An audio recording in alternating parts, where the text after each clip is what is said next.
till then. Lost to see you were the one to push me in, but the water's warm now. I'm bathing in color and sin. You can see the pain in my eyes, and I can see you standing by. Getting ready to pounce, but it's over. Now you've had your fun, but mine's just begun. Going insane, so I drink my pain. Now the smoke is clear, I have no fear. You gave me a war, but now you'll get yours. Now you'll get yours. Now you'll get yours.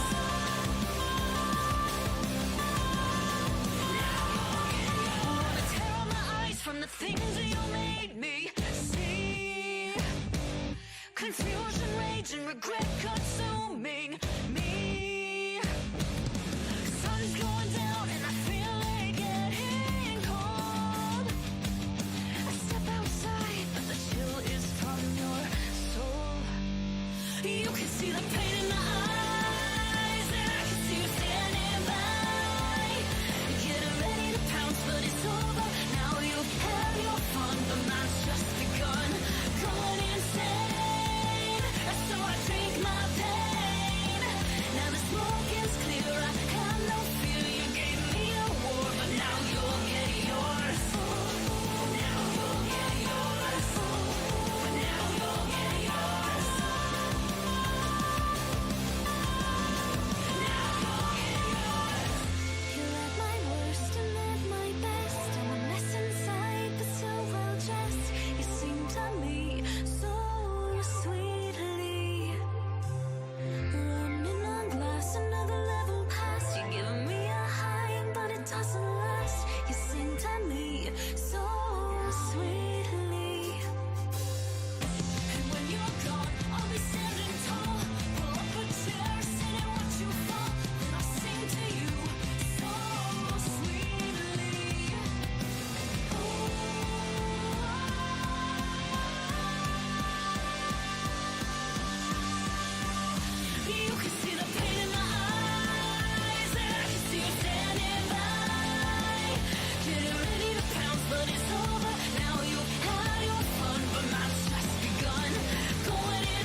Kia, movement that inspires.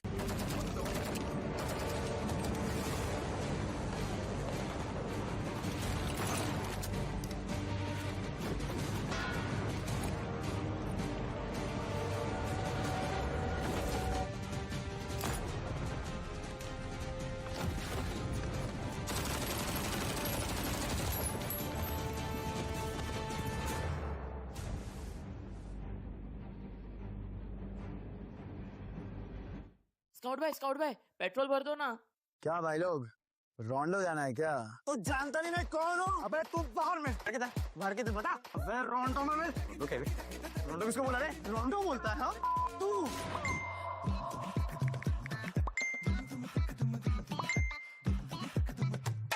रोंडो? Run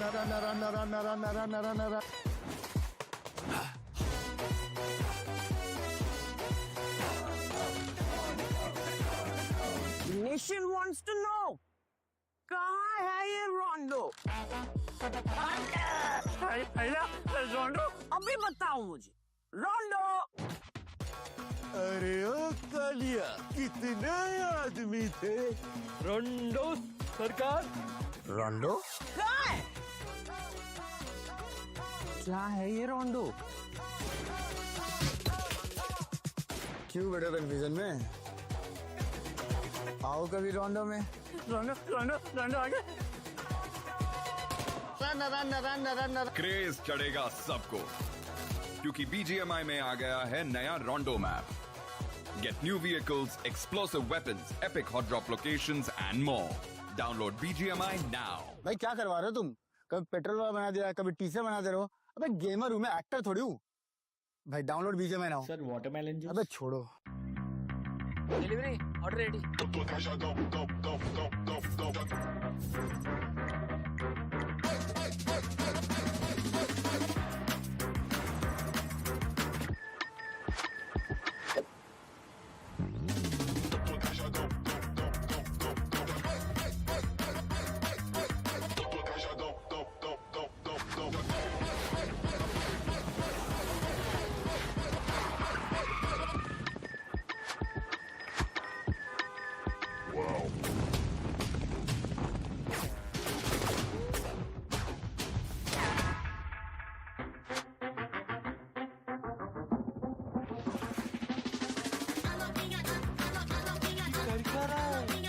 समझा नहीं क्या भाई?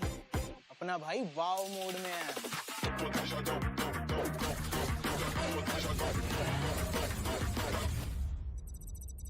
Wow.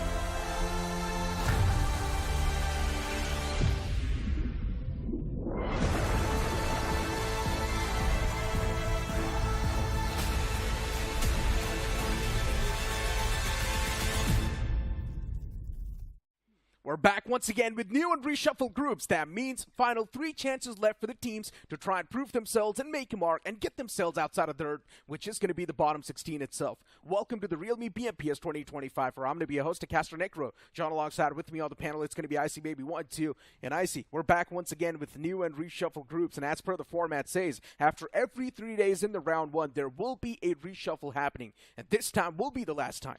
Well, this is going to be a very, very difficult moment for some of these teams here, because today is going to be the day where we will start seeing teams losing their chance of fighting for the next round here, because by the end of this next 3 days, we are going to see at least 16 teams being eliminated from BMPS itself. And still quite a few known names are actually just still stuck in the dirt of bottom 16, so hopefully they're able to dig themselves out of that way. And now speaking of this group as well, that is going to be playing today itself, which is going to be quite interesting too, right? Group A and B newly formed once again. Inside of Group A and B as well, we've got quite the stacked names too, like Hero Xtreme, Godlike, OG. These teams are looking pretty comfy, but it's all about the bottom 16 now. Exactly. But at the same time as well, can they actually push towards the top 8 here? It all solely depends on this next 3 games here. Of course, Obviously, OG is right at the tip of the top here. They do have a very, very strong safety cushion to work with to retain themselves in the top 8. But teams like Extreme, Godlike, Moneymakers, Xtreme, these are teams that are eyeing to break past into the top 8 or maybe even solidify their spots in the top 16. And exactly, something that is really important, and I want to let you guys know as well, it's going to be about the Realme GT7. The device is already launched on Amazon, so make sure to move on towards Amazon, search for the Realme GT7, and you might just stand a chance to win prizes up to 2 lakhs. And as I mentioned, since the device is already launched, try and get your hands onto it, because that stable 120 FPS up till 6 hours really helps you game to the maximum limits and potential. So I'd recommend you guys to check out the device. But back towards the conversation once again, why are we focusing on the top 16 and the top 8 so much is because the top 8 directly moves on to semifinals week 1, and the remaining teams from 9th till 16th, they move on directly to the round 3. Exactly. So now, of course, getting in towards the top 16 means that you will skip a round, and I would say skip an entire stage where you don't have a chance to be eliminated rather early as well. Here, we know for a fact that round 2 is going to be a brand new ordeal for all the teams because they are going to be playing 6 matches in total each. So that is going to be a little bit of a weirder journey for them because that means lesser chances to make more adjustments. So that means you cannot afford to make more mistakes. So would you take the risk? Some would say yes, some would say no. Personally, for me, I would like... If I was a really, really good team, I would take the direction of just playing more rounds just to improve.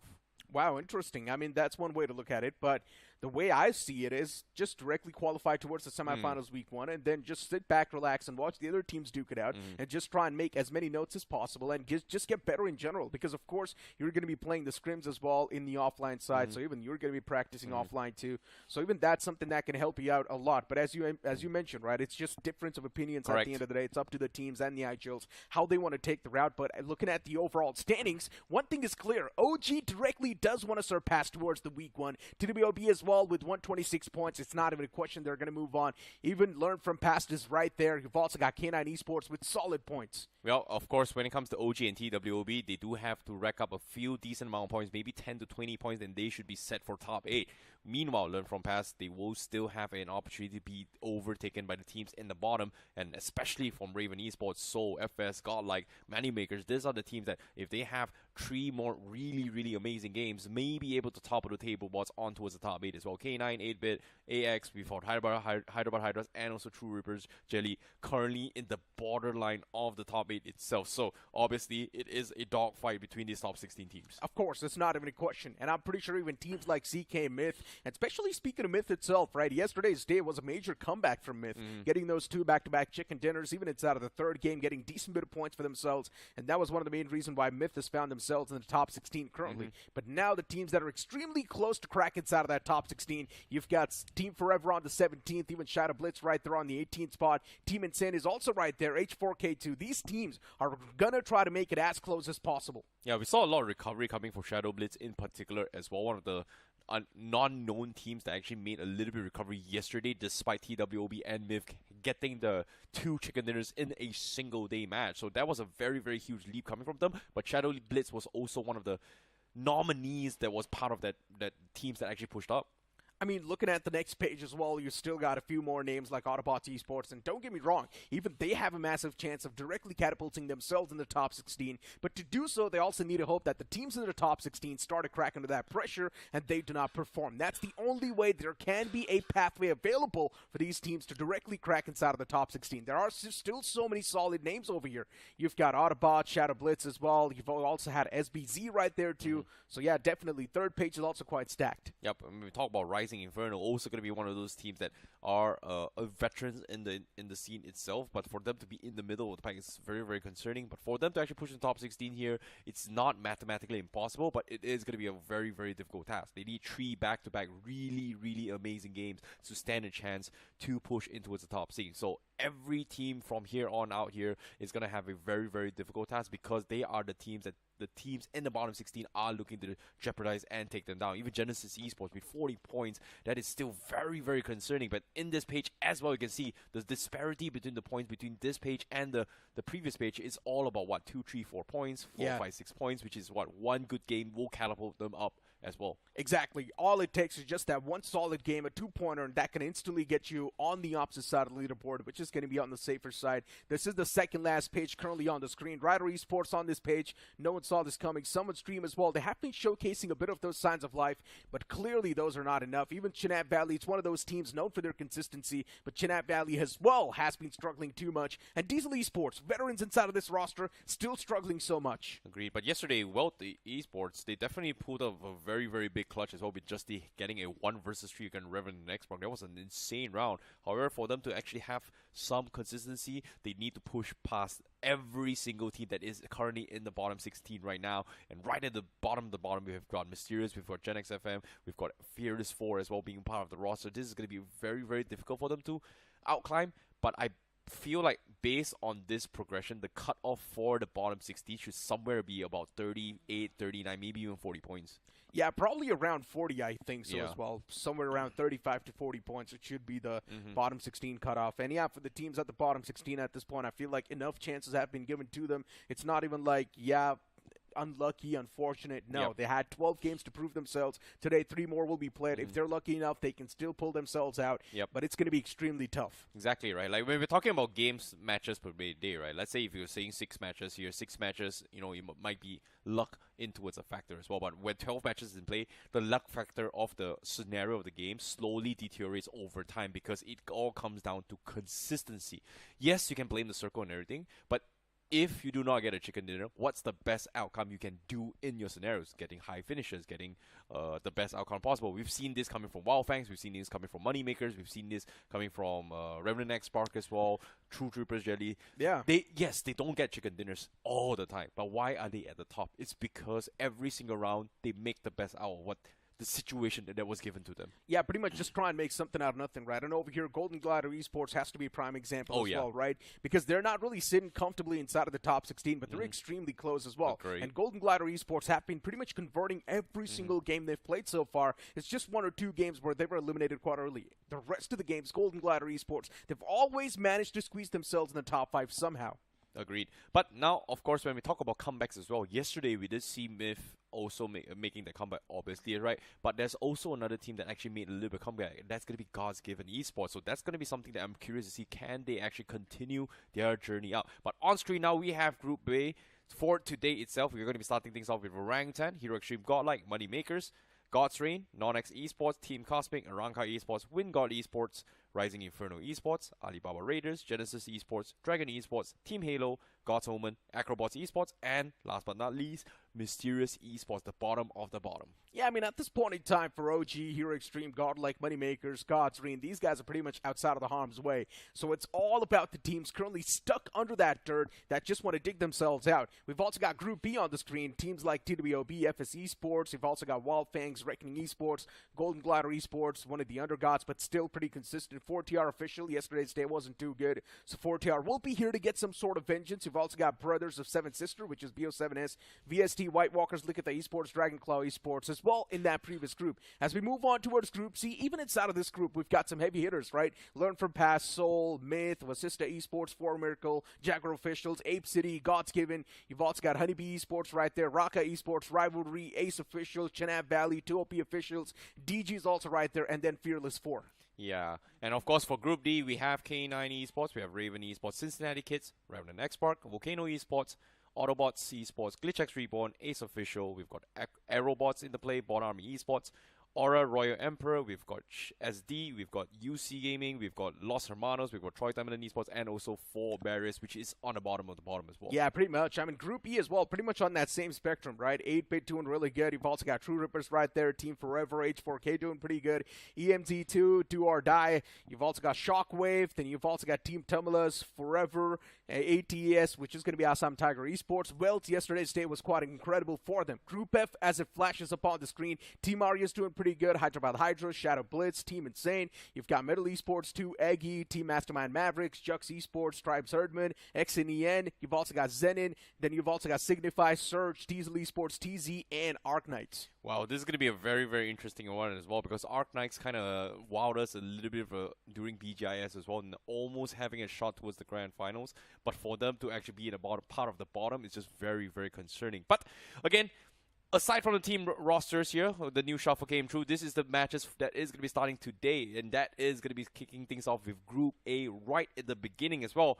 And you guys got it. It is going to be Hero Xtreme Godlike on play alongside with Orangutan. This is going to be a very, very interesting fight because I want to see the best of the best in the business going up against head-to-head against each other. That is definitely going to happen. Let's not underestimate Moneymakers and Godlike as well. Yeah, yesterday's day, quite questionable decisions, but I'm pretty sure these teams are capable enough, and they do have a lot of caliber. At the start of the day, we did cast our predictions. I personally went with Genesis Esports. I want them to make a comeback, but you went with Moneymakers. Quite a safe pick. I think the reason why I'm going for Moneymakers is just because the fact that I want to see them, kind of push into the top 8. Hero Extreme Godlike, I know for a fact that they would be able to, but regardless of being top 8 or not, this is something that I want to see somebody else other than the major teams. I mean, look, Moneymakers is currently sitting on the 13th spot, so of course they're going to move on towards the top 8. It's such an easy pick. No, I want to see it. No, can they retain their spot in top 16 and then push into his top 8? It's still very, very far. It's still like, what, 30 points for them? Yeah, I guess. Well, Moneymakers has to be extremely consistent if they do want to squeeze themselves into the top 8 and also pin that spot down for the longest till the end as well. Because as we all know, top 8 directly moves on towards the semifinals week 1. So one thing is for sure, things will be heated up today. We also did see Hero Extreme Godlike in that race to be inside of the top 8. Godlike, for them today's day is going to be extremely important because if they miss out on these matches, they might just not end up in the top 16, which will of course be bad for the fans. Is that going to happen or not? Well, let's find out in the game 1 itself as Erangel boots up on the screen. And even the plane flat path is going to be popping up soon, starting all the way from Primarchs towards the opposite side. Well, this is going to be a very, very important matchup from Group A itself, as the kickings of the teams here is going to be starting by the end of this next 3 days. And what I mean by kicking is going to be chances of being eliminated as well, especially for teams in the bottom 16, and where the rest of the teams will be seeded as well, especially for the top 8, the top 16. This is their final 3 matches here for every single team in Group A. And now the flight path is going to be coming in, like Necro said, it is going to be coming from the west side of Primors and then ending towards the outskirts of Novo Prevnoia. There's a high chance the circle can actually form right on top of military base as well. So this will be an interesting circle. And of course, we'll be suffocating a lot of those teams for the elimination points as well. OG, they're going to try to at least position themselves around that military vicinity, but so many teams that like to move up north towards Severny will now be struggling, including Hero Extreme Godlike. Even for them, it's going to be extremely tough. Well, speaking of a flight path as well, this is by far, I think, a hard shift down south. So rotating down north is going to be very, very difficult. But I feel like just to add a little bit of twist onto the game itself, it feels like the BGMI Circle Gods might be testing every single team here, because I have a very, very weird feeling. Okay, never mind. I thought the circle's gonna go hard north, but looks like it's still gonna be center. It's not all that bad, but it is a very, very good start here, especially for God's Reign coming from military base, and also for Mysterious from Novo though. I do see a bit of a clash going on towards Pochinki. Moneymakers up against the players of Reckoning Esports, and this is going to be interesting. Clutch got Pokar right next to each other. Pokar back to his old roots, towards Pochinki. And this time around, Moneymakers has to make a bit of those conversions as well in the front. Off the rip, stuck inside of a fight. I'm not sure how well and comfy these players are going to be, but Dragon Esports, they've already got an escape option available. They've already got their hands on a vehicle. Hey, sometimes in life, you got to make bank. In this case, Moneymakers, the fastest way to actually getting points is pretty much drop clashing a team, wiping them, and then proceed from there.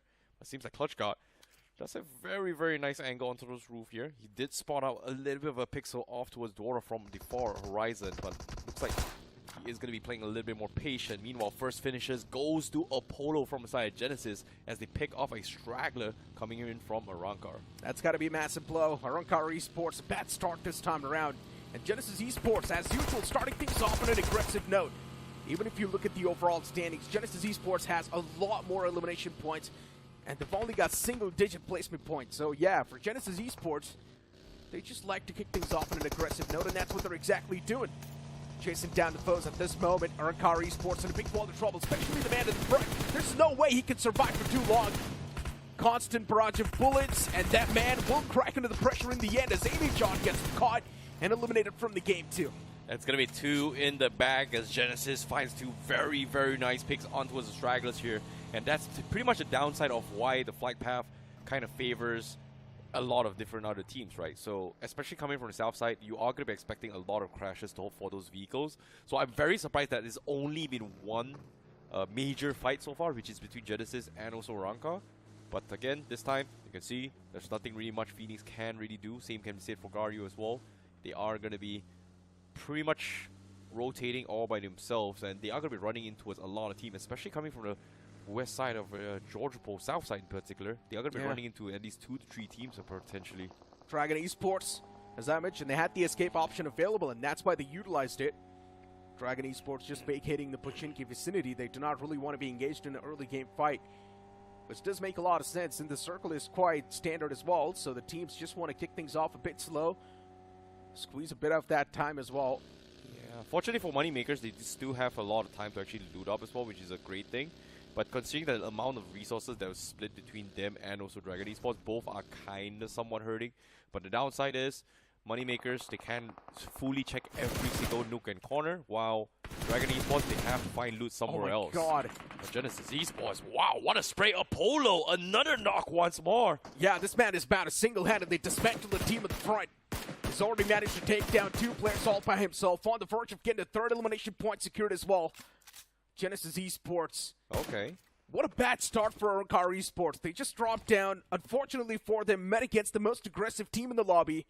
And now they're on the verge of being dismantled completely as well. Well, my question here is, where was this Genesis the past 9 games? Because this is the Apollo that I miss.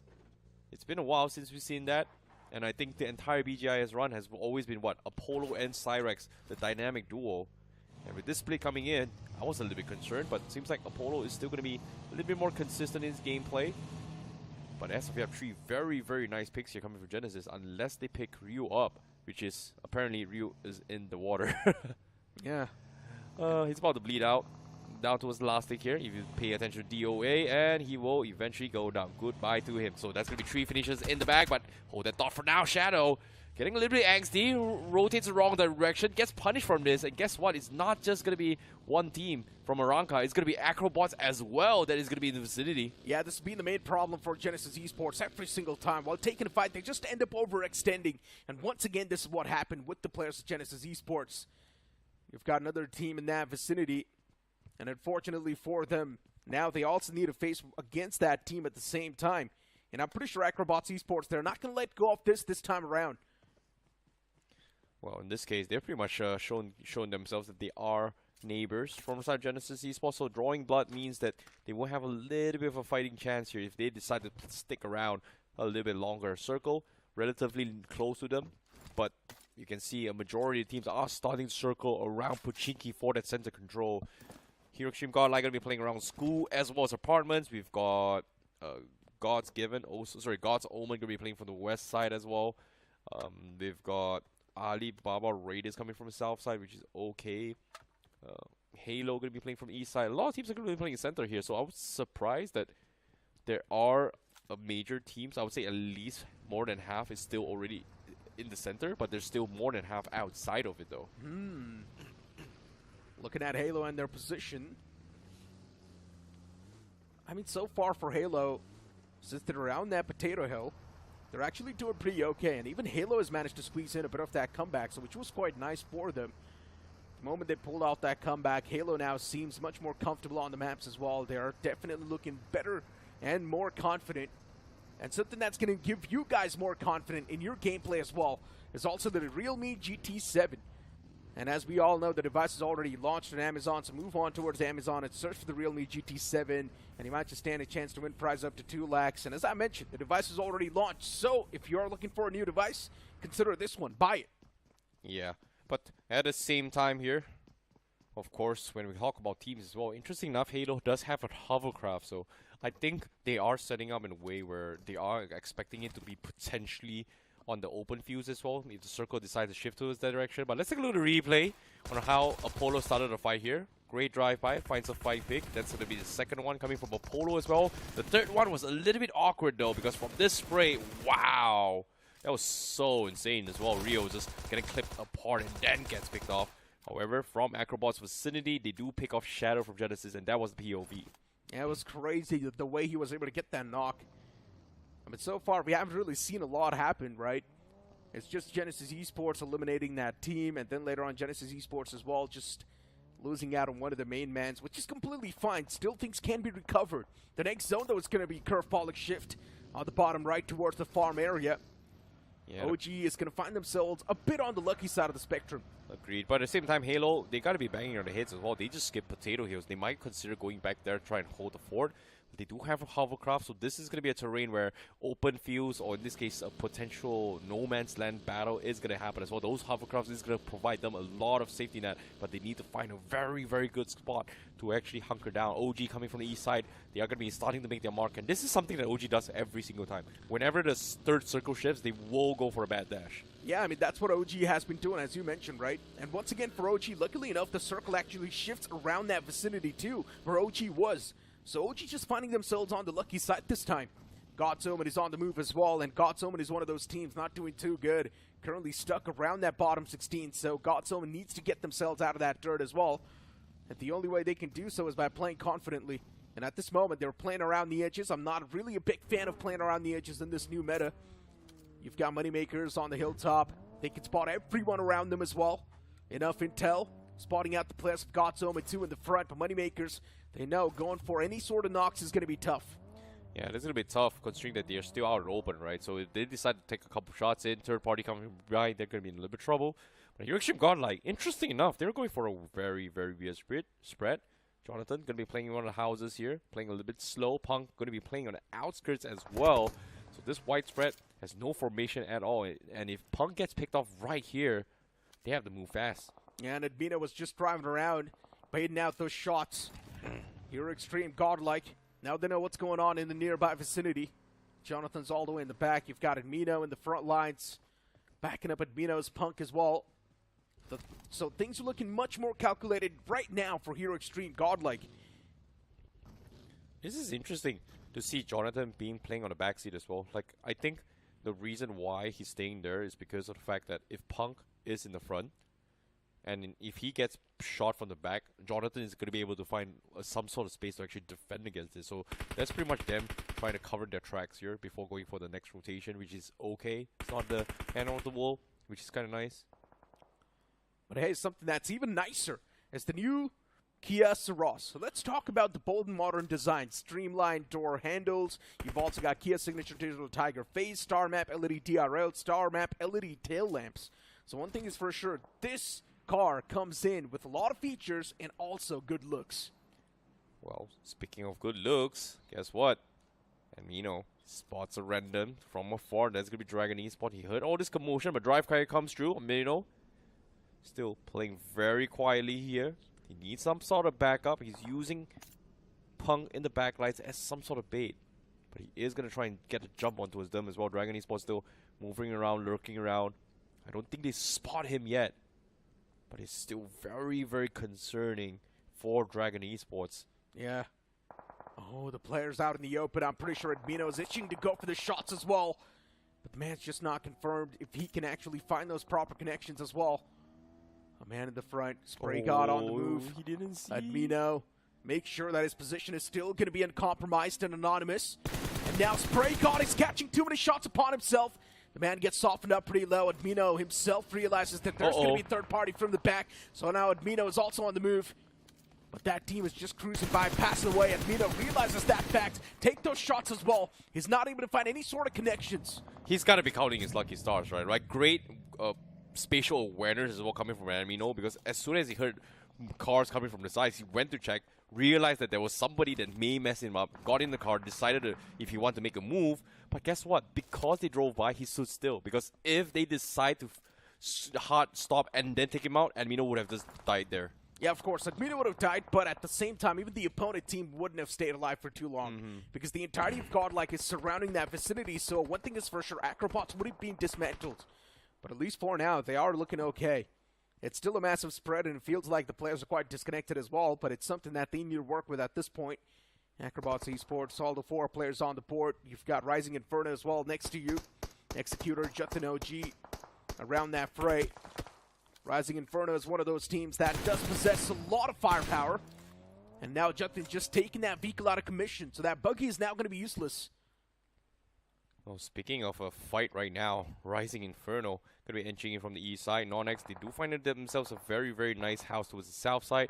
If the circle shifts down south towards the highway, this is going to be a great time for them. And not if GodX gets picked off. So that's going to be a little bit of a awkward spot to be in. GodX will be able to pick up unless somebody makes a mad dash for the rush. But WINDGOD still inching away, trying to find some spot of space to push them, knowing that they are on the furthest end on the south side of the circle. So there's only two options there for WINDGOD: fight against NoNx or rotate around them if the circle shifts out. Yeah, and one of the men from NoNx is actually taken down real low as well. So they need to be extremely careful. Roman spotted.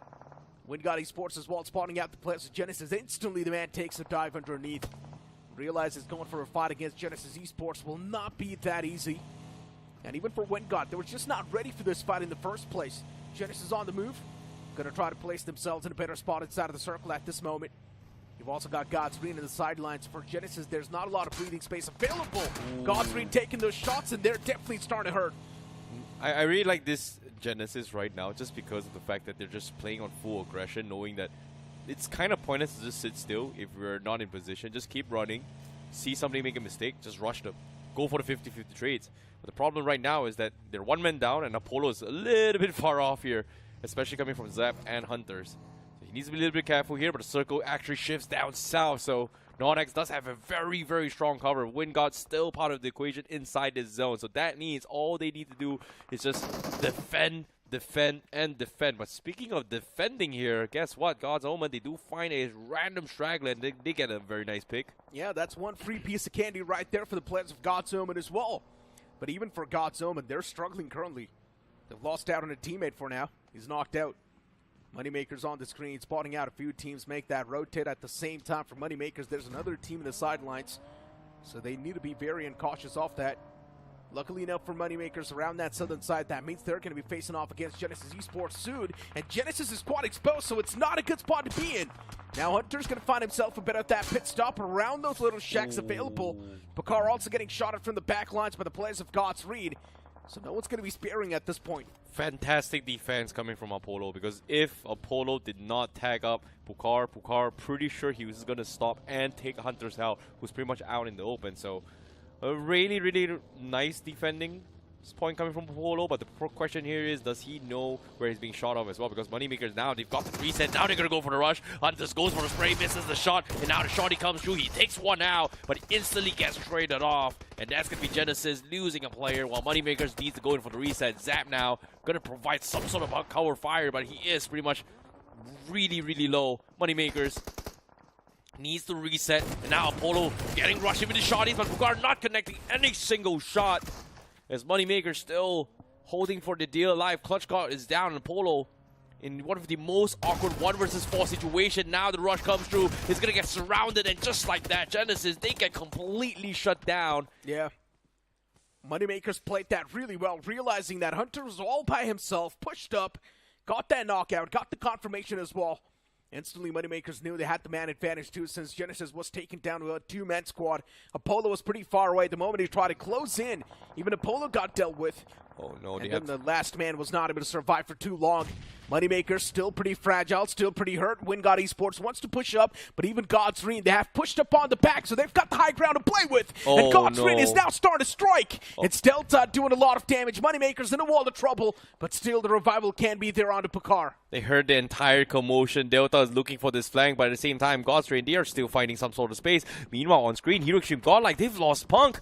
Executor going to be holding them at the market. Jonathan going to be proning from his side. He's looking for an off angle to pick him apart. But Punk, he's slowly bleeding out. Eventually about to go down. Jonathan with the nades.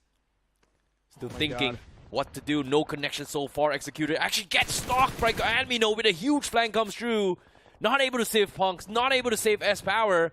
But they are able to make space for Jonathan. Meanwhile, the rest of IRE comes through. Jonathan with the sprays. Gets the knock again. 2 down from IRE, but he's dropped down low. They need the reset. Admino comes in for the confirmation as well. Rising Inferno in the world of trouble. And at this point, they don't even have enough men to keep themselves alive inside of the game either. Rising Inferno is starting to crack into that pressure. I'm not even sure what the player want to do at this point. But one thing is for sure, Hero Extreme, Godlike, they're currently rolling the competition, but they themselves are also getting rolled in the process. Down to just a two-man squad. And this two-man squad now needs to make a miraculous run happen. And look at what's going on here. Within a flash, the entirety of a Halo just comes crashing down. Alibaba Raiders, they lost one player in that skirmish with God's Omen. They were picked off. Now down to a tree, they hold down the fort. They're doing okay. They've got a decent compound. They're still inside. Well, I wouldn't say it's a little bit of a great spot, but still they do have a little bit of room to work with, slower and on the rotation side. So all they have to do is just get a couple picks. If they do get those picks on towards AKROBOTZ, they should be able to rotate safely inside zone. Yeah, without a doubt. Alibaba Raiders, though, this time around, looking at the players of AKROBOTZ. Bit of that whip, but AKROBOTZ is still not too safe either, since the man is too far away, and just a red dot is not going to be enough to get the damage done. And God's read, oh, no. They make the mad dash and a mad bounce as well this time around. They do not want to spare the players of Alibaba Raiders, and straight up they make it on top of the staircase as well. God's read, they realize even the flames are starting to spread, and that's doing some insane damage, but in the end it will be God's read with a clean sweep against Alibaba Raiders. What a rush coming from God's Reign, though. And now Neo continuing the journey. They've heard the commotions coming from AKROBOTZ. They wanted to take that opportunity to get out, but guess what? Neo says, puts on the pressure. You're not rotating out of this. Instantly punishes them. Nice pick coming from Neo, and now smoking through the smoke. He's gonna get completely sprayed here as Neo continues with the pressure. What is this aggression from God's Reign? Yeah, Neo able to thread that needle. Get that knockout. Once again, AKROBOTZ Esports in a world of trouble. Where can you go? What can you do? That's the question I'm pretty sure the players are wondering. But for God's Reign, they've gotten a decent bit of Kickstarter in this late game. God's Reign still, though, not a good spot to play with. And WINDGOD, now they make the pounce against ArranCar Esports. One man stuck inside of the shack is able to find Infinity, but that's all he's going to find. But there's also a third party from the far fray, and those shots are quite deadly. Yep, IRE and also Mysterious is going to be taking jabs towards them. WINDGOD just taking so much damage, and Kyo actually accidentally burned his teammate. Oh no. Oh no, you hate to see moments like this, but WINDGOD now forced to play this two-man. A little bit of blunder coming in from WINDGOD Esports. Yeah, still things can be recovered though. A two-man squad can do a lot. Now you've got God's Omen facing off against the players of God's Reign. Two of the Gods striking each other. And for God's Omen, the backlines do not seem too clear either. Before God's Reign, Delta is knocked out. So getting the revival on Delta is going to be the main thing that God's Reign is going to be aiming for. They're constantly tossing out those utilities. That's also doing a decent bit of damage against the players of God's Omen. One of the men stuck out in the open, which is going to be Just. And for Justin, I'm not exactly sure what he can do at this point in time. Just stuck out in the open, tosses out a smoke, and that blooms up as well. Give a bit of that breathing space to Justin. Yeah, God's Omen, all he needs to do is just play a little bit slow, especially if coming from Goku. Circle is in their favor. All they need to do is just wipe God's Reign. They can push in safely. But of course, only time can tell as he slowly enters in. But God's Omen, they actually back off. They are going to completely retreat out of this. It seems like they are going to take advantage of this compounds here. Sprays comes through, coming from Justin. No connection so far. God's Omen could be playing a little bit slow here. Let other teams do the dirty work for them, because Justin is going to get a shot from afar. That's going to be Dragon Esports from the other side of town. And even OG taking a couple of pot shots in. Yeah, for God's Reign at this point in time, the best possible bet's going to be either take the fight against Dragon Esports. That's what I see. Justin and the boys now will be on the move, constantly utilizing those smokes to try and create a bit of that space. For God's Reign still, they're looking to squeeze in a knock, and that's actually going to be a successful one too. Justin, what a knock that was. Disgusting. God's Omen taken down to a three-man squad. The entirety of God's Reign now looking to pounce at the same time, and they will make the pounce as well. Shotguns of blows and Personal able to click in at the right time and find those crucial knocks as well. As Neo finds a quick two-piece on the board. The third man gets knocked out as well. Now the last man is inside of that closet room in the bathroom. For how long can he squeeze in? For how long can he stay alive? As Neo is constantly searching the man, and the nade will seal the deal. Nice rush coming from God's Reign, but the circle is about to close in as well. Fortunately, it is a slow one as well. But look at this, Destro, he needs to be picked up. Neo, ooh, what a clutch save coming from Neo. As God's Reign having 10 finishes in the bag, they are looking dominating in this game itself. 8 teams remaining, and the circle in control of no one except for Mysterious, who has a very, very nice compound from the east side, but NoNx from the south in that small little vicinity along the highway has been the longest spot that they have held since the beginning. It's worked out perfectly for them. Mysterious now running against the players of Rising Inferno. Well, the man was not able to stand for too long since he was the only player standing. Rising Inferno eliminated from this game and also just evaporated in the thin air.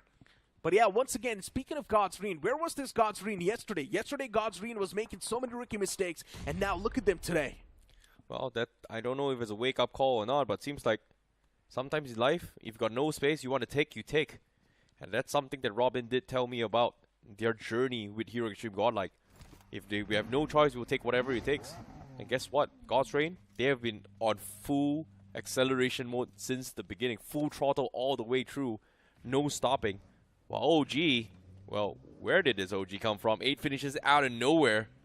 Dominating from the east side. They still got 4 men healthy. Yeah. Now Atenki sees a small little pixel here from Dragon. He knows for a fact that there is 2 players in this small little shack. And it seems like he is going to try to smoke up his angles before going for this kind of push. But Dragon, they're pretty much stuck. And Godsrain may look to try and gobble this as well. The egg zone's going to be popping up within 3 seconds. So everyone needs to be primed and ready. Dragon Esports getting chipped up from all the different angles. It's not the best possible feeling, and in the end will also get sprayed down. Oh, that was a precise spray from Atenki. Disgusting. Was able to find that pixel and more than enough to get the knockout and the confirmation. Beautiful stuff from OG, clearing out the sidelines. Now even they've got 10 eliminations. It was Veyron that actually took it down, but it was a suppressed fire coming from both Veyron and Atenki in this small little pixel to take them down. So that's very, very nice coordination coming from both of them here as well. And just like that, we are down to the final 5 team. And NoNx, they are playing the south side. And Godsreen, they're coming knocking again. They don't care what's happening. They're just rushing compounds after compounds. We love this Godsreen. They want to take the priority. They want to take the fights at this point, and they want to get the prime spots in their hands, and that's why Godsreen is constantly just rushing the squads down. Do not care what's going to be the outcome. They just want to go for the fight straight up and establish their dominance, and NoNx needs to respect the players of Godsreen and back away as well.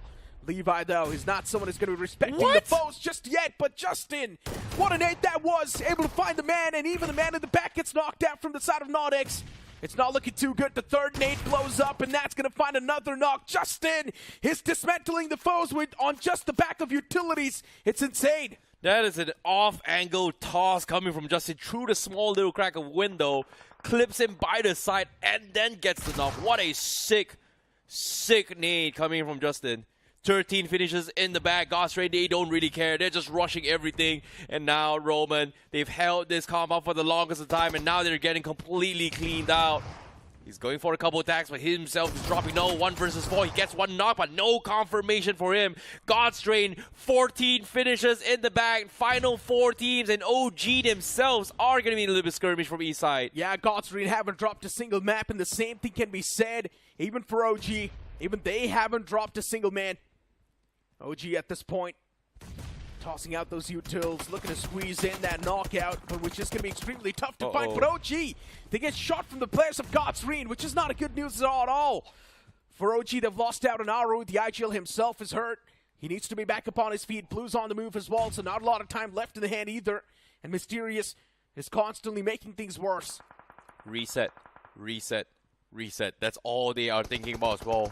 It is going to be 4 versus 4 versus 3 versus 1 situation between these 4 teams.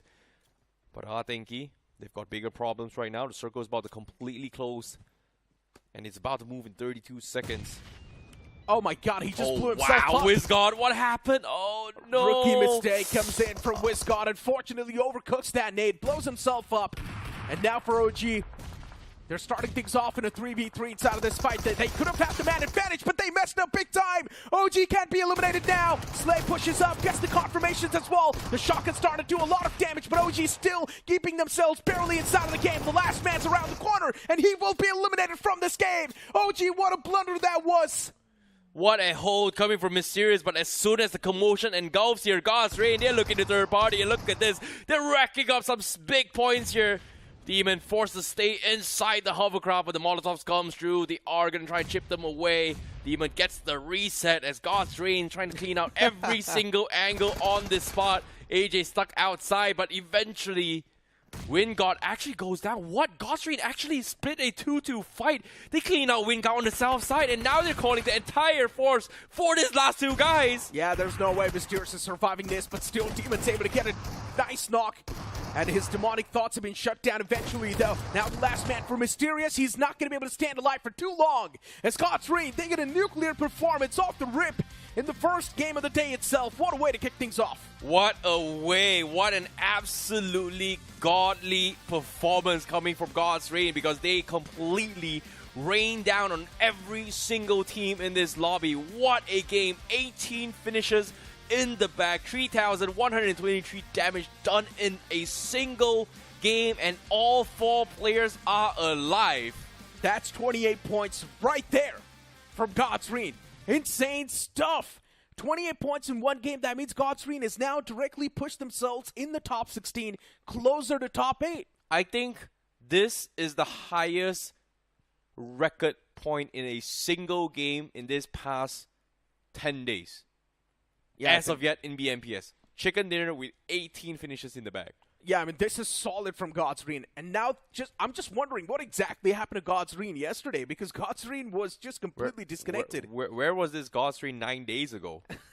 Like, what's going on, Godstream? Like, that's my question. How can you do this in a lobby like this? This is not like third-party scrims, practice, or what. They just smurfed on everyone on this game. Moneymakers, easy takedown. OG, easy take. No, well, I wouldn't say OG was an easy takedown because OG wasn't part of the equation, but still, they took out everybody else. For Godstream, they were just eyeing out a compound, and they were like, you know what, boys? Let's pounce on that compound. They would straight up make that rush, win that fight, and easily they were just conquering their territories like it did not mean anything. And honestly speaking, the MVP has to be Justin. This man was single-handedly taking down those squads. Even Neo in this fight, particularly against the players of God's Omen, he was a massive man. He was going huge, getting those multi-frags for his team. So, Mike, again, where was this Godstream? Like, they were just playing uncanny in terms of teamwork as well. Yesterday, even the final, no, yesterday was just invisible. Yeah, I mean, Godstream, they were just disconnected yesterday. Team play was missing. And I'm telling you, IC, this is a prime example. And this also shows us that teams are cooking up something really good for the later stages. They've got those strategies available. At the moment things get really dicey, that's when the teams are going to start to pull out those cards up their sleeves. This is how OG got wiped out, unfortunately, for WizGod. The man blew himself up. I'm not even sure what happened there, but I would love to know what happened to WizGod. Yeah, but at the same time as well, look at this. The confidence coming from Neo. My goodness, just rush with no backseat. This is just insane gameplay coming from Neo. Well done towards Godstream. Well done. Ladies and gentlemen, here, of course, the winner chicken stats up on screen. The most amount of finishes goes into the hands of Neo, which is a total of 9 finishes all by himself with his rush. 1,120 damage done by him. And obviously, you know, when we talk about Destro, he's got 419. He is going to be the ones that are playing on the backside in the support role. But, well, if you have an individually skilled player like Neo, just let him run loose. Yeah, I mean, that was a monstrous performance from the man, right? Getting 9 finishes all by himself.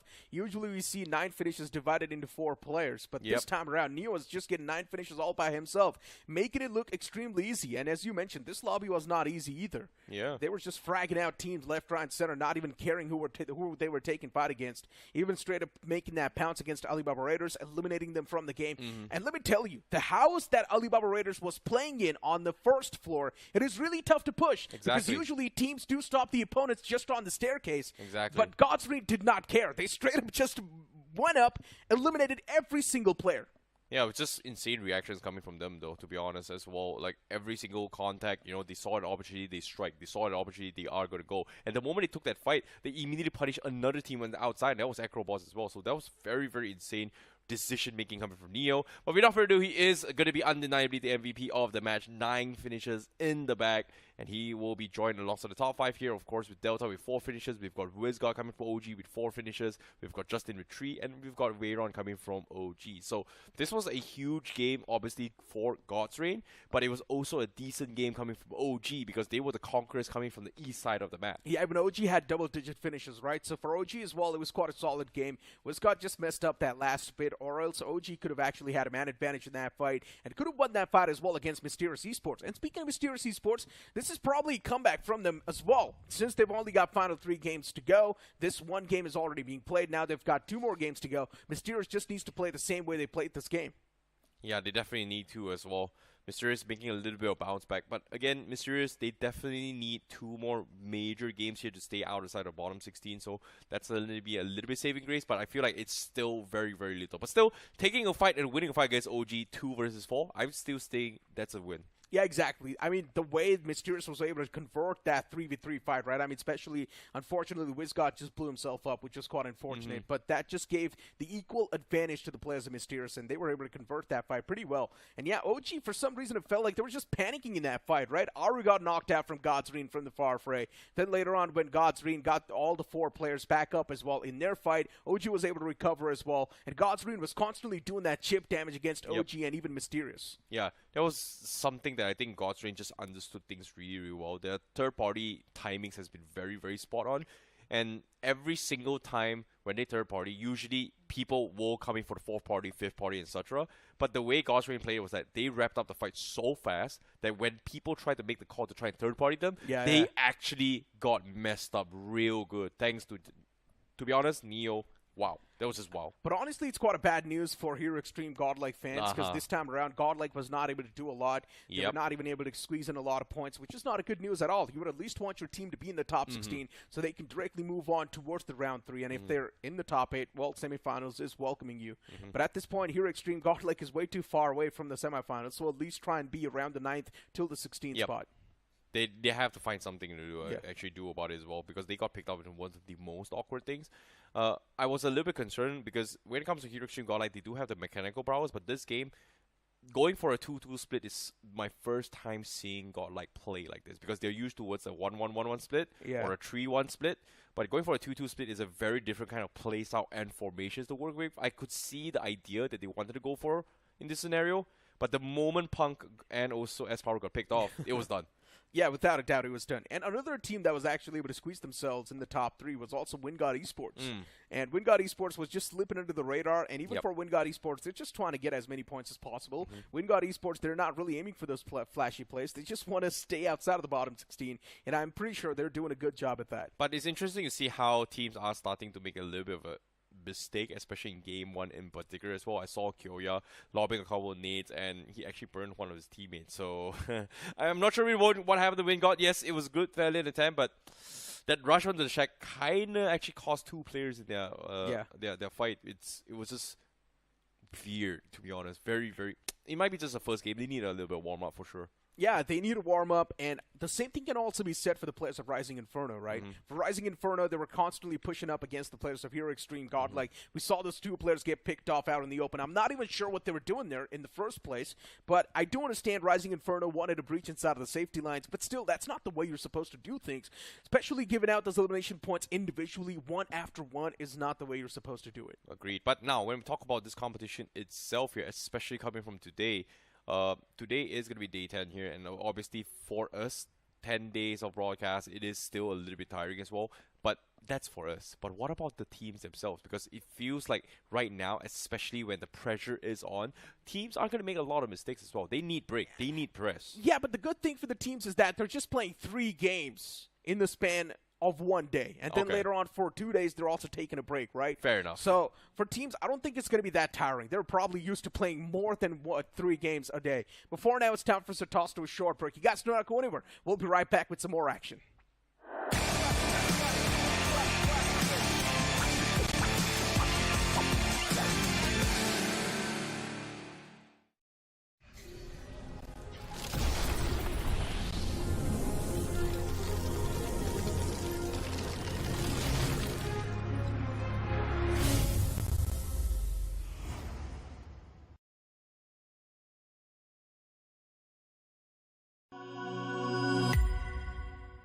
Scout भाई petrol भर दो ना। क्या भाई लोग रोंडो जाना है क्या? तो जानता नहीं मैं कौन हूँ? अबे तू बाहर में बाहर के बता। अबे रोंडो में रोंडो किसको बोला रे? रोंडो बोलता है हाँ? तू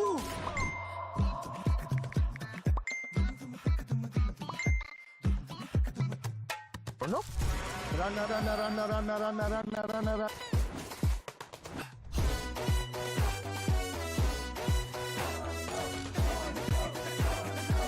Nation wants to know, कहाँ है ये रोंडो?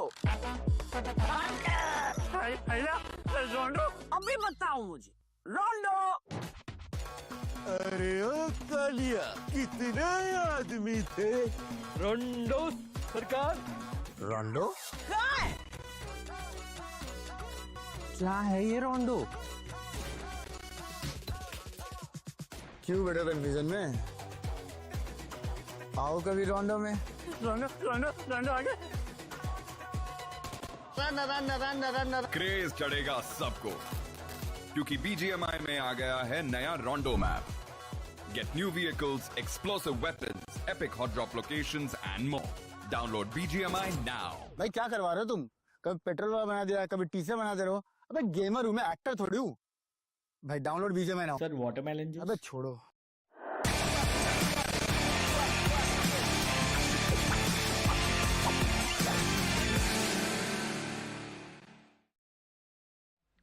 Welcome back after that short break, and now it's Johnny with me on the panel. And Johnny, looking at that previous game, God's Reach showing what they're capable of and why they're considered one of the best teams out there. But what was happening to God's Reach yesterday? Because God's Reach was just lost yesterday. I have no idea. That's what I was about to say. Like, at least the fans now can breathe a sigh of relief, right? Because this is what we want from the team. This is a team that from the start of the day, when they played their first game in not just realme BMPS, but the realme BGIS as well, you would expect them to do well. Unfortunately, weren't able to qualify for the finals last time. This time around, they are from playing on the front foot right off the bat. Yeah, I mean, just giving heart attacks to the fans, right? Because yesterday, the way God's Reach was playing, it felt like, man, back to class zero. I was worried, man. Yeah, exactly. Yesterday felt like God's Reach was not even playing as a team. They were just trying to make those individual pushes. There was a clear disconnect between the comms as well. But now today, it seems like a well-coordinated machine. The way they were taking those fights after fights, just constantly bum rushing towards the compounds and winning those fights as well against all the odds. It was insane from God's Reach. Once again, showing the individual prowess. And Neo getting 9 finishes all by himself individually. It was insane. But something that's going to help you with your gameplay is also going to be the Realme GT7. Move on towards Amazon. Search for the Realme GT7. The device is already out, so I'd recommend you guys to check out this device and also buy it. That stable 120 FPS really helps you with your gameplay. Exactly. It's out on Amazon, so you guys can go and grab yourselves the Realme GT7 as well. But I guess with God's Reach doing well now, we do not have a lot of big names from this group apart from Genesis that we want to see bounce back, because OG was doing super well for themselves. Godlike in a decent position, moneymakers as well. For them, it's all about holding on to the top 16. And God's Reach, now even they make a big leap. Will Genesis do the same? Are they going to be able to sneak in the top 16? At this point, it's a little too late, in my opinion, Johnny, because Genesis Esports, they're a bit too far back in the overall standings, so squeezing inside of the top 16 is probably not the thing Genesis is aiming for. But you never know. If Genesis Esports squeezes a chicken dinner now, then they can definitely move in the top 16, as the plane's going to be in the skies once again, starting all the way from Valle Del Mar towards Oasis. Oh, man, that's the first time I've seen the Valle Del Mar corner from the skies, basically. It looks so pretty, man, that valley. Yeah, but greenery. Yeah, but I want to say one thing. I think it's going to need, Genesis is going to need like 2 chicken dinners, not just one, in order to get inside of the top 16. Well, if they get a 28-pointer chicken dinner just like God's Reach, then maybe they can barely inch inside of the top 16. Yeah, it's a whole different story. When the remaining groups come in, they're probably going to throttle them out, but yeah, at least for now, for a peace of mind, they can be. Yeah, I mean, at least for a few moments, for the next 2 days maybe. Yeah.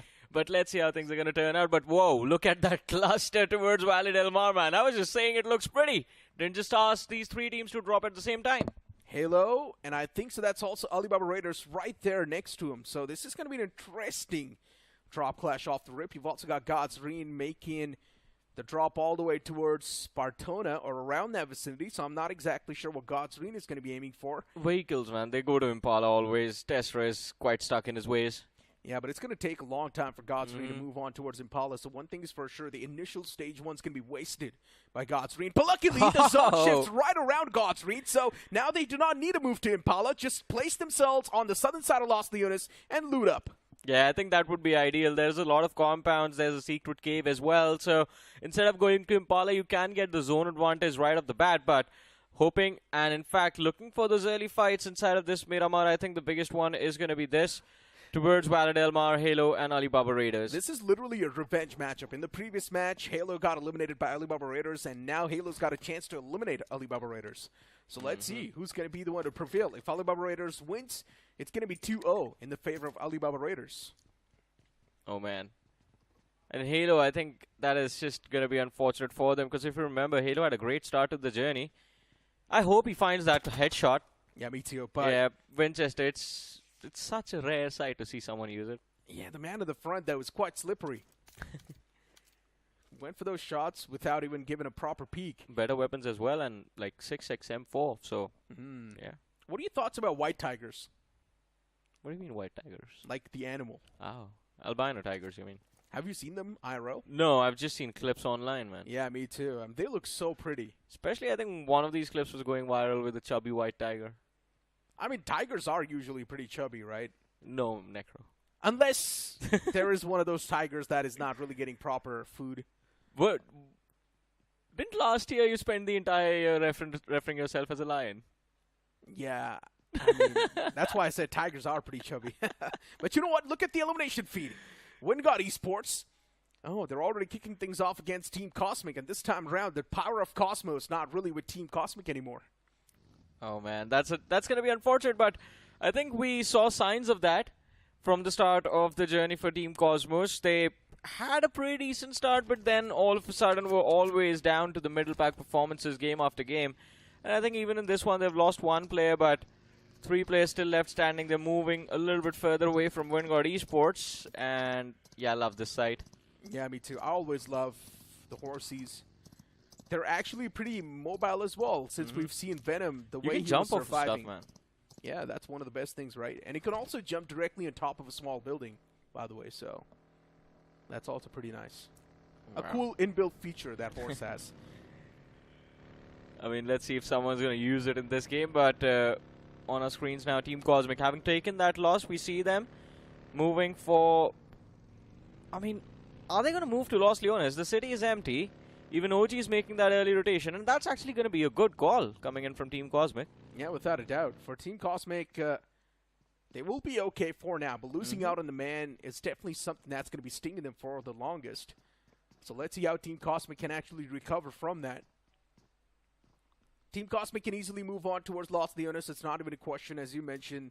It will be a buttery smooth rotation. But it all comes down to the upcoming zones itself. Stage 2 is going to be an extreme curveball, as we all know. And for God's reason, they found themselves in the best possible spot they can ask.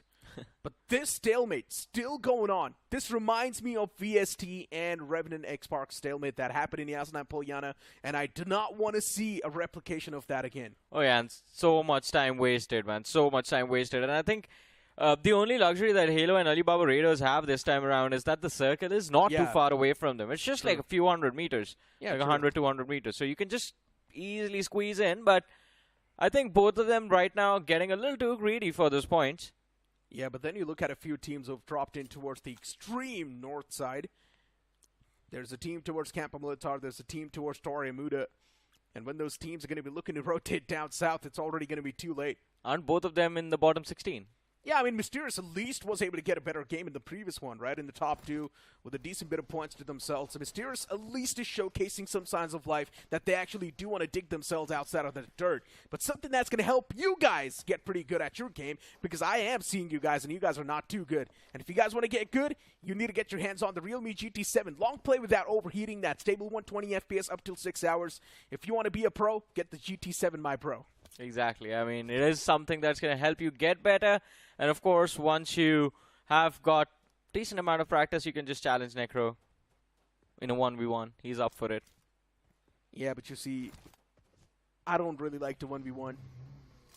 Really? Yeah. Is it because you've been getting thrashed by the Hindi desk for the last few days? No, I haven't even been playing with them because they're just not at my level. But you know what? We've got Rising Inferno. We need to talk about them. The previous game was pretty bad. And Rising Inferno, in my opinion, something needs to be done, man. Especially the first 3 games that they played, they were surprisingly good. Yeah, exactly. And after that, Rising Inferno's form has been just gone. Man, I think they had enough gas in their tanks only for the first 3 games. That's what it feels like right now. Because, as you said, The first 3 games, they weren't just good. They were amazing. They started off with an impressive chicken dinner out of all things. Yeah. And then the next 2 matches as well, they were getting those eliminations. They were going into fights with a lot of confidence, but now it seems like everything has just completely gone away. But with this rotation, I mean, they're taking their Western Highway. This is going to put them... Yeah, that's such a beautiful shot, man. You see the players of Rising Inferno rotate, and Alibaba Raiders and Halo just still holding on to their dear compounds. Yeah, I mean, even WINDGOD Esports is on the move towards that centric part. You also do see OG now starting to move. Veron is the man at the front. And yes, a bit of that change in the playing for as well for OG. Veron is now there, so it is quite nice.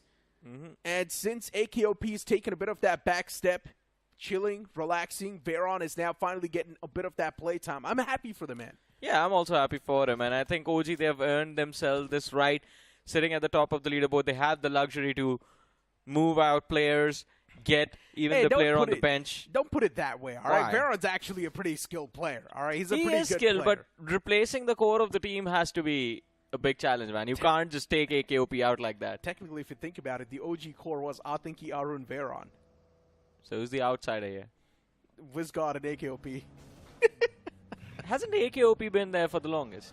I mean, but if you talk about Team Arun 2024 BGIs, they made it to the LAN finals, right? We're talking about OG, man.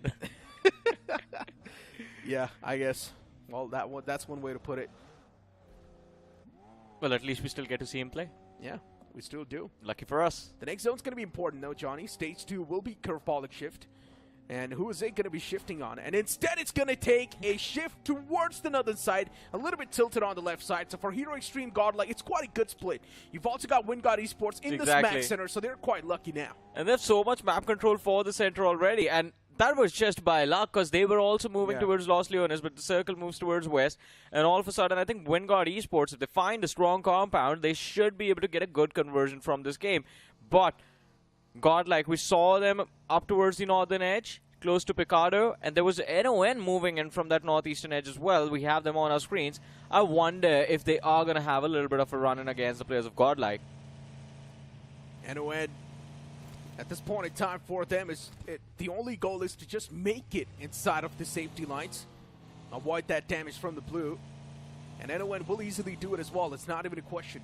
Roman, unfortunately, stuck on that rock, so NON will be okay for now. It's looking all good in the hood. For them to actually run against the players of Hero Xtreme, Godlike, still a few miles need to be traveled. And I'm pretty sure for NON, they will try to play around the edges, try and stay alive for as long as possible. At least now they know the backlines are cleared, and no one's really playing around this vicinity. So NON can definitely go for that risk if they want. I mean, but Levi's a little too close, but here we have the players of God's Reign on our screens now. Even they're going to face a little bit of challenge as they're trying to breach from the southeastern edge, and there's going to be God's Omen waiting for them on the other side. But as I was talking about it earlier, Levi, he was a little too close to the players of Godlike over there, and that's an open field as well. You can get shot down quite easily from that distance. God's Reign, a run up the hill. That would make Iron Maiden proud. Oh, finally they kick things off, man. Look at the finish speed. Yeah. It's happening, Necro. Halo taking a fight against Alibaba Raiders. They were all the way back in the blue as well. And Halo, unfortunately for them, one of the man's knocked out. They're also quite hurt. Oh no, Wanted. The man's quite exposed. Wanted is also the IGL, so they need to save the day for their own IGL. Where is Alibaba Raiders and their backup? They need to move up. They need to save the day for their IGL himself. Chief taken down pretty low, patches himself up as well. Now he needs to be the one with the surprise factor, but instead Chris, he might just pop out, but no, even Chris's position gets spotted. Chief, his position is brilliant. Chris's position now known. He's all by himself against those two players in the front, and Halo, they go for a quick trade, but still even Alibaba Raiders just pop out as they get the man advantage now with them. And Alibaba Raiders takes down the situation to a 3-on-2. Massive man advantage. Even the play zone's going to be dealing enough damage to get the man knocked out as even Chief falls apart. Halo just getting bombarded, just getting eliminated from this game slowly and steadily. It's too much damage and the players are not able to sustain it. As Alibaba Raiders, now they just need to collect a few more shots. But what? Oh my god, they line up and all he needed to do was just take one shot with that shotgun and eliminate the entirety of Alibaba Raiders. Yeah, what was going on with Alibaba Raiders? You have an S12K. Why are you using a UMP at a very close range? That was weird decision making. And all of them went for the same choice. They were going for the SMGs, going for the ARs rather than the shotguns. It's just poor decision making at that point. But Halo, they got to heal up quick, Necro. Those HP bars, they are fading away. Well, at least Prateek is going to be healthy for a few short moments. I just can't believe I saw that. Alibaba Raiders started things off so smooth, so nicely. And then we just saw potatoes. Simple. I don't know what was going through their head in that moment, especially Wanted. The switch to the UMP, yeah, it did not make any sense. I mean, first of all, the way the three players are moving, that itself just did not really make a lot of sense. But you know what? Let's have a look at the replay as well to figure out what exactly happened in that fight. I mean, Alibaba Raiders, as I mentioned, they had the massive man advantage as well. It was taken down with just a 3-on-1, but that man, Aditya, was able to squeeze in those two important knocks, and then later on, those remaining two players lined up, and one single shotgun shot did the job, because of course, the spread, the pellets, they do the job. Yeah, plus they were at like a sliver of HP. Even a single pellet would have taken them out, but look at this, NON. We're expecting them to go up against the players of Godlike, but no, they find themselves up against the players of Dragon. Dora knocked out. Fury, that is just an awkward position to exit the buggy, and he is getting pushed upon. Jin knocked out. Fury still in the back lines, left alive, but he's the last player. Can't really do much from here. Reckoning Esports at this point in time, they can't really do a lot. Fury taking those shots. And now for the team at the front, which is NoNx. Since they know they've got the man advantage as well, they're not going to be backing away from this fight anytime soon. And look at those two players just looking to toss out the utilities as well. Oh. And they are going to be tossed pretty close. As one nade closes in, and that will seal the deal. And it will be a nade from Gods. Yeah, man. In an open position, you know you're surrounded by an entire team. You have nowhere left to go. You accept defeat at that point. And NON, they just get a lot of loot here for free, I guess. I know, right? NON just getting that clean sweep. All the four players getting one elimination point each. So equality is something NON believes in. I don't know what you mean by that, but okay. I mean, they've got equal amount of finishes, right? equal So, contribution. Yeah, that's why. You got to earn your share in this team. I know, right? But yeah, the next zone as well is going to be popping up soon. And this pop will be right on top of the players of Moneymakers, OG, and even ARC. So they've found themselves on the lucky side of the spectrum. Now I just want to see how well AKROBOTZ Esports can play with that given split. Here Xtreme Godlike once again messing things up big time. Coordination, communication seems a bit missing and lacking this time around as well. Even in that previous game, for Hero Extreme Godlike, they lost out into those two players quite easily. Yeah, I don't know what's happening with Godlike. Even in the last 3 matches that we saw them in, the performance was extremely mid. Yeah, the first 3 games were incredible from Hero Extreme Godlike. Yeah. And that's how they like to start as well, right? Every time, whenever you see them for the first time, they will play insanely well. But that is the standard for Godlike, right? I mean, you look at the roster, you look at the organization, you look at the last 2 officials that they played, and you would expect them to actually do well. Yeah, you would expect them to do well, but let's not forget, Johnny, when it matters the most, they always choke. But that's for the finals. Even over here now, I guess. Things evolve. Yeah, this is an evolution I would definitely not want, but what happened to Halo, man? We just saw them win a big fight, and now all of a sudden they're down to the last man. This has always been with Halo, every single time. And as you mentioned, after winning that fight, we thought Halo might just have a lot of confidence too, but now getting taken down to just that one man, it's definitely going to be a bit of that stinger. I'm not sure how Chief is going to be playing from that setback, but let's hope they can do better. Godsreen on the hilltop, they've got so much advantage, but not exactly when it comes to the circle. The circle is sort of away from Godsreen, so Godsreen will need to leave this compound soon, or will need to leave this high ground soon, and make it towards a better spot inside of the circle. I mean, the one thing that they can use this high ground for is those finishes.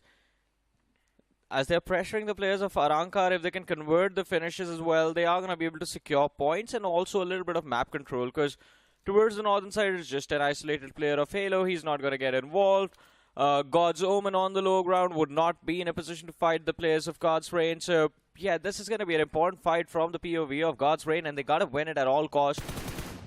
Shots fired by Gonu. Finds a little bit of contact onto Neo. But it is Delta who finds the opener, as Ryu from the side of Arrancar is going to be knocked out. Important knock from God's Reign as usual, just precise. Delta getting that confirmation too instantly. For God's Reign, they've already opened up the fray in the front. Erancar Esports now taken down to a 3-man squad for God's Reign. The pounce just gets even easier, but they still need to cross the whole city before making that pounce.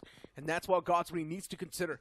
WINDGOD Esports against the players of Genesis, even Steel and Damage dished out for now. Both the teams in the Smack Center, though, were around the Smack Center, but now they're on the edge. Yeah. So yeah, for Genesis and WINDGOD Esports, even they will need to leave this spot soon. With Genesis, the distraction comes through as Mysterious goes for the first. They find the opening and the second knock as well. Apollo, that was an impressive spray. Finish conversion instantly done. Genesis, they have the upper hand, 2v4. And Mysterious, I mean, the other two players can't even get involved. They were in a conflict of their own against the players of Inferno Rising in the backlines. So they have to fight this from a distance. And even the team in the backlines is going to cause a lot of problem for them because WINDGOD will have a direct line of fire, man. From the perspective of Mysterious Esports, yeah, this game is over. I mean, fine, but am I really seeing a combo of S12K and UMP45? Now, that right there is rare. Yeah. Extremely rare. You do not see this combination that much. It's completely anti-meta right now. Anti-meta, it's unorthodox. It is not supposed to work. UMP45 is going to give you the range for mid, or I mean bare minimum mid, and then close range. Hey, either he fights close range or extreme long range, there is no mid. Man likes to live on extremes. I guess, yeah, that's one way to put it. But let's hope that loadout does work out. But for Genesis Esports, it's going to be Matt Dash through a lot of teams. In the center, just driving from the center. And they're definitely catching a lot of that smoke upon themselves as well while they're trying to make that rotate. There's also OG in the front. That's doing a lot of damage. Shadow gets taken down real low. The man needs to go for the pit stop, patch himself up, and then continue that fight. But OG losing out on two crucial men. This is not a good news and not a good start at all for OG. They're already too hurt. I'm having a deja vu moment, Necro. Like, we've seen OG in a position like this. But this time they're going for the revives, both of them in tandem, and Genesis, they have no idea that this is happening. If OG can get their numbers back up, then Genesis might be in trouble, because OG had a very good stronghold of this position. But that also meant that they should have never let Genesis move in the first place. But this is going to be a little bit of a scramble now. I think he's spraying down the players of Inferno Rising in the distance, hoping to get at least one finish point. That's the thing, right? Genesis Esports needs to start moving now. But Veron is able to find a nice knock. And that's going to be one of the rarest finds as well. Genesis now taken down with a 3-man squad. Solid step from OG. Advantage now instantly back in the hands of OG. For a moment we thought Genesis should be easily able to get this fight. But the way it kicked off now, for Genesis Esports, it's looking really dicey. They should have pushed up the moment they knew that OG was extremely hurt. Or maybe they just did not know that OG was hurt. But for OG, they're also taking a different fight on a different front as Inferno Rising is now in a big world of trouble as they are now taking a fight against WINDGOD Esports, and Inferno Rising will be eliminated from this game. Oh man, now WINDGOD looks extremely well versed in how they want to play this head strategy of theirs. 7 eliminations already on the board. Infinity knocked out, but that should be a very easy revive for them. But it seems like that commotion made by Genesis and OG in that tower, that's drawing the attention of everyone around them. We saw WINDGOD ADS in the same direction. Shots were fired towards Inferno Rising as well, but they've been taken out. But that would mean that teams from the other side would have heard that noise as well. But that was stylish, man. He gets points for that. Drove in reverse to avoid the shots. Yeah. I'm not sure if that was planned or... I don't think that was planned as well. Yeah, but it just happened and worked out perfectly well. Just pieces falling at the right spot. Yeah. And now OG, they themselves, they know they've got the high ground to play with, and they can also pressure the lobby a lot from this spot. But the next zone is going to be crucial as well, and it's going to be playing the important part. NoNx in a big world of trouble as they look to take an uphill fight against the players of Moneymaker. But Joker's going to back off and let the opponents breathe. And OMEN, they're also doing quite well for themselves in this particular match. But they have a very weird split going, Necro. That has me concerned. Just moving in for the players of AKROBOTZ and taking the fight against Moneymakers at the same time. That's going to be too much pressure to handle, especially Levi is alone trying to deal with the players of AKROBOTZ. Shots fired on Odin. He has the range. Does he have the range for the Molotov? Utilities are being tossed real close. And for AKROBOTZ Esports, from this moment, survival just gets even tougher. Here Xtreme, Godlike 2 closing on up around this vicinity. There's NoNx in the front, on the top. Here Xtreme, Godlike, they've got the disadvantage inside of the fight since it's going to be an uphill battle. Team Cosmic getting eliminated from this game. You've also got WINDGOD Esports now pushing up. OG, this compound, they're defending it so well. But Genesis Esports from the outskirts, even they're looking to move inside now. For OG, there's pressures from two different sides. How can OG deal with so much pressure?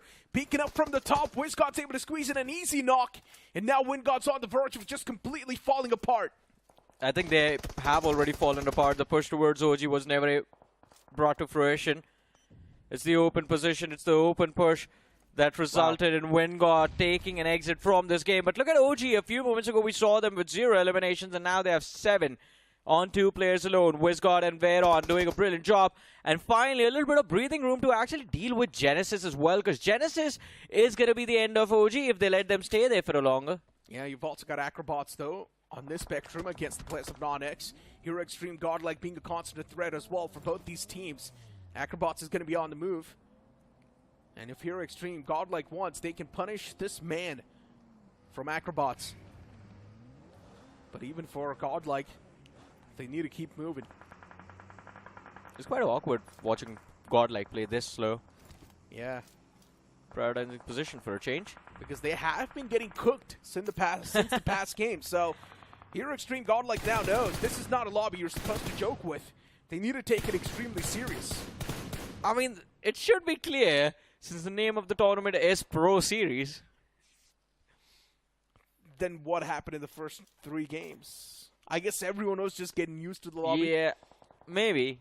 As you say, testing the waters, right? Yeah. And now they've finally tasted it. And it seems fine. I mean, not for Godlike, man, with how things are going. I mean, they're not going to be eliminated, though. Look at the brighter side of the things. Yeah. Right? They're just not going to be able to directly take a leap in the round 3. But hey, there are a few names if they get eliminated in... Wait, what just happened? Genesis losing out on Apollo. Well-placed nade from OG. That's going to find the opener, and OG is now going to start to make that pounce. They're not going to be stopping out anymore. Zap needs to try and hold the entirety of OG all by himself, and this nade needs to find a connection as well. Oh, and nice. it will too. Veron gets knocked out. OG taken down with 3-man squad. Zap wanted to go for the confirmation as well, but Veron strikes at the right instance. And OG still is alive inside of the game. They've got the man number as well. The man advantage is with them. OG, another man falls apart. What is going on? The utilities from the side of Genesis Esports really do hurt. And now Hunters, he's the only man standing. Genesis Esports, they need to count every single thing on Hunters. This Molotov is gonna force Hunter out of that house. A little bit of a saving grace from OG as God's Omen from the backlines, by the way. Found one man from the side of Genesis. And here we have WizGod and Aru. They're going to clean up the players of Genesis. Hunters, as you mentioned, last player left alive. And now extra caution for him as well, because he realizes there's God's Omen in the backlines that can actually third-party this fight. Yeah. But God's Reign moving in on Arrancars. This was a standstill going on for the last few moments. In fact, for a long, long time. I think the last time we saw this fight and was still happening was around, what, stage 3? True. For God's Reign, one thing is pretty much clear. They know they're mechanically pretty skilled. They know they've got an insane amount of firepower too. So all they do is just push up, take the fight, win the fight, and then just conquer the area and get a better spot in their hands. Simple. God's Reign is not even overthinking all the scenarios they're being put in. They're just taking the fights, that's it, and converting those fights. But let's see how far can they take. There's just 3 eliminations on the board since now they finally deal with the players of Arrancar. But most of the teams are going to be out in the open, so there is opportunity for them to just keep pressing forward. You know, just running circles along with Amy Jod, trying to force him either into his line of fire or towards his teammate. Amy finds the opener. He's going to get finished off, though, due to the numbers disadvantage and the pressure that was falling on his head. Top 7 teams, 17 players still alive. OG slowly and steadily now, even they're looking to make that move since they've managed to get the entire recovery. And now OG's not going to let go of Hunters just like that, and that devious to the face is going to seal the deal. As Hunters 2 falls down in Genesis Esports, they have been eliminated with just 3 finishes racked up and no placement points, which is okay. Moneymakers 2 not doing too good. So for Moneymakers, it's quite a rough outing. Yeah. Top 5 teams, 14 players left. And Necro, with how this game is going, I think, oh no. I didn't even say it. I was about to say it that, yeah, finally that slow pace is going to pay off. Maybe they're going to walk away with the chicken dinner, but the thought came to my head and Godlike lost 2 players, man. Yeah, for Godlike, slow pace is not the way they're supposed to play. S-Power, yeah, he knew. He just gave up. He knew he's done for. There's no way he can fight back at that point. And S-Power just gave up in the end. And here Xtreme Godlike evaporating into thin air. OG in the pack, still in a prime spot, cooking up pretty well. That fight against Genesis Esports could have actually been real bad. OG lost out on Pharaon. Another man as well got blown to smithereen by a nade from Hunters. Thank you. So yeah, one thing is for sure, Genesis Esports' utility utilization has been on point. It was, but then the positioning in the fight was very awkward, and it's not their fault. I think at that point you would not expect God's Omen to have a direct line of fire towards you. You would expect them to be distracted towards the team on the west. But we have the top 3 of this match. It's a 3v3v4 position. God's Reign still holding on to all 4 of their players. NON down to 3. They have been down to 3 players since the start of the game, by the way. They lost 1 man very early. And OG also showing up with 3 players. But Levi, his position is going to be compromised. Needs a little bit of cover from his teammate in the back lines. WINDGOD has 4 nades to try and take that man out. There's no way God's Reign is aiming for another chicken dinner, right? I think they God's Reign's on the verge of winning this fight as well as NoNx. Yes, they're doing a lot of damage. God's Reign losing out on 3 players. What just happened? That one man was able to do so much damage against God's Reign, and Lovish just giving love taps to the players of God's Reign constantly. And now getting taken down to just 1 man. I think, Johnny, we jinxed him. We just talked about God's Reign getting a back-to-back, and now they're on the verge of being taken out. Don't say we, man. It was all you. I didn't even say their name. You just went, yeah, maybe they are hoping for another chicken, and I think they were. But that a wonderful play coming in from Lovish, and the dreams of the gods are going to be shattered, and it's going to be OG that take the chicken dinner away. Or should I say it was gifted to them by Lovish from NON. I know, right? Lovish, the way he was able to take down those 3 crucial players from God's Raid. And once again, in the shotgun battle, somehow when the players line up, they get taken down. Straight up. It does not matter if you're facing off against just 1 man in the front or 2 players. If you line up, you're done for. Oh, man, but I really thought God's Reign would take it as well, just like you, to be honest. They had all the 4 players alive. They had the man advantage in the entire lobby. It's not just the players. It was also the fact that NON was completely distracted by OG. Levi's position was compromised. We knew he was going to get taken out by WINDGOD because he had nades and utility to actually push him, pressure him, and finish him off. The man in the backlines would go down to the 1v2 from Atanki and WINDGOD. And then that would just be Lovish against the entirety of God's Reign. They had 4v1 situation. They lost a 3v1 over there. The last man found the trade, but by then, OG was just like in a go mode. Like, all right, God's Reign, they lost 3. This team is down to 2. We have the numbers, boys. Let's just move in. It makes a lot of sense, too, right? Why would you not want to press upon the charge? And I guess Genesis Esports needs to learn something off OG books at this point, because OG knows when to press up and OG knows when to stop. And Genesis Esports, when OG was extremely hurt, they did not press up. Yeah, true. And that's one of the main reasons why they were not able to squeeze in a chicken dinner. Yeah, they just moved into the compounds and stayed there until the top 7 was when Genesis got taken out. As you said, because the fight when Genesis was moving in towards that tower started off with OG's 2 players getting knocked out. So it was a 4v2 in the favor of Genesis, and yet they just stayed back, allowed OG to recover. But hey, Orangutan is going to be very grateful that Genesis just let them live over there, because now they have the chicken dinner, right? For OG, it just felt like the stars were aligned from the start till the end. They had the best possible spot. The circle is moving right on top of that spot as well. Genesis Esports not committing to that fight fully. That was another lucky factor. WINDGOD Esports coming through. Even they were just half committing to the fight. Team Cosmic messed up big time. These were just 3 points delivery at this point. So for Team Cosmic, there was no way they could win that fight. But yeah, for WINDGOD Esports, that hesitancy is something that costed them everything. I mean, but we can't blame them for that, because the terrain actually was completely against them. Every single time they were coming up a slope, they would get shot at. at that point, even the vehicles don't help you unless you just do like what did we see, the driving in reverse sort of strategy. And then later on, Genesis Esports, they just had Hunters alive. He could not really do a lot as well. Yeah. Since he was the only man up. Hero Xtreme, Godlike, we did see them try their best to stay alive, but their best was not enough since Hero Xtreme, Godlike got eliminated pretty early off in the game too.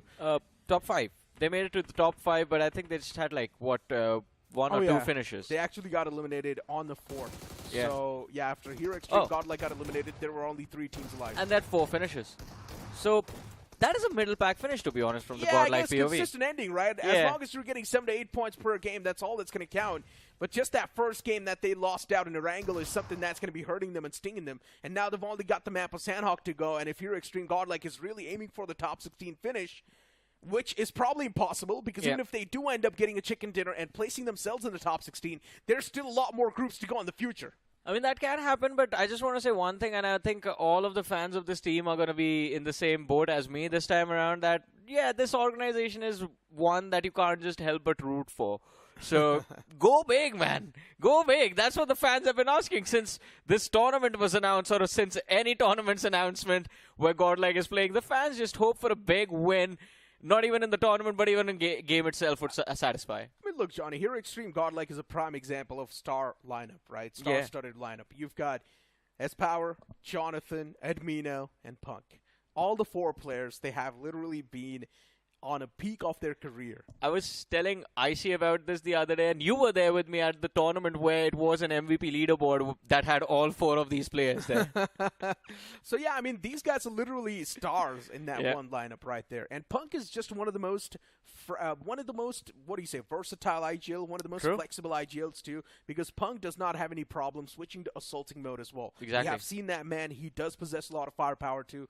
So for Hero Xtreme Godlike, all the 4 players pretty much are the assaulters underneath. That is true, but do you feel that that assault Punk aspect has completely gone away ever since he's taken IGL role in this team? I would say recently it's gone away. Before it was still there, but yeah, after a few changes, that definitely has faded away slowly and steadily. Or it's like we're not able to see that too much. But we do have the top 5 players on our screen, and yeah, WINDGOD was the MVP of the game, played extremely well. Lovish from NON. I mean, there needs to be applause in the chat for this man for dismantling God's Reign the way he did. I mean, that was something else, man. I mean, those are moments that you just clip, put it on your social, and they get pinned right at the top. So my question is, how much is that denial really going to hurt the players of God's Reign, though? Since, yeah, they were eliminated, I think so, on the 2nd, right? If I'm not wrong. Yeah, God's Reign was still eliminated on the 2nd, so they still do get a decent bit of points for themselves. God's Reign gets 13 points. NoNx got 18 points. That's actually an incredible performance from NoNx. Of course, OG getting 23 points. So even that chicken dinner denial is not going to be hurting them too much. True. And I think at this point, it's just about being consistent. So even in the next game, if God's Reign are able to get double digits, they should be good. WINDGOD from this game walking away with 7 points. We were talking about Godlike. They get 8 points, so that is a decent performance. Nothing to be shabby, but it's Godlike. We hold them to a certain standard, so they need to get through those double digits. AKROBOTZ. I have to say, this is an impressive performance coming in from AKROBOTZ, especially the level of aggression that they brought to the table. They were the one who got one player of Godlike out right off the bat mid-rotation. AKROBOTZ only has 4 points, Johnny, though. Hey, man. They are sitting right above Mysterious, if I'm not wrong.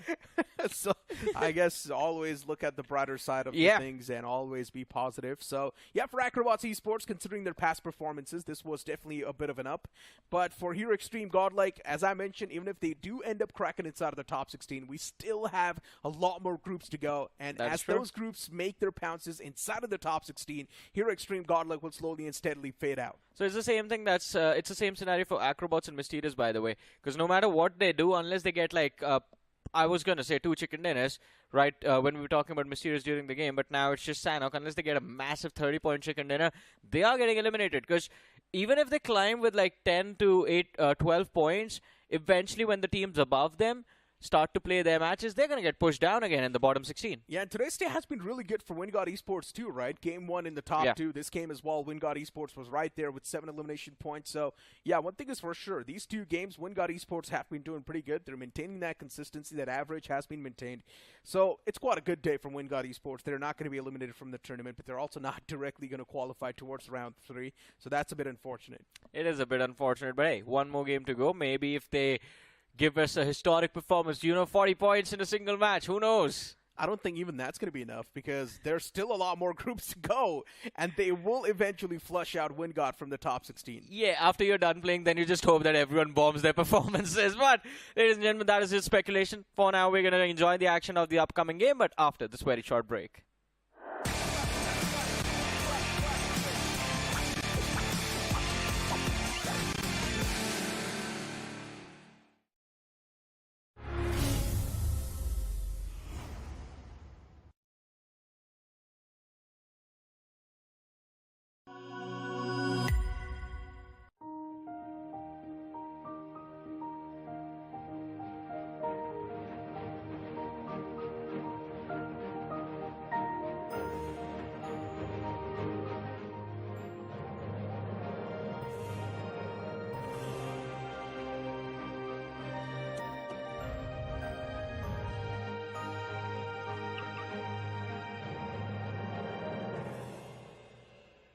Kia.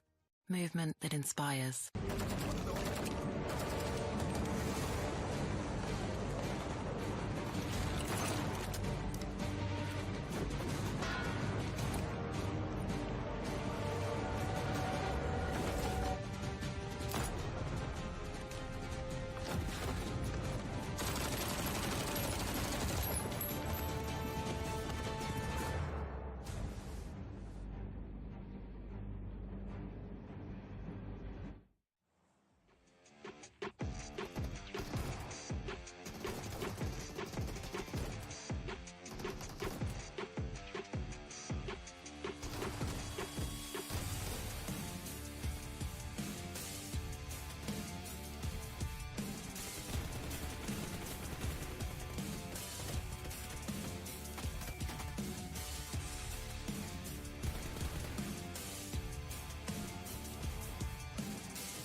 Welcome back after the break, ladies and gentlemen, to the realme BMPS 2025. This is Super Johnny, joined by Icy Baby alongside with me. And of course, as we started off the day, we knew what was going to happen. It's the home stretch for the teams that are playing and fighting for a spot in the top 16, the top 8. For the teams in the bottom 16, it's a fight for survival. For everyone else, also a fight for survival because they're going to try to survive in the realme BMPS to stay and move on to round 2. But, Icy, we've seen 2 matches from Group A, and of course, they're about to play the last game in the map of Sanhok. Well, in this case, I would say Xtreme is making a really, really big run here to try and qualify into the top 16, maybe even the top 8. They've been very, very consistent in 2 games. One more game will decide their fate, whether or not is it going to be enough for them to make it to top 16 and top 8. However, for Extreme Godlike, 2 very, very awkwardly disappointing games. I'm not exactly sure what went wrong, but the chances of going to the top 8 here solely depends on this one final game as well. Because OG, they're pretty much guaranteed the top 8 here. Nobody's stopping them. 2 very, very massive games. Yes, they did not get the chicken dinner in the first game, they were still top 4 with a decent amount of finishes. But that game in chicken dinner pretty much guarantees OG in the top 8 100%. Yeah, I mean, they were pretty much leading the leaderboard for the longest of times, Yep. and I think even now the lead just grows bigger. The only ones that can stop them is Crafton, maybe. But, ladies and gentlemen, if you guys want your grind to never stop, check out the Realme GT7. We have been saying it for the last few days. It is out and available on Amazon. So go on to Amazon.in, grab yourself the Realme GT7. Amazing features, 120 FPS of stable BGMI, which has been co-tested by Crafton and Realme for up to 6 hours. And also 7000 mAh battery with a 120 watt charger. 15 minutes of charge, you get 50%. Exactly. Wow. That's so fast. And, That's very fast. You know, considering that I'm always late, you know, somewhat here, you know, sometimes I forget to charge my phones. That's the perfect device for me. Yeah, that is not a joke. IC is always late. He's the last one to arrive for the cabs, right? That's Spiro, by the way. That's Spiro. Dude, I have stayed with you. You were the last one to show up on this. Next, moving on.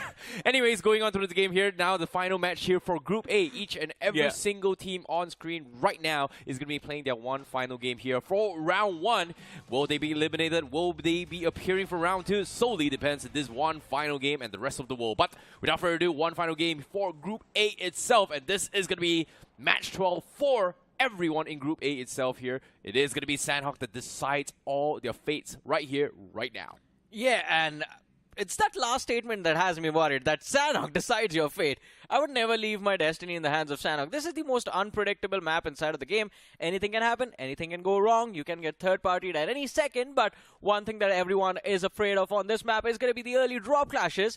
And are we going to see a few? I expect a few always, especially considering OG. Look at them. That's a 4-man widespread drop, and WINDGOD, he's gone and joined the players of Reckoning Esports over there. Hey, sometimes in life you gotta say hello to your neighbors, man. But of course, all things considered here, you know, to add matters towards what you just said as well. Yeah. Do you know why we all love BGMI? Why? It's the unknown factor of every single game is never the same. That is true, but so I see you and I, we go way back with this game, right? I mean, right now, the competitive circuit is still fine. I mean, I'm going to come back to this conversation because Team Cosmic has different plans. Right at the bat, they decide to go after the players of Genesis. And is he getting daggered? Yeah, gets shagged. I love these moments. I've told you how much I love daggers. Oh boy, feels bad for Genesis as well. Apollo, 2 games, first strike in his hand this time, first to get striked. And this is going to be Team Cosmic to punch his way through. Posh goes for wide swing. A little bit too open, blindsided, and Genesis will get the revenge. But Apollo, 2 games of first strike, no third time for you. And he is going to sit things out here for an entire round 1 starting from this match. But Team Cosmic and Genesis, I think at this point, with how these squads are playing, they can try and improve their ranking, try and get a little bit of safety cushion in. But one thing is for sure, both of them are going to meet again in round 2. For sure. But at the same time, OG, what's the game plan here for OG? They are in the lead final game. Are we going to see a masterclass coming from them? Only time will tell, because as of yet, this is a little bit interesting here as well, because Veyron, I don't remember seeing Veyron play at all for the past few days. Only today itself has made his appearance. We saw him in the earlier rounds of Realme BGIS when Atanki was kind of on a break. That is when Veyron was playing, and then Atanki came back. The team took like a week to stabilize. They were back to their old form. But Veyron, again, he is a very talented player. So again, OG is one of those lineups that has a very favorable problem to have. That you have so much talent within your bench that it's difficult to decide who do you choose from. So it's kind of like a first world problem issue. Yeah, exactly. Okay, fair enough. But all things considered, now Amy John in a little bit of a scuffle here. Moneymaker's going to be looking to try and rush him. And guess what? We're seeing the exact same scene coming in here as well. Nades come through, misses the mark, and he's going to get run down by the side of Moneymakers. And that's going to be 1 finish in the back from Moneymakers. And you know what? This feels like deja vu from the previous fight. An exact same scenario for Genesis. Yeah, it looks like the exact same house as well. But it's not. It's on a completely different terrain. This one is towards the west of Ruins. But look at this. While Moneymakers went for their finish, Arrancars have showed up, and now Moneymakers have a stalker. It's Gonu. Well, funny thing is, Amy John was the one that actually got taken out, so it makes a lot of sense why they are going to be stalking them. But the sad part is they're not going to be able to provide any sort of backup. So WINDGOD, it's sayonara to you to at least until round 2. Or Arrancar does well, but a spray comes through from Ganu. Finds connection. NoNx so far pretty much exposes his position, and Moneymakers forced to take a little bit of pit stop to reset this fight and maybe look to try and think a little bit differently here on how they want to take this approach, because ClutchGod, he was about to exit the terrain, but forced to actually sit still there. Yeah, but I want to mention this small detail that, again, I mean, it's like very minor, but this is what makes and breaks a player and their performance, and in fact the entire team at the time. As soon as Gonu took the shots, it was like half a second and Joker's cover fire was instantly there. It wasn't precise, but it was just to pressure the player to pull back down and save his teammates. And these little mistakes in timings, these little differences in timings are very critical. That is why we love Joker. That is why he's a very impressive player and has always been so in his entire career so far. Oh, nicely done coming from ClutchGod as well. As soon as Phoenix took the jab onto his Pucar from afar, he went for the flank, took him down, and now they are forced to play in a 2v4 situation. But at the same time, ClutchGod's pretty much getting knocked as well. The rest of Moneymakers are going to regroup to try and reset this fight, because there is going to be a third party coming through. Ganu trying to get a couple of connections here, does scare him off, forced to take a little bit pit stop. And now they have to lick their way to regroup with his compadre, as NoNx is going to be pushing from the north side themselves. This is turning out to be a very intense fight, which I did not think was going to be the case. Especially after Phoenix went out, I thought Moneymakers would have complete control of this fight. They would be able to shut down Gonu, but Pucar and Aditya for some reason were very cautious of crossing that threshold of the rock. They couldn't, because ClutchGod was actually knocked by NoNx. And that's the reason why they had to back off, which is very, very unfortunate. But of course, you want to try and keep 4 men alive as much as you can, though. Yeah, seems fair, but I'm just saying it's Moneymakers, man. Fair enough. I mean, this is a team that has, what's a better word to use than ego, man? Mechanically skilled players in this entire lobby. Yeah, this is a team filled with a lot of mechanically skilled players. They have a lot of self-confidence within themselves. They are not going to back off from any fight. But ladies and gentlemen, if you want to be in a similar position where you never have to back off from any fight, check out the Realme GT7. It's going to allow you to practice for days, man. 7,000 mAh battery, 120 watt charger. It is the best phone and segment that you can get for yourself. And if you are asking, where do I get myself the Realme GT7? Go on to Amazon.in. That's where it's available.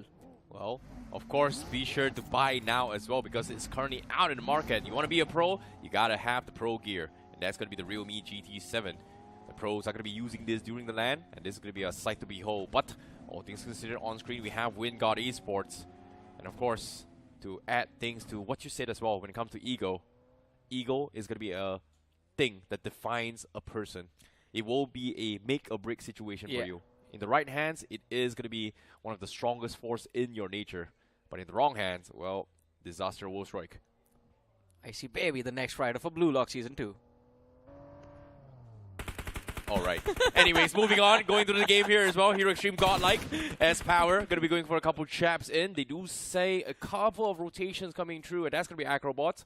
Seems like after a couple of love tabs, they are going to back off instead. Hero Xtreme Godlike still holding down the fort on top of this mountain from the north side of bootcamp. Oh boy. They left Jonathan in bootcamp for some reason. He needs a little bit of training, I guess. Got to work out. Yeah, but then Punk has to stay there. The captain needs to stay there to train the player, right? Personal training. Personal training. Yeah. Is there? Then maybe Paradise Resort would have been better. Does it have a gym? That's relaxation zone. Ah.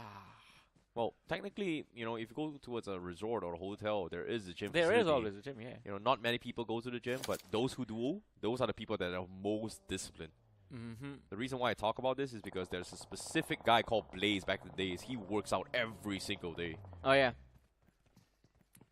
But right now, work is going to be cut out for Inferno Rising, I guess. They find themselves against AKROBOTZ. And AKROBOTZ today have looked like, out of nowhere, their form has improved. They've gotten a little more precise, better coordinated. But unfortunately, this could be their last day in the Realme BMPS 2025. Yep, it could be the last day for them. But in this case, Rising Inferno squad, in this case, I don't think it's going to be their last day. But they still need to kind of maintain their points. And as of yet, for the fight here, AKROBOTZ going to be making no steps. Executor did hear somebody But they have to be a little bit careful here because as of now, Goten, he's going to get picked off. Odin finds a freebie. Wow, the rest of the teams are nowhere there to protect Goten. Odin now going to go for a random sprays. No connection thus far, but AKROBOTZ, they're losing members. It is going to be a 3 versus 3 now. Yeah, it's quite unfortunate, and Odin, he is going to get pushed. The Molotov, in fact, this was the Molotov laid by the players of Rising Inferno that keeps themselves at bay, but oh, he's in a corner, the nade whiffs. But finally, the contact is made. Odin knocked out, and now they have the upper hand. Rising Inferno, they're going to try and burn the AKROBOTZ right here, right now. 2 versus 3, numbers advantage gain, but AKROBOTZ, if they get that revive in, that's going to reset everything. Mysterious Esports, they actually got taken out in 16 plays. I think that might be it. Yeah, it's it. This might be the last time we see Mysterious on screen here for the realme BMPS 2025. Oh boy, that's a little bit sad. However, for Mohit, it's going to have a very interesting angle. Jantin gets tagged up pretty deep here. He gets the knock, but he's still pinned, and that's going to be the sight here coming in from them as Genesis Esports going to be looking for the third party. And in the midst of chaos, Rising Inferno Esports also takes casualty here from this third party. I mean, this is going to be unfortunate for both these two teams because we talk about AKROBOTZ just like Mysterious IC. This, as we mentioned, could be their last game in this tournament. And Rising Inferno, again, the conversation stays the same. What happened to this team? They were off to a great start, but all of a sudden just fell apart. And even now, that overcommitment into the fight seemed good, but you have to be aware about his surroundings. Agreed. OG on the other side, it seems like they are going after Halo right now. Oh, they might be, but they are not grouped in. Seems like this is not a good entry point to be pit stop and taking a major fight just because of the fact that after the fight, how can they rotate the next phase? So OG, they're going to be waiting around stage 2 before stage 3 pops up. This is where they make their mad dash. And so far, OG has been doing this every single game. It seems like they figured out how to rotate in this current meta itself. And they're doing quite well for themselves. This is like the best performance from OG that I've seen in a while. The amount of consistency that they've displayed in round 1 itself. I mean, don't get me wrong over here. OG is an amazing team. They've always done well, making it to the finals, even in the finals. Like, what's the worst thing that you can think about OG or say about OG? That they finished second? Well, to be honest, when it comes to championship titles, hard work will always beat talent. Yeah. In this case, Aru, one of the most consistent player in the history of BGMI, has always made LAN appearances, finished really well, always working hard. It's all about timing. Is this year OG's year is going to be the biggest question for OG fans in particular. And so this is going to be a little bit of a PSA for everyone that just like, you know, how the internet can be about the teams that have not lifted the trophy, but they consistently make it to the finals, so what's the big deal? But I think Alibaba Raiders are going to make a big deal out of God's Omen over here. Fragger getting those frags, and this push is just completely shut down. Gyro God and Stone, they are going to be hiding in a corner. Fragger just runs into that spray, but his teammate was right behind, and they get those 2 knocks off of that. But Alibaba Raiders, unfortunately for them, 2 players lost early, 2 money makers, so this was a desperate fight. They have... Oh, no. Oh, They're not going to let this go, huh? Oh, no. Moneymaker's coming for the rush, but Clutch God, he goes down. The trade comes through, and that is it for AKROBOTZ as they get completely shut down as well. And now Moneymakers, they got themselves a decent amount of finishes. 6 finishes in the back. Alibaba Raiders also next to fall. 14 teams left in this... Well, not 14 teams left. 12 teams left in this game. As 4 is out. And now WINDGOD looking at third party, fourth party, maybe even fifth party. WINDGOD, Moneymakers here from the side of WINDGOD. Great trades here coming for Joker, but Drew needs to back off. He's out in the open. It seems like that shot coming from Joker is good enough to scare him off. And the positioning, the switch in positioning from Pucar over there, they could have gotten knocked out, but that was brilliant. Now it gives them a little bit of breathing room and potential angle to engage with even in the backlines of those shacks. But let's see, Moneymakers, I think this the only worry is this compound is towards the southern edge, so maybe at the next shift of the zone, they could be stuck here. Both the teams, in fact. Agreed. But all things considered, they're still inside the zone. NoNx Esports is going to be playing from the west side. They do have a little bit of knock coming in. Reset comes through, but no pressure anytime soon. Team Cosmic not looking to actually push up the mountain. Meanwhile, on screen here, Extreme Godlike, they find a pick from Bootcamp. And finally, They will separate it with Jonathan from bootcamp, now grouped up inside bootcamp for this fight. And Admino from outside the zone finds a flank, gets a knock, and just like that, Halo, they lose 2. And here Extreme Godlike, seems like they are back in action. Yeah, but Admino is kind of alone over here. His teammates are going to have to... Yeah, who cares? Admino is alone. It's Admino! Gets both of them. But on the other side, Genesis up against Reckoning Esports, and this is going to be an important fight. It's pretty solid cover inside of the play zone itself. The nades come through. Spray got down to a sliver of HP. Genesis, they find the opener as well as the knock comes through. But now it's going to be all-out war between the two sides. Trades have been made. Genesis, do they find themselves coming out on top in this fight? This win, these points are going to be very critical to both these two teams. It's going to be very important as well. Dwara finds an angle. Hunters caught in one of the most awkward spot. Gets knocked. Dwara, however, the third party comes through from afar. It's going to be NoNx Esports. And now the rush comes through from Genesis. Zap takes him out. But little did he know he's going to be scouted out. But no, NoNx was looking in the wrong direction. So Zap, he's going to be able to survive. Dragon Esports now getting completely bullied out by two teams. As Genesis and also NoNx Esports going to be taking pot shots at them. Zap now going for the reset as they need to play a little bit slow here as because it is starting to get a little bit too crowded. It is getting too crowded. As you mentioned, NON moving in from the west and WINDGOD moving from down south.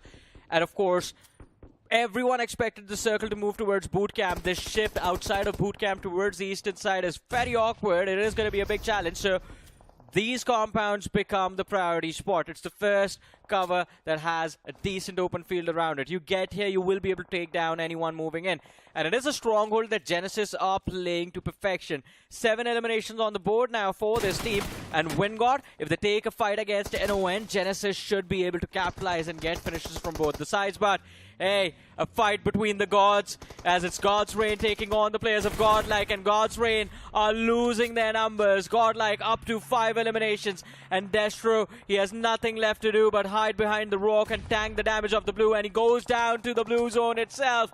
God's Reign eliminated from this game outside of the top 8. Well, nicely done coming from Hero Extreme Godlike as they need to make a push as well because the teams from inside were also taking pot shots in. OG was considering to take a couple of jabs in, but NoNx Esports, they were the ones getting a little bit greedy as well because they have the high ground. They're stalking on Genesis. They were stalking onto his Godlike. And now, all they need to do is just take a little bit chill pill. But fortunately for Hero Extreme Godlike, they do find themselves a decent amount of cover in this next phase of the zone. So they have time to reset, plan on what to do next because as of now, information is key for them. Yeah. And right now, I think that is the lack of information that's kind of making the players of Godlike panic. Because you hear the vehicles around them. It's going to be OG rotating around them.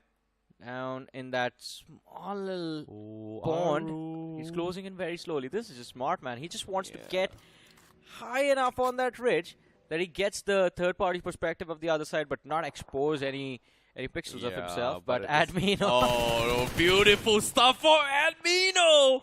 Aru gets taken down. OG, they have to desperately try go to save him as well. But Admino, look at him. He's being very patient as well. He's checking every single cover. He wants to look for the confirmation, but he took too long. WizGod gets a couple of love taps in. So Aru temporarily safe for now. As the back lines are thinking, going to be going for the save. Admino looking to try and find for a different angle here to go in for a different peak. The reset comes through, but the rest of Hero Extreme Godlike, they want to gobble them up. Yeah, definitely. And now they know that OG is going to be down in numbers. They have the range for the utility as well. Admino repositions, even Atanki falls. And a re-knock onto Aru. Instant confirmations are going to be made by Godlike. 7 eliminations secured. And even the position that they're playing from, it should allow them to get themselves close to the chicken dinner.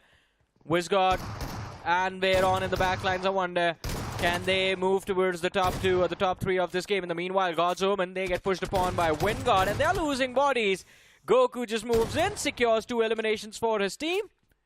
Good start for God's Omen, I guess. Or maybe a good finishing of WINDGOD. Yeah, very, very good finish here coming from God's Omen here. They need as many points as they can to retain their spot to qualify into round number 2. But for Moneymakers, this is also a huge game for them. They've got themselves 7 finishes. And right now, the closest to actually try and jeopardize them, on this case, the two teams that has one of the strongest firepower right now is going to be Hero Extreme, Godlike, and Moneymakers because they have 4 men. But as soon as I say this, DOA status says that Godlike has pretty much lost 1 player in Knocked, and they are going to go for the reset. OG still not too happy that they've lost both Atenki and also Aru. It's a little bit unfortunate, Yeah. but the mental pressure, or in this case, the psychological action coming from Aru did not work on Admino at all. Also, we were talking about why I hate Sanhok, right? That is why, because as you said, yeah, there's a lot of RNG and randomness that you have to deal with inside of every map that you play. But one thing on Sanhok is guaranteed. That is the Sanhok Snakes, man. Yeah.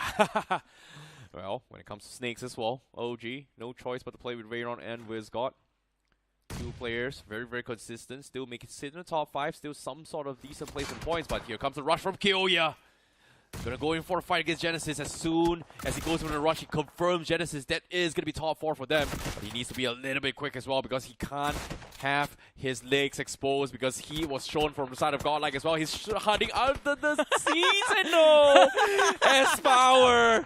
Every single angle was exposed. There was only so much he could have done. Feels bad for Kyoya.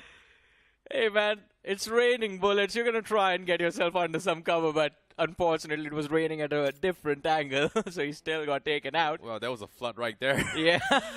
4 teams remaining. Genesis with 1. A little bit of a bounce back coming from them. OG with 2. Moneymakers 4-man strong. Hero Extreme Godlike 4-man strong. And of course, the potential of seeing a 4 versus 4 direct contact between Hero Extreme Godlike and Moneymakers is on its way. But of course, Hero Extreme Godlike, they will have a little bit more control inside the zone. And OG going to be looking to try and push up. S-Power on top of those roofs might be exposed to these angles. But Jonathan says, you know what? I got you. I'm going to try and 1v2 this. Smoke's being set up, trying to bait things up. He sees a lot of movement. Nate's being cooked up from Jonathan. Waiting for the 10th moment here. Nate comes through, hits on Veyron. Has to force himself back down to reset. Cooks up another nade as well from Jonathan. Tries to lob it over, looks good. WINDGOD gonna be knocked as well, just like that. OG gets completely cleaned out. And that's gonna be 10 finishes in the bag for Hero Extreme Godlike. Oh, man, and now there were 3 versus, well, 4 versus 4, but instantly into a 3v4 as Spartan gets knocked out. Moneymakers against Godlike. 2 titans colliding, and for ClutchGod, man, this is gonna be... This is what he has wanted for a long time. And Aditya as well. They're going up against their former org. Oh no, and Pung is down as well. It is going to be a 4 versus 3 Hero Extreme Godlike. They've lost all control now, and ClutchGod going to be looking for the openings. No more nades for him, but he has an idea where Godlike is. Admino forced to back off. And fortunately for Admino, the defilade is a little bit short in terms of distance, so he is going to be able to save up some utilities and have a general idea where Moneymakers is. But now with the circle shifting in 3 seconds, that will dictate how both teams will approach this fight. Both the teams have the momentum in their favor. They've both secured a lot of eliminations in this game, but now, oh man, even the map wants them to fight it out. I see the circle just moves towards the shack that is in the middle of nowhere. It's a no man's land. Moneymakers towards the east and Godlike towards the west. And as I spoke a few moments ago, this isn't a fight for the chicken dinner. It's much more personal than that. For Aditya, for ClutchGod, and Pukar and Joker, they're always going to have the backs of their teammates. Well, Circle going to be pushing them into the shack as well. Jonathan trying to make his way in towards the zone. Aditya about to bleed out. Ooh, last tick there. Survives a little bit here. He finds a little bit of room. But Jonathan, he makes it into the shack. Godmino finds ClutchGod. And Aditya will fall as well as Admino finds another. Just like that, Moneymakers, they lose too. And now Jonathan, he's going to pressure his way through. Joker, he gets picked apart. And just like that, the timing was perfect. And Hero Extreme Godlike, they take the cake. They take the chicken dinner. What? And there is no revenge story for Moneymakers. How? How do they make this happen, man? That should have not happened. Moneymakers, they had the numbers advantage, but they also had the terrain in their favor as well. But Godlike, I mean, from the backline, it's just those 2 monsters in the form of Aditya, Admino and S-Power. They just pummel anyone. They see 14 eliminations and the chicken dinner, 24 points for Godlike. But the question is, does this keep them safe inside of the top 8? Well, this is going to be a question that we will be unfolding very, very soon here. But Hero Extreme Godlike finally bounces back on the final game, giving them enough points to push, or in this case, still retain as well in the top 16. But is it enough to the top 8? we have to wait for every single group to actually finish, because as of now, the matches has pretty much concluded here for everyone inside Group A. So Moneymakers also looking at an attempt here to try and push into the top 8. Unfortunately, I don't think they have enough points based on their 3 performances. But at least they can stay in that top 16, I guess. I guess. Probably in the top 16 for sure. But this is the worst possible position to be in, according to me. That you are the first one setting the benchmark for everyone to beat. That means you have to do your best with no idea of what is going to happen after you are done playing. So you just sit there for the next 2 days with your fingers crossed. But we have the highlights of this game, and I have to say this was one of the best overall Sanhoks that we have seen in this tournament so far. Yeah, I perfectly agree as well. There's a lot of tactical play, and of course when it comes to final 3 games, desperation kicked in. Everybody's pulling every single card here to try and push into the top of the top. And even Moneymakers as well, they take a page off Godstrain to go in for a rush strategy. It's kind of worked out. Godstrain, however, fell off a little bit early in this game, but still, they did decently as well. They still got themselves a decent amount of points. Not the biggest, but still decent enough. Yeah, still a decent outing for Godstrain. I think they went out, they went out on the 9th position. So they do not have a lot of points from this particular match, but I think the first 2 matches they did quite well. So just 1 game missing out on being inside of the top 5. It is fine. Hopefully they also get to stick around inside of the top 16. But as we were talking about it, everyone, you could see even the teams that were struggling at the start of the tournament, give it their all in this map itself. Because for a few of those names, like AKROBOTZ, for Mysterious, this might be the last time we see them in the realme BMPS. Yeah, it might be as well. But, it makes so much sense why Moneymakers got taken apart. No cover. Yeah, they smoked up, but they could not take the vehicles in time to make a mad dash, and because of that, Hero Extreme Godlike was able to shut them down. So nicely done coming from Hero Extreme Godlike, and just like that, they secured the chicken dinner for the final game of Group A to close things out for all these 16 teams on screen just now. Group A pretty much ends their journey here in round 1 for the BMPS. Will we see them in round 2? Will we see them in round 3? And will we see them in the semifinals? Solely depends on the remaining groups that are going to be playing. But as of now, Hero Extreme Godlike, they're pretty much guaranteed to qualify and not disqualified. That is the only thing that I can give you confirmation right now. But again, this is a team that you want to see lift the trophy. Are you just satisfied with them qualifying for round 3? For all things considered here, the dreams of each and every single team on screen, all 90 over teams here, is going to be very different. Some trophies, some winning, some maybe just wanting to chance to experience how to play against the best of the best. Yeah, I mean, realistic expectations, right? You can't expect to be this realme BMPS to be your second tournament you are playing, and instantly you're like, oh, we are going to win it all. Not everyone is that lucky or that talented. Think about this as well, right? Like,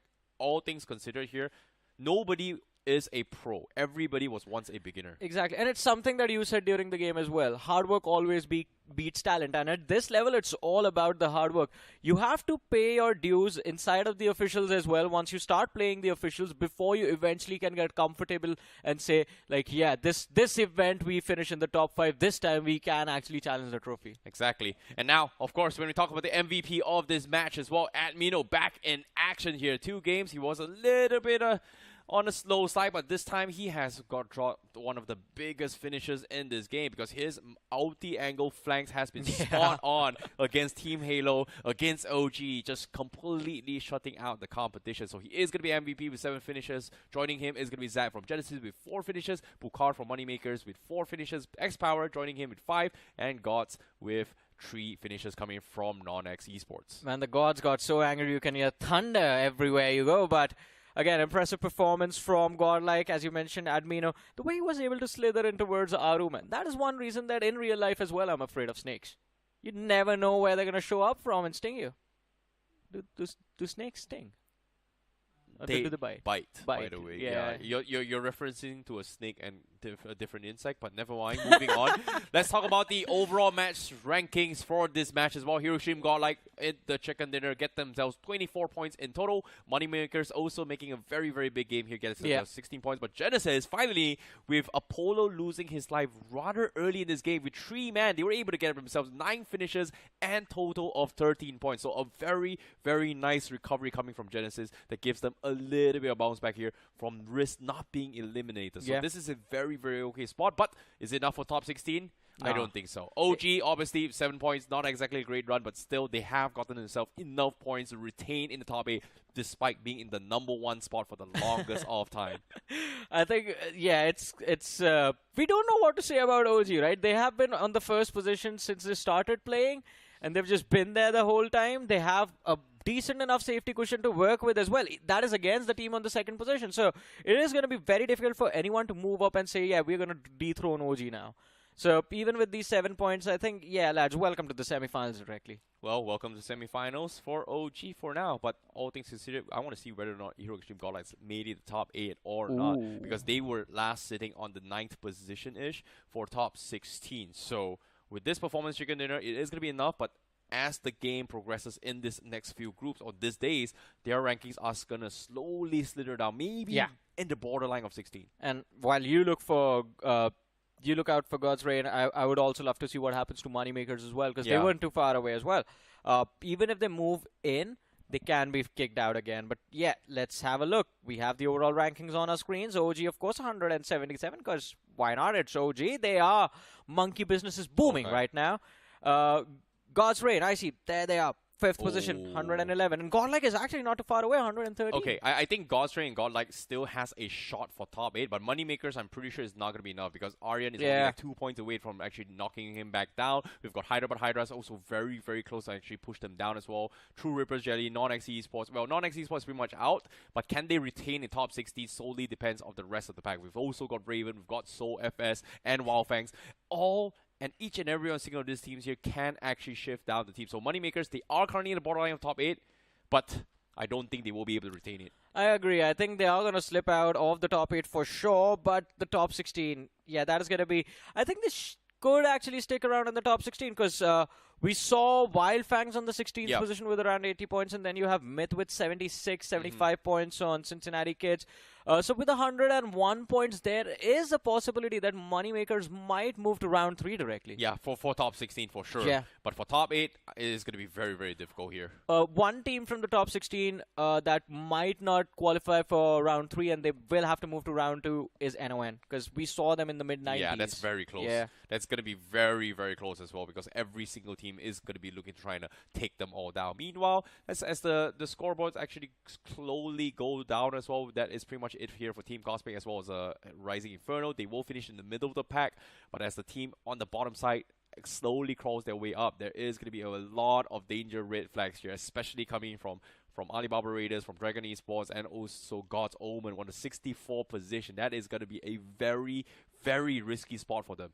Yeah, it is definitely going to be extremely risky, but I think it's still the top 64. So, yeah, if you keep your fingers crossed and pray hard enough, maybe God is going to hear you and you are going to be safe. But Halo, I think we have to give huge props to Halo, I see. I mean, they're sitting there with 36 points on the 71st position.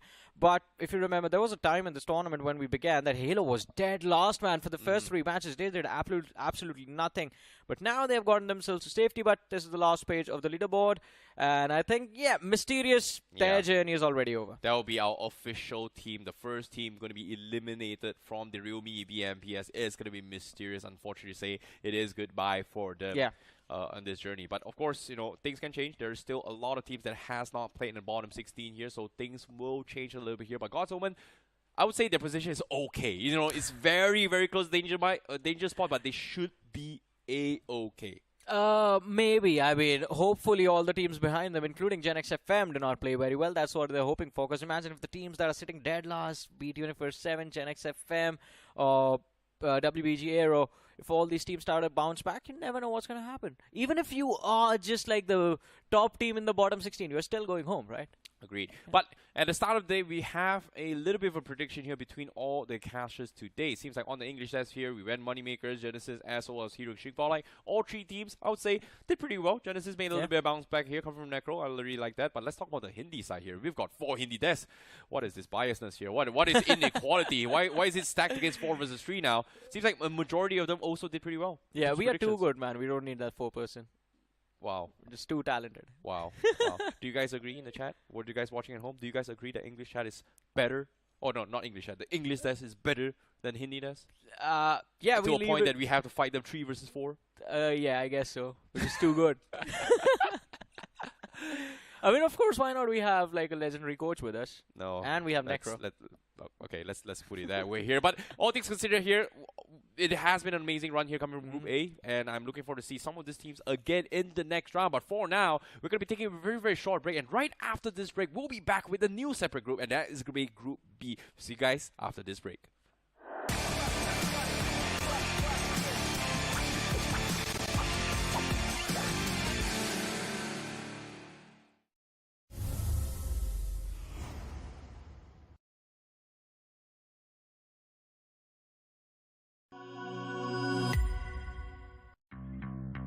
Delivery, order ready.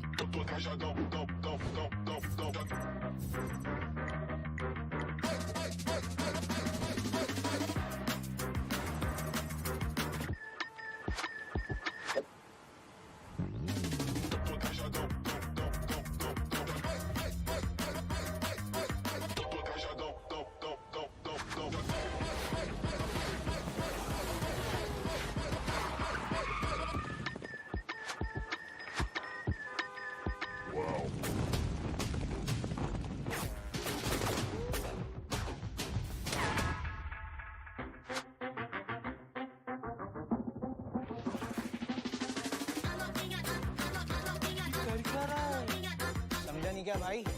अपना भाई वाव mode में है।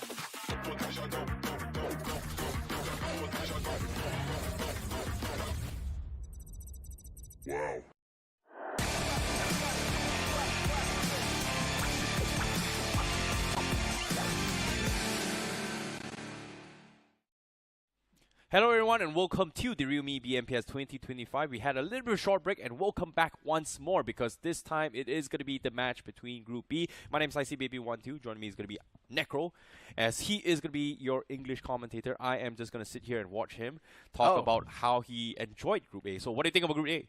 Of course, man. I mean, Group A, finally Hero Xtreme Godlike making their presence once again, and we all were doubting, right? In the first two games, Hero Xtreme Godlike was constantly getting cooked, but now in the third game, Hero Xtreme Godlike showcasing those signs of life, keeping themselves inside of the top 16. That was desperately needed. Now, moving on the conversation towards Group B, over here we've got some solid names like FS Esports, TWOB, Wyld Fangs, Reckoning Esports, and let's not forget, all these teams are a massive contender for the top 8. Well, it's going to be a fight for the top 8, so that is something that we have to witness as well. Will they be able to retain it is going to be a completely separate matter here, because as of now, under the top 8 banner, the one that's going to be gatekeeping is going to be Moneymakers, while Hero Xtreme Godlike was on the 4th and 5th position. But again, only time will tell. We have to wait for every single group to actually finish as well.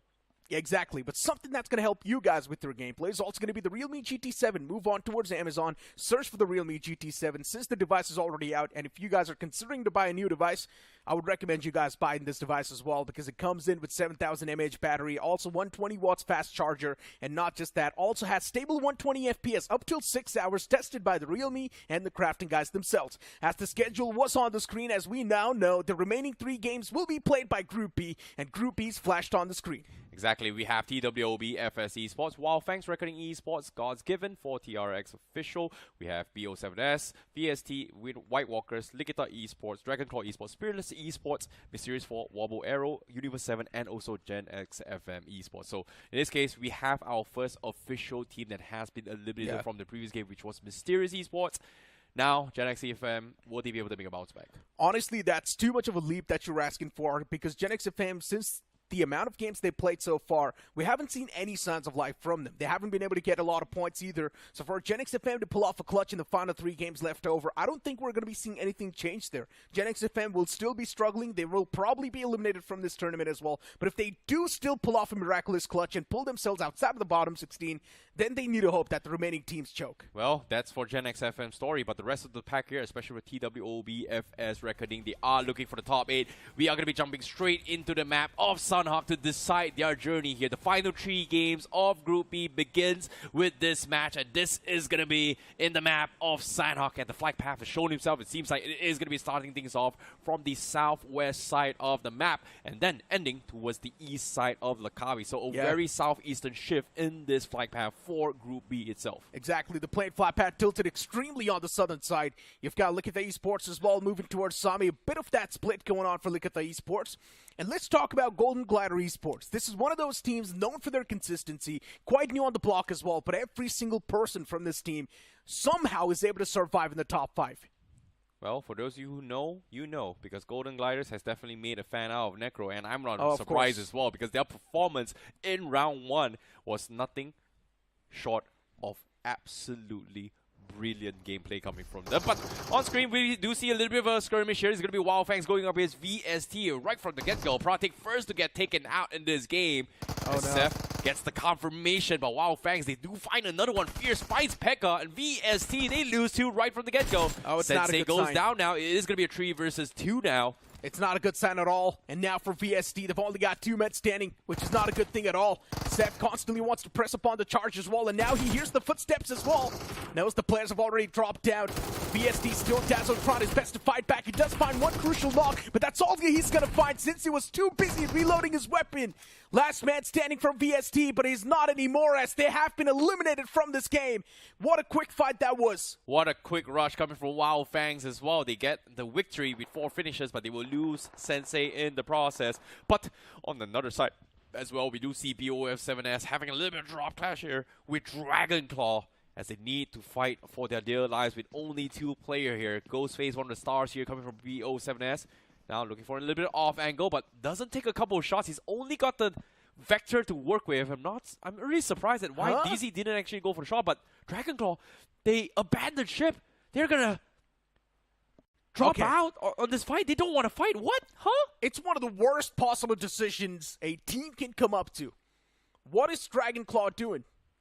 Abandoning the ship? Yeah, fine, but they're also in water. They cannot even fight back if the players do decide to press upon. And BO7S, for some reason, they're extremely scared. They do not even want to move up. I do understand they've lost out on 2 players early off, but still, shots should have been taken. They should be a little bit more proactive. Hey, the ship has sunk. I would say the ship is sinking. Better cut your losses. Take the first life jacket and just jump, I would say.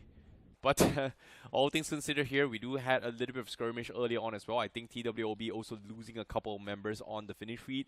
They've lost Rapido in the process, so that's going to be something that I think TWOB has to be a little bit concerned because of the fact that TWOB is also in the running to try and push into as a top 8. This was one of the teams that has one of the most consistent run in their debut performance as well. Yeah. And something that's going to help you guys in your debut performance is the Realme GT7 itself. I know I have been mentioning too much about this device, but trust me when I say this, it's a good-looking, good-performing device, stable 120 FPS up till 6 hours, tested by the Realme and the crafting guys themselves. And of course, long play without overheating because of that Icene's Graphene Rare cover. The device is already out on Amazon, so move on towards Amazon, search for the Realme GT7, and you might also stand a chance to win prizes up to 2 lakhs. Exactly. Be sure to check it out right here, right now. Meanwhile on screen, Wyld Fangs, they finally push out towards boot camp. Pre-fire is coming from Fierce. Not exactly sure what he was going for. Pre-fire maybe, expecting somebody going for a jiggle pick, aims on head level as well. That is some insane precision. Yeah. Or he might look to try this, you know, there might be somebody on the sky, which is... I've never seen a plane in Sanhok though. I think the only time I've seen a plane is in Erangel. So yeah, maybe that he might have spotted something. The airdrop. Okay. Why would you shoot the airdrop? You know, it's like little... Okay, so let me give you guys a little bit of fun tip here. Back in the days, there was a rumor. Yeah, there was a superstition that the players used to believe in. Yeah. If you see a plane pass shoot by, shoot it, there's a chance they would drop an airdrop. But it's not true. It's completely RNG as well. I know, right? I can't even believe it was actually a thing. For a moment, I used to think there's no way people are believing such a stupid thing. But see, yeah, that's the people thing. used to actually think. There was a lot of highlights Yeah. that actually proved too. It's just like, is it coincidence? Yeah, absolutely. Of course. Until I actually tested it here, where like 4 guys just randomly sprayed a plane, no airdrop at all. Yeah, and then you realize maybe we're just too unlucky, or that's just never a thing. And then there was like another counter superstition. It was like, oh, maybe because the plane's health, it's too strong. Four people spraying is not gonna drop. You know, the only way it drops, you have to like people shoot it and break down the. I don't know, just a lot of creativity that came in play when first BGMI first came out. Yeah, stupidity all across. Hey, sometimes stupidity and insanity is what leads to success, man. Think about this way. Yeah, well... Think about this way. Einstein was once called an idiot back in the days. Really? Until he tried 1,000 different ways and finally found one of the most groundbreaking things in the history. Wait, how do you even know that? Do you read history books? I do, but in my history book, it was never written that Einstein was once called an idiot. Well, now you know. Fine. Well, looking at the highlights, though, this is how the action really kicked off. Wyld Fangs up against the players of VST. Dazzle tried his best, tried to break a bit of those backbones as well. But in the end, for Dazzle, since he was just left out alone, also had to get a fresh magazine for his weaponry. He was too busy reloading his weapon, and in the end, Saf shutting down the last man as well, eliminated the entirety of VST. Well, in this case, of course, BO7S had a little bit of run-in with Dragon Claw as well. They had a fantastic rush, but just did not have the utilities to actually reset that fight. So I guess they actually backed off to try and going for a little bit of a different approach here. But the journey continues. The teams are slowly rotating their way. LIKITHA Esports now going to be playing for all the way to the south side. As this is a team that is formerly known as SOA Esports, for those of you who do not know. So this is not the old LIKITHA Esports that we know of. And when it comes to LIKITHA Esports now, they are known for very, very strategic macro gameplays in their entire career during realme BGIS itself. When no one believed them, out of nowhere on the final day, they actually pulled one of the biggest comeback and made the top 6. But again, as the saying goes as well, people will always remember number 1, not number 2. Think about it this way. I mean, who was number 1 last year BGIS? Well, you know what? Let me just take a sip on my coffee while you answer that.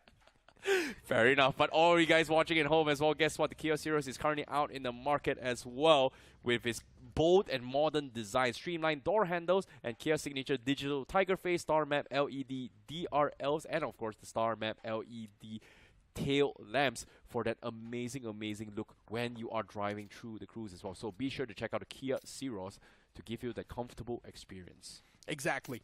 But back towards the game once again. 4TR official on the screen.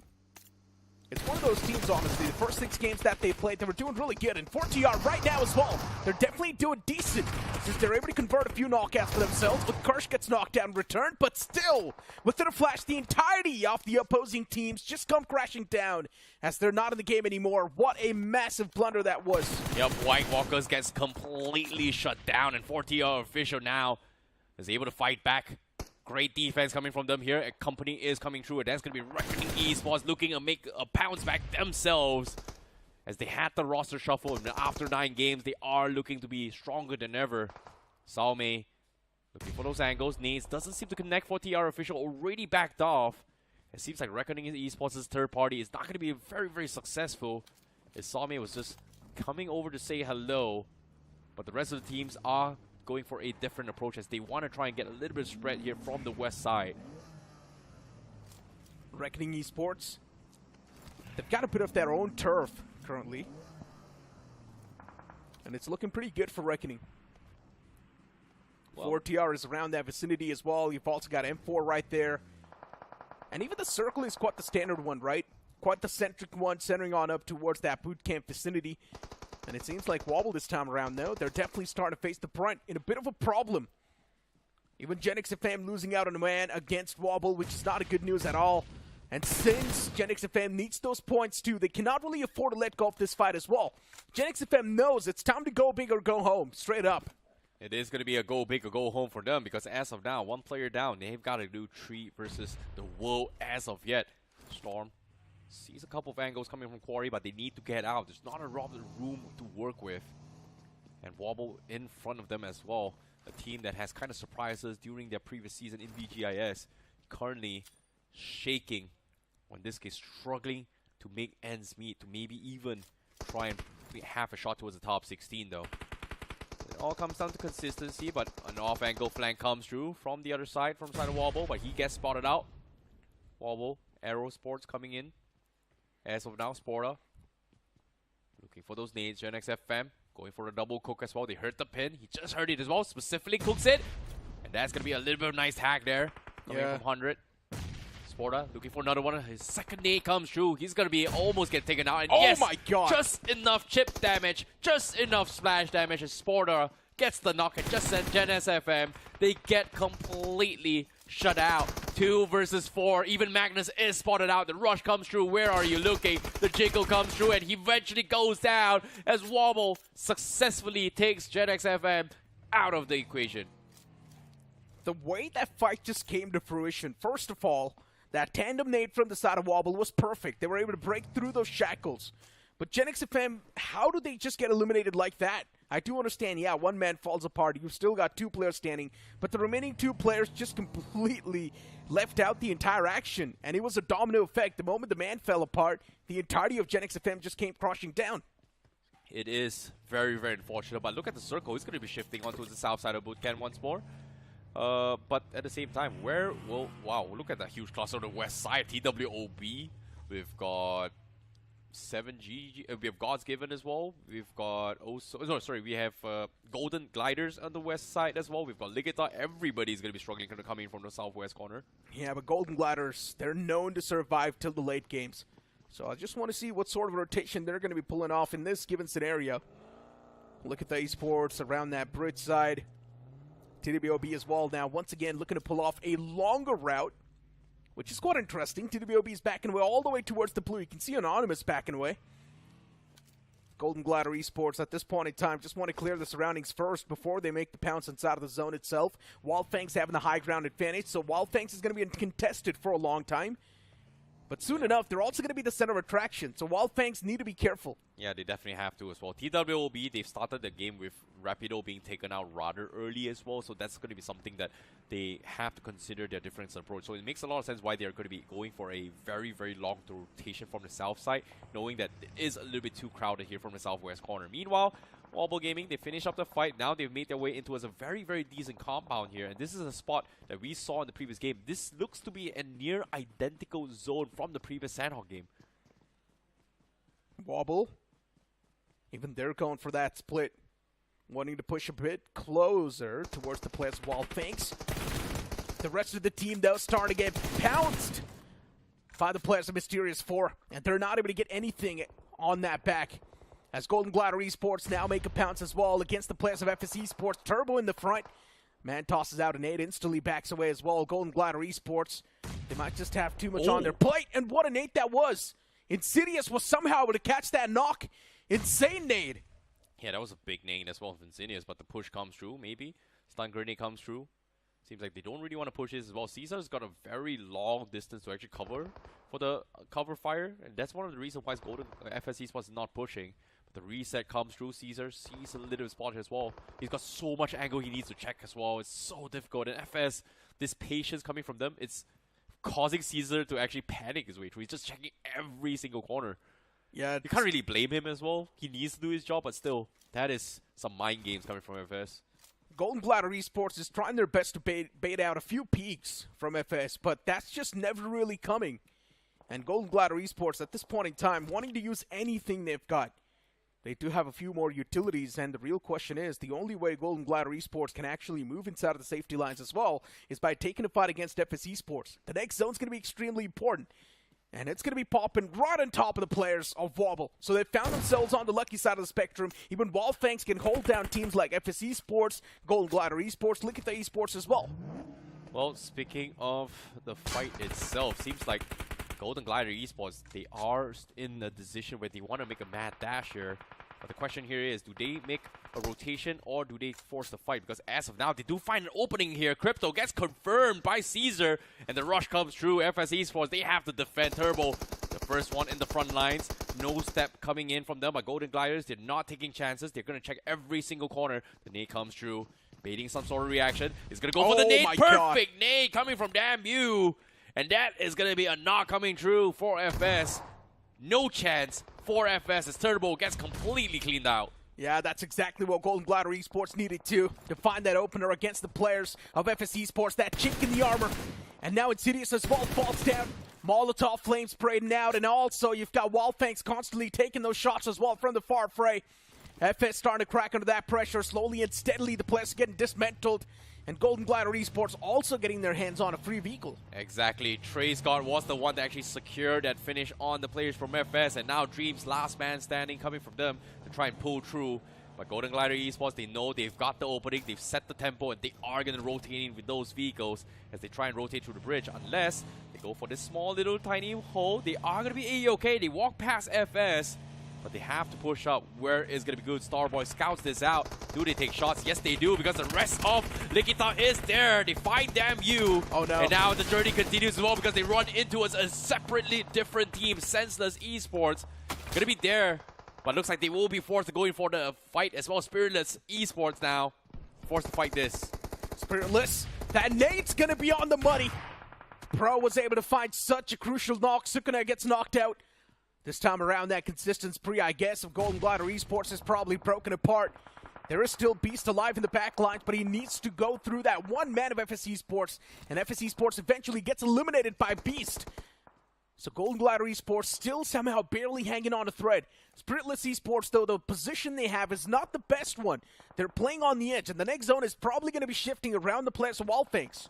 Yeah, that's so unfortunate coming from Golden Gliders. They tried their best, but their best was just not enough.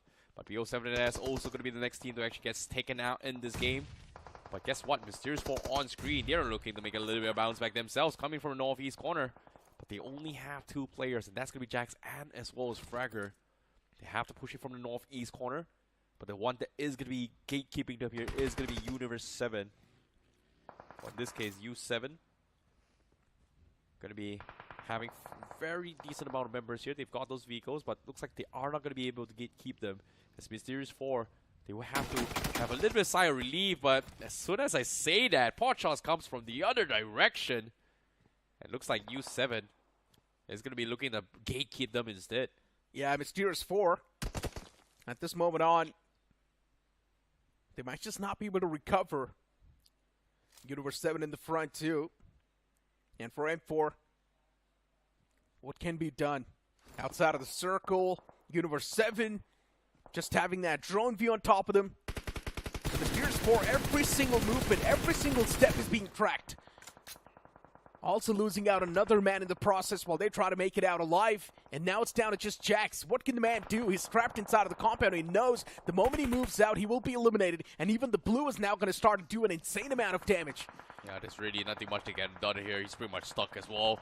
But on the screen, we have Dragon Claw coming from the northwest corner. Seems like they are going to be able to push up, as LIKITHA Esports did not spot them at all. They found one player coming from bootcamp, and that's going to be TWOB pretty much taken out.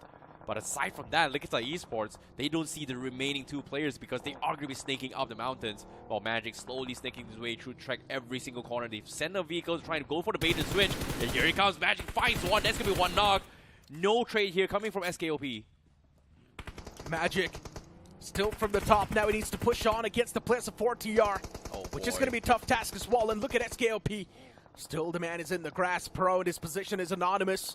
Unknown to the players of LIKITHA Esports and SK. This snake can strike any time. But before that, it's going to be the players of 4TR doing a lot of damage. LIKITHA Esports, they're falling apart as well. But they've also done equal amount of damage against the players of 4TR. As in the end, Pain is Live also gets wrapped up and sent back to the lobby. They've lost Smoker, but LIKITHA Esports, they get themselves a decent amount of eliminations. As the circle comes through, SKOP heard all this commotion. Is he going to third party? Because as of yet, the ones that is going to be joining fight here is going to be Wyld Fangs from afar. They trade 1-for-1. TraceGod is down, but XOXO gets confirmed by TraceGod. As Seth pretty much down. As LIKITHA Esports needs to go in for the reset, but SKOP, he sees it as he gets the confirmation. The spray comes through. The re-knock is there, but now down towards 1 HP. LIKITHA Esports, it's up to 1 player stuck on the tree. SKOP playing spoilers here for all LIKITHA Esports. The reset comes through here for Starboy. Is waiting for the panic moment. He's using every single emanation. The white switch comes through. SKOP right at the pixel. He gets taken down, but LIKITHA Esports will fall as Wyld Fangs heard all this commotion as they take them all out. Yeah, I mean, Wyld Fangs is the one to actually benefit from this entire fight. Simple. They played this brilliantly well. 9 finish points already acquired for Wyld Fangs. This high ground, it's been helping them out so much in farming those elimination points. And now for the rest of the lobby, they're going to be busy duking it out against each other. Spiritless Esports under the crosshairs of Wyld Fangs now. You've got Fears aiming down in that same vicinity. Even U7 getting eliminated from the lobby now. Wobble as well having that solid compound to play with. Reckoning Esports around that fray. TWOB getting dismantled slowly and steadily. It's just Wyld Fangs looking extremely healthy at this point. Oh boy. 11 finishes in the bag. This might be it, Necro. The first ever chicken dinner from Wyld Fangs from BGIS until BMPS might be just right here, right now. Might be. This is it. This is the closest Wyld Fangs will ever get. And right now on screen, Spiritless Esports, they are going to be in a little bit of trouble here. Gets picked off from Fierce. 4 teams left. This might be it, Necro. Wyld Fangs' first chicken dinner in 2 seasons in 2025 on screen might just happen. Wyld Fangs is just getting all the stars aligned for themselves. And they've also got the circle control, since the circle just moves right on top of them. And we all know Sanhok is quite a zone-centric map. The moment the zone shifts on top of you, there's no way you're going to lose that game unless you mess up those fights. And Wyld Fangs at this moment, they themselves know that the team in the front is quite out in the open, even Wobble's quite exposed. So Wyld Fangs, all they need to do is just press upon the charge and make them hurt. It's been a while. The fans has been waiting. This might be it. The team with the highest finishes in the game, or every single time. Wyld Fangs now on defense. Wobble walking up. Seth getting tagged up pretty low. And they're holding on. A lot of jerry cans on the sides. A lot of explosions. I'm not sure why, but Wyld Fangs, they're looking for a setup. But no! From the sides, Gravity goes in for the third body. Seth gets taken out. And Wyld Fangs forced to continue with 2 players left. Final 3 teams, and Reckoning Esports are 4 men strong. And they're looking to push up the mountain. Yeah, trades happening back and forth, though. Even Reckoning Esports, they've got a bit of that casualty upon themselves. That revival is being stuck, though. Viper will be back up on his feet. It's not even a question, but Gravity, he wants to squeeze himself in against the players of Wyld Fangs. Does find a safer route. Now needs to patch himself up since he's taken down pretty low. And that's the only first aid that's available in the court of Gravity. As now he's going to try to pull out that shotgun, get up real close against the players of Wyld Fangs. Trey Scott is in the front. Fierce right on top of him as well. Taking this uphill battle against the players of Wyld Fangs. Won't be a tough pill to swallow, but Reckoning Esports, they gotta do what it takes. And at this point in time, yes, a lot of damage was dished out as well, but in the end, Reckoning Esports, they underestimate the players of Wyld Fangs as they get eliminated. And now Wyld Fangs, they will be left to duke it out against the 3 remaining players of Wobble Gaming. It's a 3-on-2. A revival is coming through from Fierce. Can he really stop the wrath of Wobble Gaming? That's my question. As Wyld Fangs will be denied this chicken dinner, and Wobble, they will be the one to secure it. Oh, small little mistake from Trey Scott. He thought he was inside zone, just 1 pixel off, and he got knocked. And as soon as that happened, Wobble collapsed on them.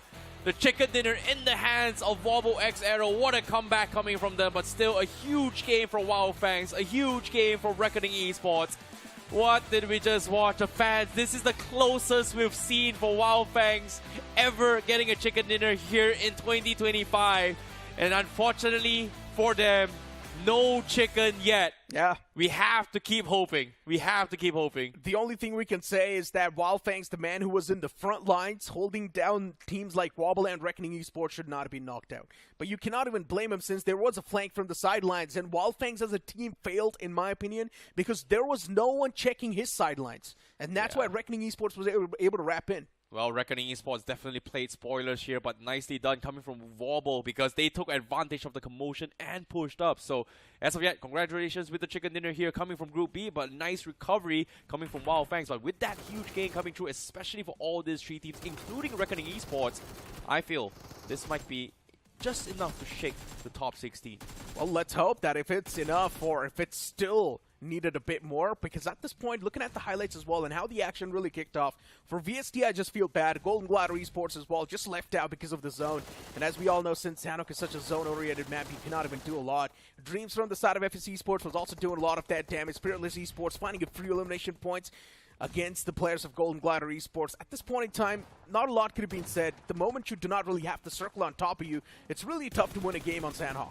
Exactly, but at the same time as well, LIKITHA Esports, they were in a very, very awkward spot as well here. They had one of the very, very nice gatekeeps, but it was because of this play here. Like Dragonclaw, they were the ones to clean them up, but Scope was flying for a long, long time, and because of this, he went kamikaze with LIKITHA Esports and just forcing them to get bow out rather early in the hands of Wyld Fangs. But again, you know, as the game continues well, they had 12 finishes in total by top 4, and they were one of the reasons why everybody was struggling the way through. But eventually, Reckoning Esports just completely got obliterated Wyld Fangs, despite getting shut down by Wobble. I mean, just look at the way Wobble as well just pressed up, right? Wobble knew that both the teams are busy duking it out against each other, and they were probably reading the elimination feed as well. They knew exactly when they want to push up, and Wobble Gaming, the right instance, the right moment arrived, and as soon as that happened, they pushed up and got that chicken dinner scooped up. But let's talk about the teams on the latter half of the board, right? Wobble is one of those teams on the latter half. They did pretty good, so one thing is for sure, there will be a bounce. But GenX FM, they got eliminated pretty early, and I think so now we pretty much know they won't be able to make a bounce back. I think for GenX FM, the only way they survive round 2 now in this final 2 game is that they have 2 back-to-back chicken dinners with at least 8 to 10 finishes per game. That's the only way GenX FM is going to be able to qualify to round 2 right now. Yeah, and by those expectations, looking at their performance, it definitely does seem quite unrealistic since they're barely even able to squeeze in one single elimination point. So for GenX FM, the way they're taking those fights as well, they just seem pretty uncoordinated. It feels like they're here to play a classic lobby. They just don't really have a proper game plan, a proper game structure, and that's why they're getting countered by better teams. Okay, I disagree. Why? Because a classic lobby, it's easier to get finishes than this lobby. This is not a classic lobby. I mean, this is the Pro Series, my friend. Okay. I said GenX FM is playing the game like a classic lobby because they don't really have proper game strats. So that's why GenX FM is getting countered. So in my opinion, GenX FM, I just hope when they're back in the future, they have proper game strats, they have their scrapbook updated as well, and just know exactly what they want to do and who they're playing up against. Well, agreed for that here, but it's not over until it's truly over here. Will they be able to make one of the most miraculous comeback in history? Only 2 games will decide their fate, or unless this will be the last time we see them here in the realme BMPS 2025. But for now, Wyld Fangs, especially for the fans as well, that was a little bit of a heart-pumping moment for them. Unfortunately to say, if you guys are truly a fan, you are still waiting for that one time that Wyld Fangs finally lives a chicken dinner in 2 seasons. Technically, if Wyld Fangs still does manage to squeeze themselves in that top 8, yeah, again, just on the back of the elimination points, they don't need a chicken problem dinner. with Wyld Fangs is that every single time they make it to the top 8, it is without a chicken. I want to see a time that they have a chicken too, you know. I mean, I'm completely fine with that, you know. Even if they do not really get a chicken dinner, it's completely okay. Did you forget 2023 BGIS? Okay, fine, yeah. I mean, that no chicken dinner lifted the trophy. Yeah, exactly. So it's completely fine. No chicken dinners, it's okay. Back then, the Godlike was known as Gladiator Esports, and they were the one to lift that trophy. So, yeah, for Wyld Fangs, in my opinion, it's quite a good sign. Yeah. So, back to the question here. Do you remember? You remember number 1. Who was number 2 at that time? Number 2, it's really tough for me to remember. Look, my memory is not sharp. Do not ask me these questions. Again, of course, when it comes to chicken dinners, you tell me, who was number 2? I don't remember too. Again, it was a very, very long time. But for these guys who know, you know. But again, there is a lot of dreams. There is a lot of goals for each and every single team in this game itself. So everybody has different kinds of mentality, different kinds of goals, different kinds of objectives here. But today, what I do know is that Reckoning Esports, despite the major roster shuffle coming through, this is a very, very huge improvement coming from them. Yes, they were bowed out in top 3, but the way they led up to the place, positioning, I would think is pretty good. Yeah, exactly. It's pretty good. But something that's also going to be good, the action after the other side of this break. So for now, it's time for us to toss to a short break. You guys do not go anywhere.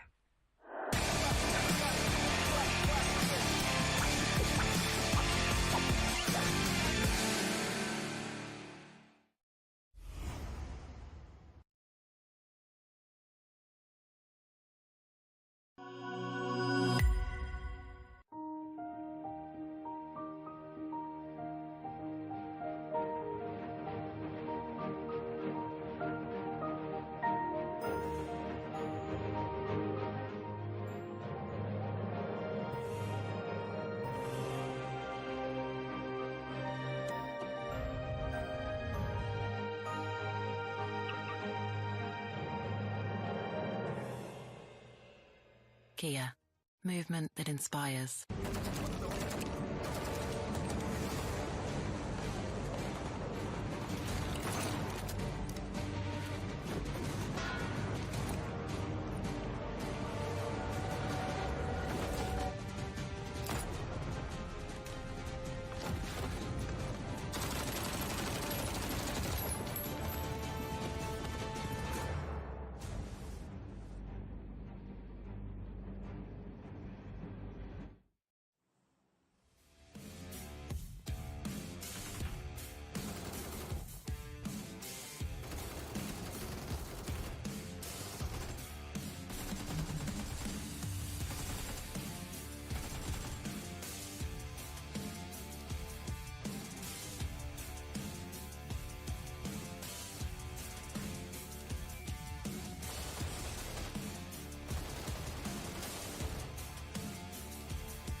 welcome back after that short break to the Realme BMPS 2025. Now it's Johnny with me on the panel, and after that previous game of Sanhok, one thing is for sure, there's a lot of confusion going on. I mean, especially the way the day kicked off. I mean, in general, we just saw VST getting eliminated instantly, and then you move on towards the final few moments where we all thought that Wyld Fangs should be the one to squeeze that chicken dinner, but then Reckoning Esports comes in with a flank, griefs Wyld Fangs game, and Wobble Gaming just coming out of nowhere, it's out of the picture, and take that chicken dinner away. Yeah, and that chicken dinner might have just saved Wobble Gaming from elimination, considering this was the first game they play in the set of last 3 matches that they have left. Now, if they can do better, or maybe get even close to this performance in the next 2 games, maybe they can survive this tournament. But we have a look at the individual performances from the last game, top 5 players on our screens, and Wyld Fangs definitely looking quite solid. You have Trace, Godfierce, and Seth. 3 players make it to the list. Yeah, Ragnar and Sporta, though, from the side of Wobble Gaming, getting 3 eliminations by Sporta. You've also got Ragnar getting 6. So, honestly, it was quite a solid game from Wobble Gaming. They've got a decent bit of points for themselves. And Wyld Fangs, it's not even a question. It was a nuclear performance in the end. They were able to squeeze in so many elimination points, so they should be doing really good in the match rankings. I wouldn't be surprised if they're on the first. No, just barely missing off with 1 point. And Wyld Fangs getting 20 points, Wobble Gaming getting 21 points. Definitely a massive vacuum just in the top 2. Then you've got Reckoning Esports getting 9 points, Spiritless Esports getting 6. You look at the Esports as well getting 6. And again, I mean, you look at 4TR as well. They got 6 eliminations from the game. Likitha with 5. I think these 4 teams in particular were responsible for majority of the cleanup in this particular match. But from the second half of the leaderboard, my concerns just keep growing for GSGxFM. Man, what has happened to this team? Yeah, I mean, GSGxFM is even struggling to get 1 single elimination point at this time, Johnny. And for some reason, it feels like, as I mentioned, GSGxFM, they just don't really have proper game strats available for this BMPS. They're just struggling. And at this point, it's really tough to call them. It's really tough to say anything to them at this point. It's extremely tough. Yeah, it is extremely difficult to figure out what is wrong, because even on an individual level, we have had this conversation that these players can do better than this. Just on an individual level. You talk about Storm, Madrick, they have decent amount of experience under their belt. But ladies and gentlemen, if you guys do not want to be in a situation like this and you want to keep the grind going, check out the Realme GT7. It is out and available on Amazon.in, so you can go onto Amazon right now and grab yourselves the Realme GT7. Exactly. It's already available, as you mentioned, and if you're considering to buy a new device, check it out. It's probably one of the best devices you will get your hands on. But back towards the main conversation once again now. As we spoke about Wobble Gaming pulling off this insane comeback, we've still got a few more teams on the opposite side and looking pretty desperate. Even U7 is a part of it. And speaking of U7, yeah, in a game or 2, we have seen them show those signs of life. But since they've played 9 games or 10 games so far, and just in 1 or 2 games, good performance is not going to count. Yeah, definitely. I mean, because even the start of the journey was extremely shaky. They were fighting from the last page of the leaderboard. So making a comeback from there, it is going to be a challenge, and especially for U7. This is a newer name on the bunch, on the block, so you can clearly see that as well, the lack of inexperience visible in certain particular situations.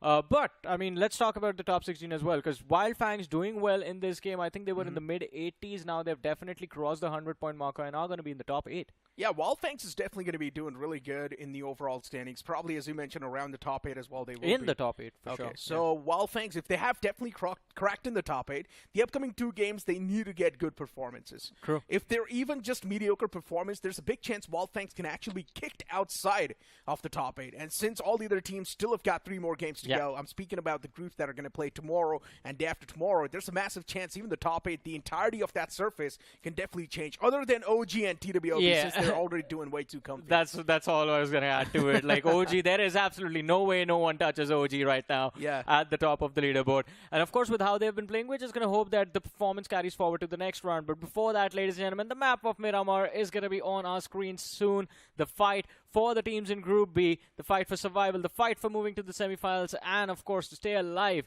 in the Realme BMPS carries on. Exactly, and even the plane's going to be in the skies once again in the deserty land, starting all the way from Tierra Blanca towards the southern side, which is going to be Minas del Sur. And back towards the conversation that we're having, right, off the previous game. Yeah. We also did see BO7S lock in horns against another team. I don't exactly remember. I think it was the players of M4. And BO7S, they had all the opportunity to actually press up and punish the players of M4. But BO7S just making a questionable decision to hold themselves back, not even taking shots on the exposed players. Yeah, I mean, BO7 has been making questionable decisions, but the thing is, they are in the middle pack. They've gotten themselves into a safer position doing so. So as long as they bring in like 6 to 7 points per game, they should be able to survive this opening round of the realme BMPS and move on to round 2. But let's see how this game of Miramar is going to turn out for them. It is going to be extremely critical for them to perform this time. Again, not a big demand from BO7S. 6 to 7 points, man. And even Golden Glider Esports can actually squeeze themselves or just put themselves directly in the top 16 if they play these upcoming 2 games right.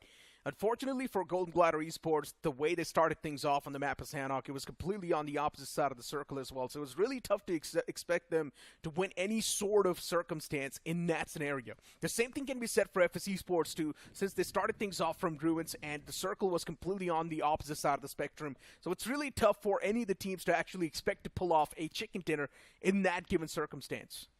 Well, let's see though. TWOB, oh man, it is a Picardo drop clash for TWOB, this time against the players of 4TR, and it's not off to a great start, already losing one player to the Shank. And again, we are getting a lot of dagger finishes in this tournament. This is going to be a 3rd one in this round itself, but 4TR, they want to make the pounce. Oh, getting shot in the back. Anonymous finds the opener, the trade comes through, but instantly goes down himself. Anonymous messed up big time. That should have been 2 knocks right there. The players lined up as well, but Anonymous whiffed a bit. And now because of that, TWOB is taken down to just a 2-man squad. But this is what I'm talking about. An experienced team knows exactly when to press up, and TWOB knows, since the opponents are extremely hurt as well, this is going to be the right moment to strike. They're not going to be backing up anytime soon. All the players of 4TR just extremely struggling, but Pain Is Life's position is brilliant. In the balcony, the man wasn't even expected, and Pain Is Life had the striking advantage, and he took it as well. And within a flash, you've got the entirety of TWOB outside of the game. That is something that you would not expect, because TWOB is doing very well for themselves in this tournament. But yeah, it seems like as they were about to transition to the later stages, now the momentum has been snatched away. At least their journey in Miramar comes to an end. Universe 7 on our screens. This is going to be a Chumacera drop clash between them and WBG. It's not going to be an easy one as well. Yeah. Neither of these sides. I mean, U7 has the upper hand. They found the first opening, but the opponents have found concrete cover to work with. Look at Universe 7, though. I mean, the way they're just playing around as well. They've also managed to squeeze in that 1 elimination point for themselves, so that's also quite important. Able to claim that. So U7 already starting things off with a major advantage inside of this fight. And I love the positioning from Demon. Now he's got a big view. He knows exactly where the players of Wobble Gaming are positioned to. Is still looking for a few more. But now they know one man from Wobble Gaming is stuck inside of this compound. Where are the remaining 2 players, though? That's what the scout is for. I mean, yeah, if they can find the knock-on to Danger, then from Demon's position you can potentially cut off any sort of backup coming in from the side of WBGARRO. But Krishna, not a lot of utility to work with. He's called his teammate forward as well. Are they going to go for a head-on push? Oh, Brawly's so brilliant. The man is just doing a big brain move. He wanted to bait out the peaks, get the information about the remaining players as well. That's why he made it seem like he was crossing. Then the opponents went for the peak, and that's when Brawly knew that there is someone in that compound as well. I think they had the info beforehand, because they have left one player. I think it's Nexus who's holding the backlines, and his whole job is just to make sure that the isolated players in those 2 smaller buildings never move out. They need to cross this small little open gap if they want to try and take a fight against Danger. Oh, it's going to convert into a stalemate. I can already tell it. Oh no, Demon Unless moves out. if they make the pounce right now, and that's what they're exactly doing. Demon's going to move up. But unfortunately for the players of U7, the moment they try to cross on, the 2 players got knocked out. And this is what I was talking about as well. That's what Wobble was holding for the longest. They were holding that cross. They knew the players had to cross out in the open. Demon has already taken a lot of shots against the man. Now needs a fresh magazine as well. We'll get that too. But Demon is too busy looking somewhere else. And he gets caught as well. A beautiful push from Ragnar to seal the deal. Out of the bullets as well in that M416. His teammate's going to make the push, and Gotham will put that nail in the coffin. U7, questionable decisions. Even though they knew where the opponents were placed, they should have used a smoke grenade to smoke out that cross. Yeah, definitely. I mean, that was the reason Sporta was able to find the first knock, and he did dish out a lot of damage to the second man as well, who was taken out by Ragnar. But man, oh man, that was a brilliant fight taken by WOBBLExAERO. That was very impressive, to be honest.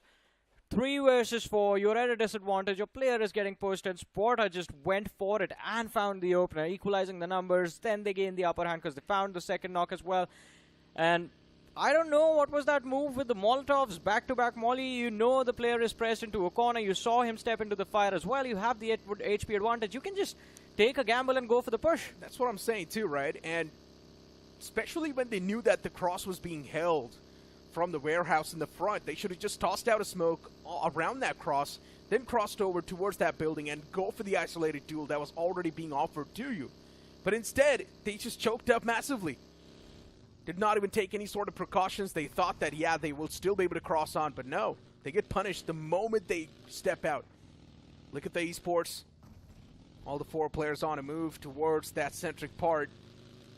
And for as well as in the smack center, you've also got BST around that vicinity. FS Esports taking shots against LIKITHA. The buggy's going to spin out in the open, but still the man's driving on the backside. Oh my god, he was driving in reverse. But the pace wasn't enough to keep the man alive, and now Magic is getting taken out in the open. There's no way Magic can survive. Insidious squeezes in that knockout and the confirmation. Well, FS Esports, I think the start that they wanted, the early finish, doesn't matter against who, but LIKITHA, this is going to be an awkward game for them. 4TR again on our screens once more. If you win a drop clash in Picardo, it gives you a lot of confidence boost for the rest of the match, and I think 4TR, Pain is live especially, he's going to be feeling extremely confident. But if you want moments like these in your matches, ladies and gentlemen, you're going to need the Realme GT7. It is a device that gives you 120 FPS stable for 6 hours of BGMI, which has been co-tested by Krafton and Realme. And of course, 7000 mAh battery along with a 120 watt charger. Make sure that your grind never stops. Exactly. And also powered by one of the strongest processors available, MediaTek Dimensity 9400E. So I'd recommend you guys to check it out for sure. The device does pack a lot of performance, and also it's quite the value for money. Reckoning Esports, though, even they're in the smack center. Reckoning Esports have been prioritizing the centric part quite a bit this time around. Viper, Dion, Salma, and Gravity next to each other. And I'm not even sure where the next zone's going to be taking a shift to. Yeah, me neither, but I have a feeling it is going to be towards Chumacera, Monte Nuevo. We did see a circle similar to this, and it did come to an end in Chumacera. OG taking the advantage. There we have it. Yeah, we're probably going to have a slow and a progressive game on our hands, Johnny. For everyone but Dragonclaw, I guess, because when you take those hills where GenX FM is, you will have to clean up the open fields towards your south. Yeah, I mean, at this point, taking down a team like GenX FM, it shouldn't be a tough pill. They should be able to move up, take that fight against GenX FM, but we know it's GenX FM, they don't. So that's also something that Dragonclaw does not really want to play with. What are the odds? You've got Wyld Fangs, Reckoning Esports next to each other. Wyld Fangs is going to be on their merry way. They should be able to find a decent spot for themselves to play inside of the zone. But still, where do they decide to take the pit stop? And that is going to be a big, big challenge for them, considering they do not have a lot of options available. There are just a few compounds here and there. But other than that, any big cluster that you want to head towards is already going to be occupied. But as we were talking about Dragonclaw, they tried to make a move towards GenX FM, but were stopped in their tracks. So they will be forced to stay on the lower grounds, but I believe still not willing to shy away from the fight. And on the radar, you see the players of GenX FM already. Yeah. Spots him out. Looking at the position of Dragonclaw Esports as well. It's actually pretty good and peaceful too. I don't think anyone's going to be pushing up around the compounds of Dragonclaw since the lines are just so exposed. Making that pounce just means inviting your own death. But hey, I'm going to recommend you guys checking out this new Kia Ceros as well. It's one of the best vehicles, and of course you talk about the looks as well. Quite bold and modern. And let's talk about some of the controls and some of the features that this vehicle comes in with. Enhanced control, 5-star BNCAP rating. Smart cruise control with stop and go. Front collision warning and avoidance assistance, which is the FCW. It's also got the lane keep assist and blind view monitoring cluster. Yeah, a lot of amazing features to make your driving experience very smooth, but time Dragonclaw Oh, I thought that was going to be a knock, but SKOP shots whiffed, and in fact, one of the players from the side of SLE has already crossed over. Oh, look at the players out in the open. Dragonclaw still somehow able to find a lot of value. That's for Spiritless Esports. I'm not even sure what they can do at this moment. Before Dragonclaw, one thing is for sure, the moment they step out, there's going to be GSGx Event from the far right taking the shots. Dragonclaw knows the surrounding lines are now filled up with a lot of risk, and Dragonclaw down to a 3-man squad. As Spiritless, they've got all the 4 players standing. Of course, the confidence is going to be brimming. And that's why Spiritless, you see this ruthless aggression coming through from the boys as well. Dragonclaw now down to just 1 man, and that's going to be SKOP. This is not how I thought this fight was going to go, Necro. I mean, they had the opening, they had the opportunity, they saw the players coming towards them as well. I thought they would be able to find the first pick, but no. SLE just dominating this fight, putting pressure on the players of Dragonclaw and taking out their direct competition in the overall leaderboard. Dragonclaw, SKOP, still inside of the compound. Spiritless Esports, at this moment, looking at all the 4 players. Now, since they have managed to get a good compound for themselves, one thing is for sure, Spiritless is going to be feeling good about this. But still, that 1 man of Dragonclaw is being a constant threat, and they do not exactly know how to get rid of him.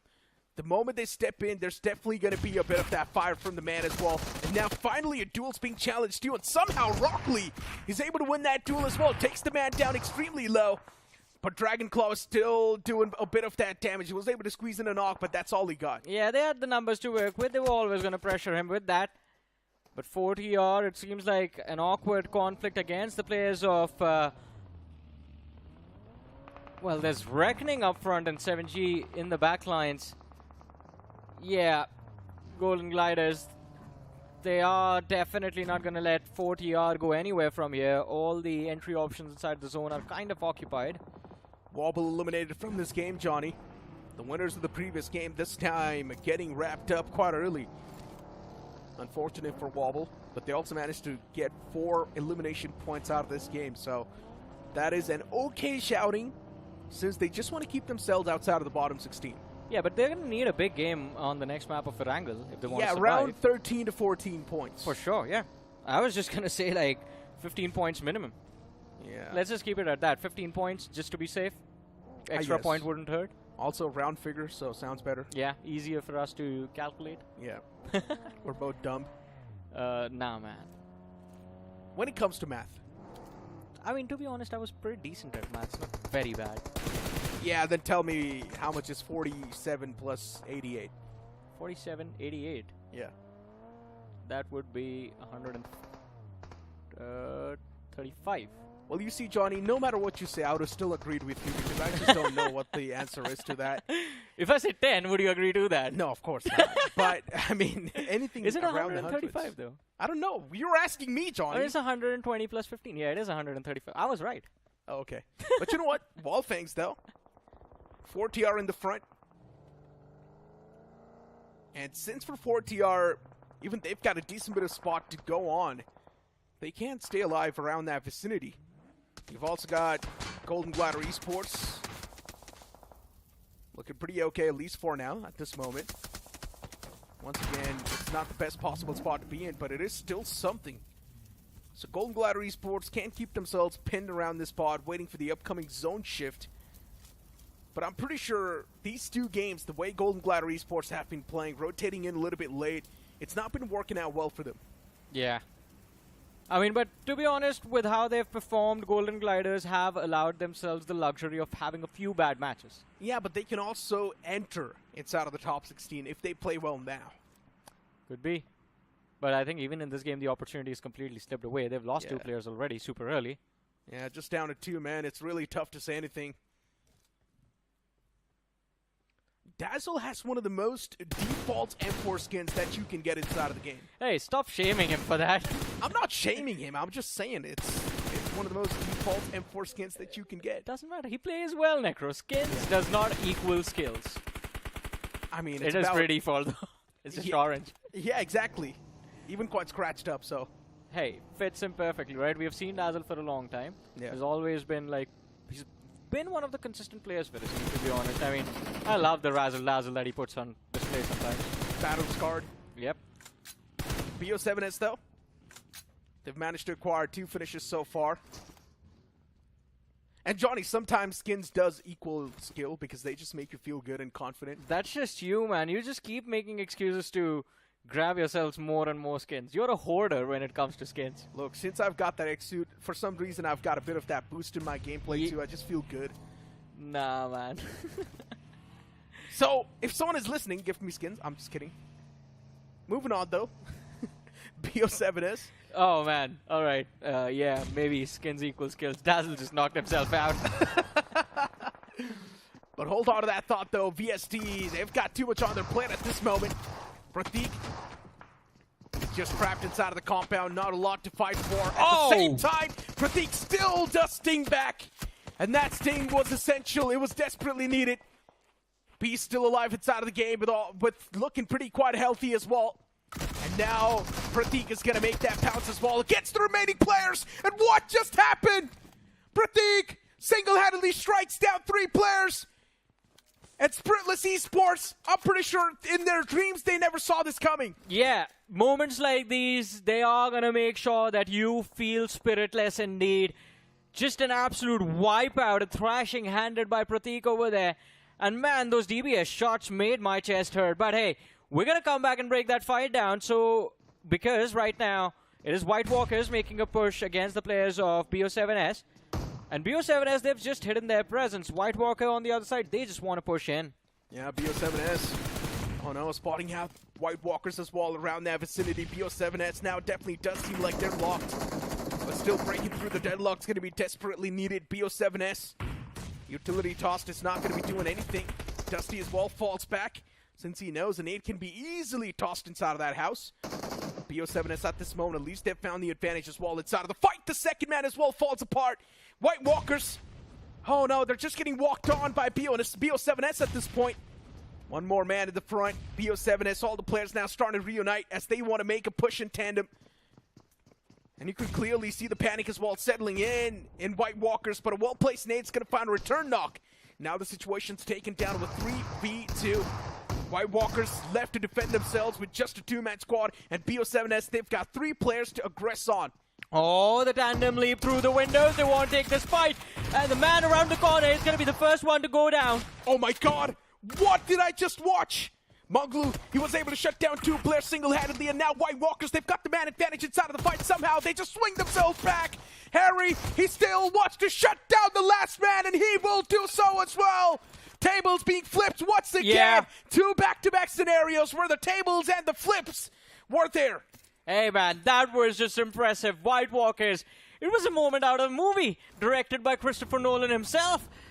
Perfect sync drop from the first floor. They come down, take down the first 2 players on the outside, and then all of a sudden the tables, as you said, completely flipped on their heads, and BO7S, they do not know what hit them.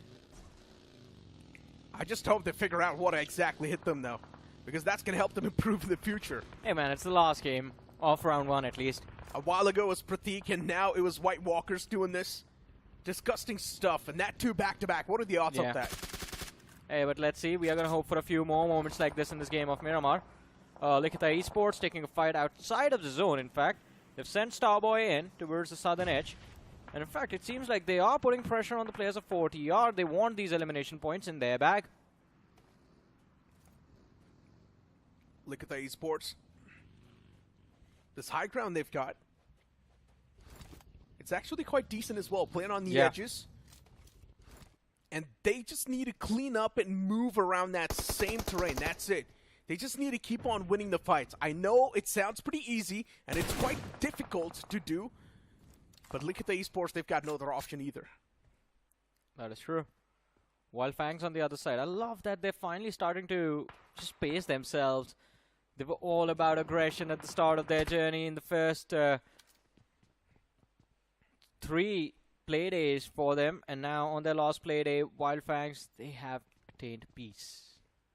Just 1 finish in the game so far. Poor sketch.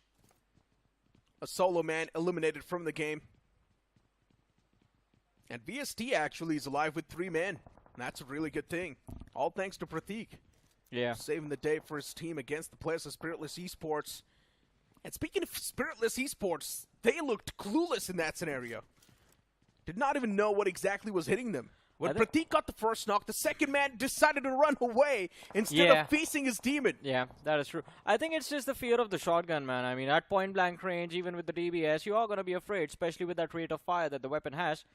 But, I mean, if we do... Yeah, this is what I want to talk about. Look at the map. Look at GenX FM. What is that? Magnus and Storm towards the northwestern quadrant, and Magnet... is he looking to join White Walkers now? I mean, his name is Magnet, and he's actually not attracted towards his own teammates, which is kind of weird. And now he's taking a fight, and Magnet has just lost all of its power. I guess he's a magnet, but it's just 2 north poles, and that's why they're getting repelled. Yeah, they're just pushing each other away. Yeah. But hey, White Walkers are going to be grateful for that point. Now they have 5 eliminations on the board. And moving in from this high ground, although it's going to be a little bit of challenge. Sensei is there. I'm sure he has heard all of this commotion and is going to be prepared for the fight. But his team a little bit distracted as shots are going to be fired on Sensei. He makes a run for his life, jiggling left and right. Will he survive? Almost, man. Almost got knocked out over there. Yeah, lucky man. Wyld Fangs. They're always known to pull off stuff like that, right? Remember Sensei driving through 2 different teams? Here Xtreme Godlike was busy facing off another team, and Sensei was just casually driving, saying hi. Hey, I mean, if there are weird things happening in a game, Sensei is going to be there. If you remember, I think it was last year, this was a team that was holding the circle in the end game, stage 9, and they still lost the chicken dinner because someone from the blue zone shot at them. Yeah, true that. Oh my god, I remember. If there are weird things in BGMI, Sensei is there in the lobby. It was Blaze who got shot at. Yep. And someone from the backlines. I don't exactly remember, but I do know Blaze was giving the revival to his teammates, and he was the only man standing, and Blaze got eliminated. So, yeah, it was quite a good memory that you brought up. I mean, back then, even the Met strat was in play. But hold on, White Walkers. They're definitely not walking this time. They're sprinting towards the foes. 4TR losing out another man. Morty gets confirmed too. The last man is inside of the shot. But he just flips the odds once again as pain is life. That one punch in the gut's going to be more than enough to delete the opponent. Hey man, you got to feel the pain, right? 6 eliminations on this man, 8 for the team, 4TR. A miracle that they find themselves into the top 5 of this match. This is definitely the boost in momentum they needed before proceeding to the next round of the tournament. But now this solo man, I think his number of miracles is over. He's out of stock. At this point, Wyld Fangs, FS, Reckoning, any one of these teams is going to take him out.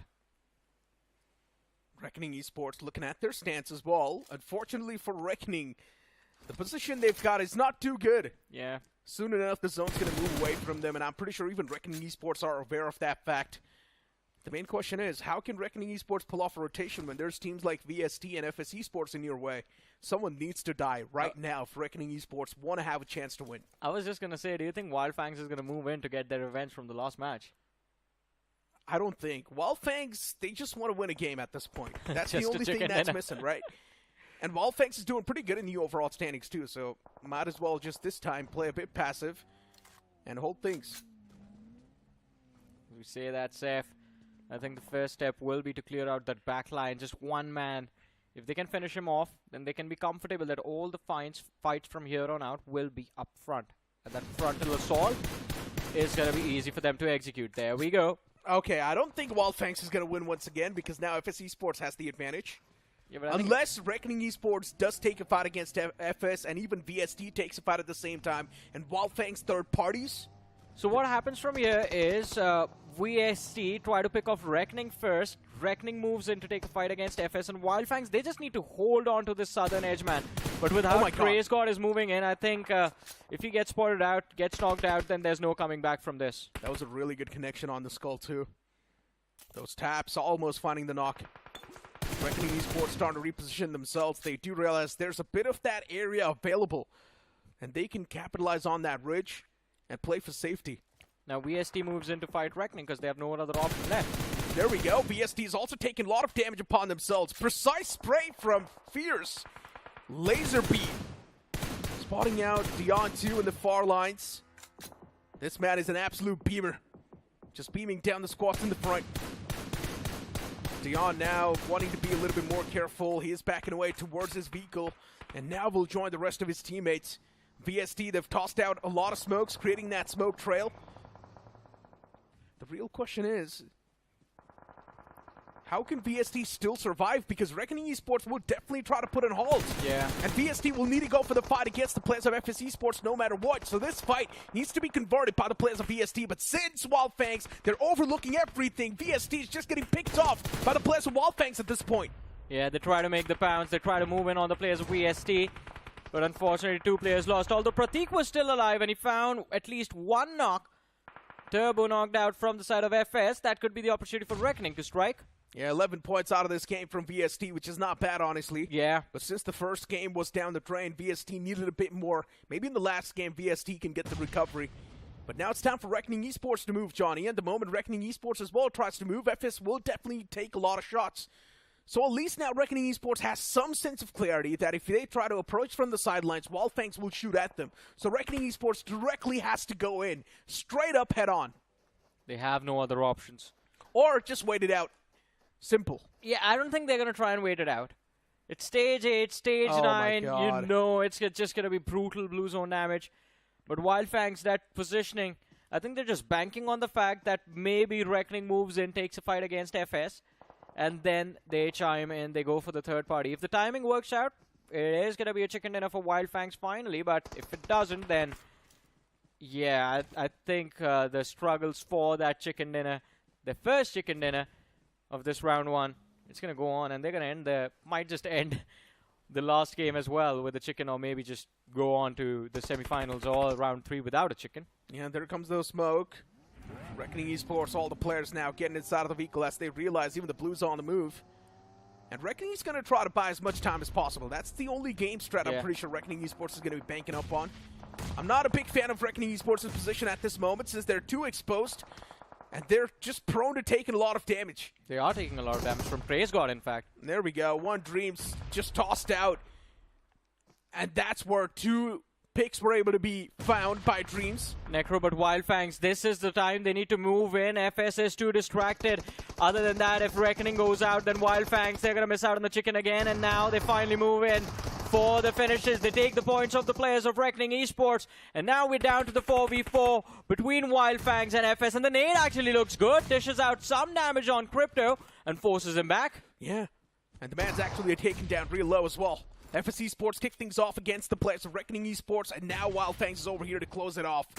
Wyld Fangs has already eliminated the likes of Reckoning, but now it's time for FS as well to get sent back to the lobby. This fight's going to be extending for the longest.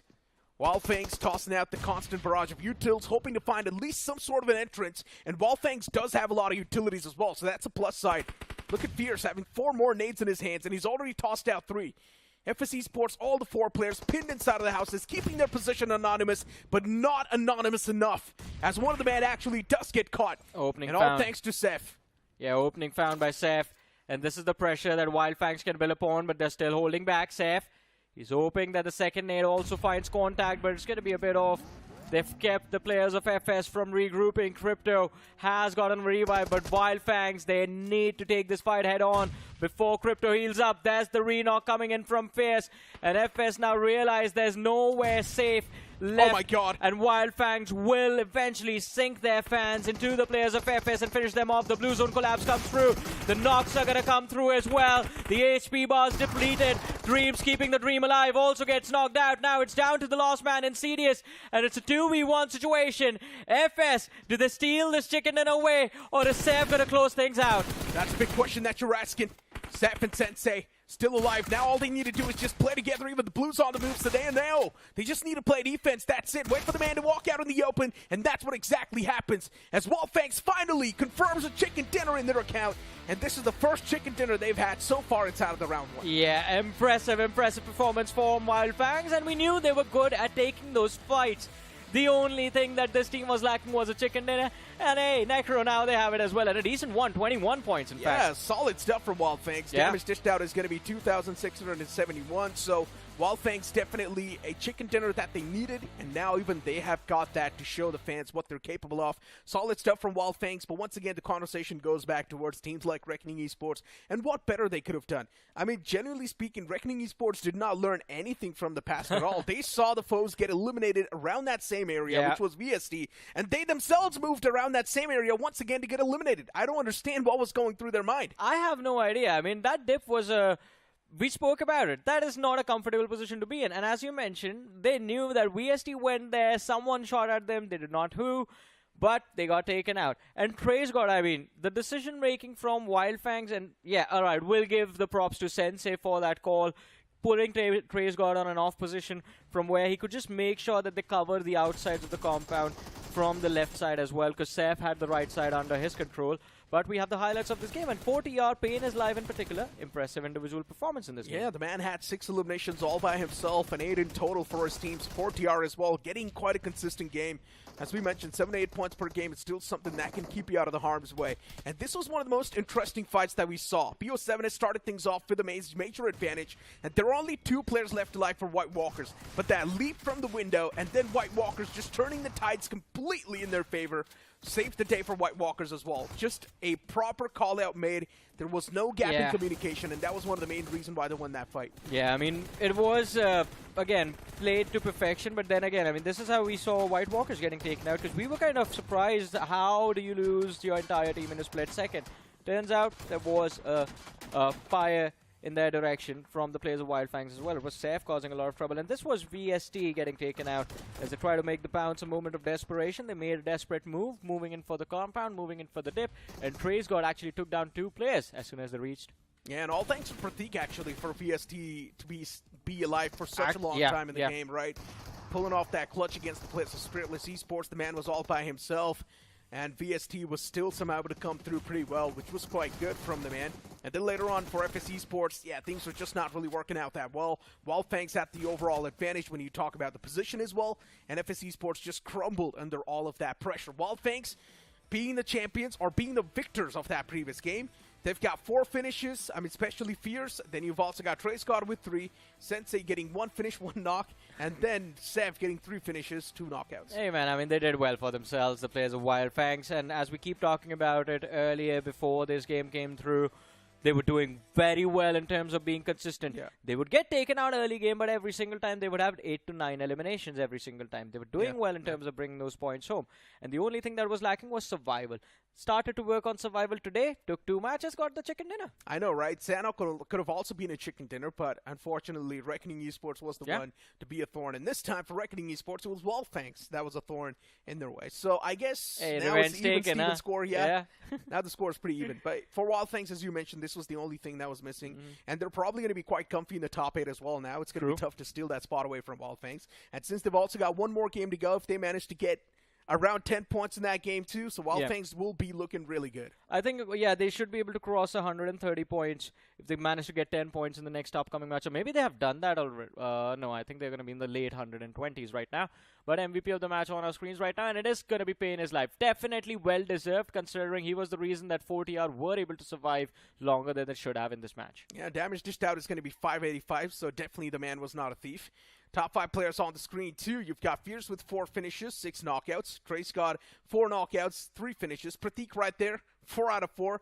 And I guess all thanks to Spiritless Esports. Then you've also got Salme with 3 finishes. Yeah, I mean, Pratik, all 4 finishes coming in. No, actually, 3 of them coming in from the players of Spiritless. And again, VST, they are doing quite decent in terms of the overall leaderboard, so nothing too shabby. 40R also moves to a safer position. I think these teams will take a spot in round 2 itself. But I think from the danger zone, there was WBG that we were hoping to see do kind of well. They were able to get a few points for themselves, but then also got taken out super early. And then Mysterious 4, where is this team headed? They were just completely missing. Yeah, I mean, looking at the match rankings, though, Johnny, Wyld Fangs, as we know, getting 21 points. FS getting 12 points. Reckoning Esports getting 11. VST also getting 11. Then you've got 4TR2 getting 11 points. Yeah. We're not really seeing a major vacuum inside of this lobby, right? You've also got White Walkers getting 8 points in total. Spiritless Esports could have done better, but unfortunately getting taken down by Pratik like that is definitely something that stung him. But I think all of these teams, majority of them are in a safer position up until White Walkers. White Walkers also, I think, after this game, move to a safer position where they can comfortably say that, all right, we are going to be in round 2. Oh my god, GSGxFM getting 2 points. Once in a blue moon. Yeah, I mean, do not want to put it like that, but unfortunately, that's been the case this entire time. Yeah, pretty much. I mean, if you're struggling to get even 1 point inside of the game, then you really got to ask yourself, what are you doing? And I'm pretty sure, hopefully, GSGxFM in the future, when they're back, we might see a better version of GSGxFM. But for now, even Golden Glider Esports have been struggling quite a bit. The first game of Sanhok wasn't good. Second game as well at 0 points. What's the worst that can happen for Golden Glider? They finish on the 64th spot. Yeah, true that. I mean, Golden Glider is not going to be eliminated from the tournament, Yeah. so it's fine, right? But today we definitely saw a decent bit of comebacks, right? Even Wobble is now on the verge of pulling off that comeback. True. Yeah, the previous game of Miramar, a bit of a letdown, but it's completely fine. They can still get themselves back up on the board. That is very true. And again, I think all they're going to need is one decent chicken dinner to comfortably say that, all right, phew, we survive. We're going to be in round 2. And again, I think as long as they even finish with like 10 to... Yeah. We said 15 points, right? 15 points just to be safe. And Johnny, generally speaking, even Reckoning Esports can be extremely close now towards the top 16. Sanhok was a good game. They were in the top 3. This game as well in the top 3. Yeah. So yeah, Reckoning Esports as well will be extremely close to top 16. I think they will be in the top 16, but they are going to get kicked out eventually if the teams behind them make that extra bit of push. But what is going to happen in the last game? We're going to find that out after this very short break.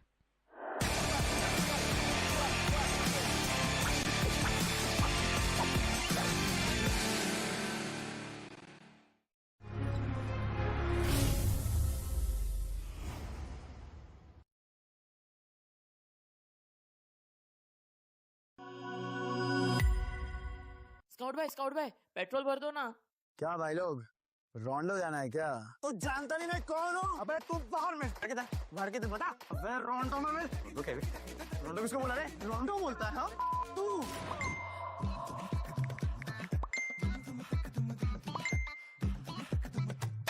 रोंडो? Run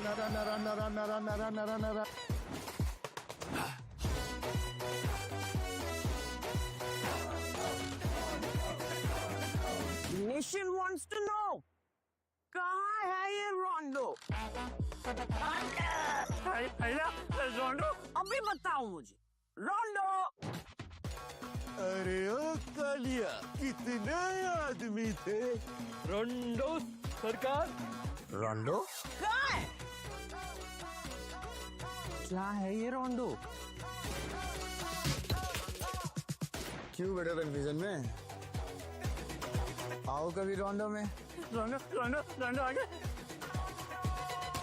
run craze चढ़ेगा सबको क्योंकि BGMI में आ गया है नया रोंडो map get new vehicles explosive weapons epic hot drop locations and more download BGMI now. भाई क्या करवा रहे हो तुम? कभी पेट्रोल वाला बना दिया, कभी टीचर बना दे रहे हो। अबे गेमर हूँ मैं, एक्टर थोड़ी हूँ। भाई download BGMI now. Sir watermelon juice अबे छोड़ो।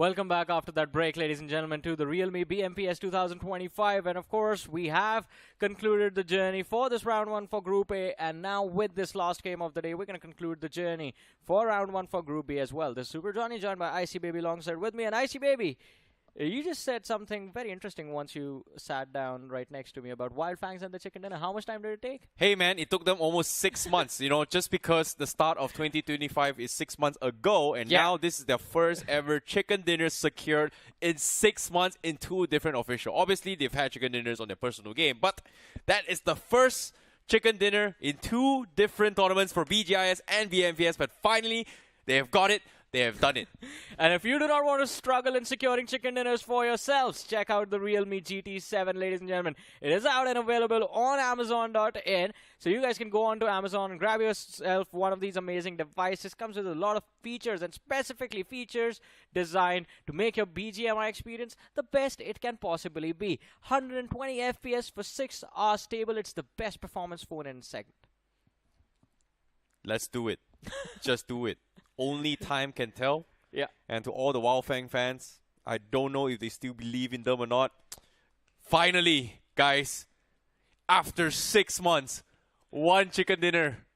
And they should be now. Hey, man, it's not they should have enough points to push and fight for the top 8 now. I think they are already going to be comfortable. One more good game. One more good game. Based on they secured 20-ish points from that first game of Sanhok, right? So they were able to cross 105. Now from this game 121, I'm just gonna skip out on a few points. I don't know exactly where they start from, probably around 86 or something. So they're gonna be at 126 or 127. So one more chicken dinner. Yeah, 140. You easily you'll be in the top 8. Be in the top 8 with a safety cushion. Yeah. This is it, guys. Believe this is the strongest Wyld Fang I've seen in 2 seasons. That is true. For you, it's 2 seasons. For me, this is the 3rd tournament I'm seeing them in. This is the strongest version of the team we have witnessed. This is it. This is the moment. This is the time. I wish Necro was here to give one of his famous speeches. That would have been quite nice. I know, right? But all things considered here, we are going to be going into the one final game for Group B. Their one final match here in round 1 to decide their fates, whether or not will they qualify in the top 8, top 16, or will they be eliminated. Without further ado, we are going to be heading into its El Clasico of a map in the map of Erangel to close things out for day 10 of the realme BMPS 2025. And the plane is on screen, and it seems to be starting things off from the east side of Milta Power, heading towards the direction on towards the southwest corner of the map, ending towards the south side of Primors. Yeah, this is going to be a very awkward flight path for anyone that likes to play from George Pole Hospital, basically the northwestern quadrant of the map in its entirety. It's leaning extremely heavily towards the southern half. But for the teams like Wyld Fangs, I see this is the dream, man. It's right on top of Milta. You know what's the dream right now? Qualifying directly into semifinals week 1. This is it. They need a big game. Can they do it? Is going to be the question here. But of course, TWOB today themselves here, the performance is a little bit lacking here, considering that at the start of today, they were sitting somewhere in the top 3. And for them to actually stumble in 2 games here, I really, really fear for them, because TWOB, there is a slight chance that they will drop from the top 8 and then drop into the top 16. Yeah, probability is there, but at least if they have a decent performance in Erangel, they can survive inside of the top 16 as well. They gotta do that. Well, I think top 16 is pretty much guaranteed for them. It's just top 8, man. Top 8. I mean, see, that's the problem, right? Last few matches, you know, the teams, if they have a target, they're gonna make that extra bit of push one way or the other. So, yeah, I think they might... I agree with you, actually. They will be in the top 16, but top 8 should be the more optimal choice, considering they had a very great start to their journey. But right off the bat, a fight breaking out, and it is SLE against a Mysterious 4, swinging the knife left and right, but falls down to the Honey Badger as Fragger finds 2 knocks for his team.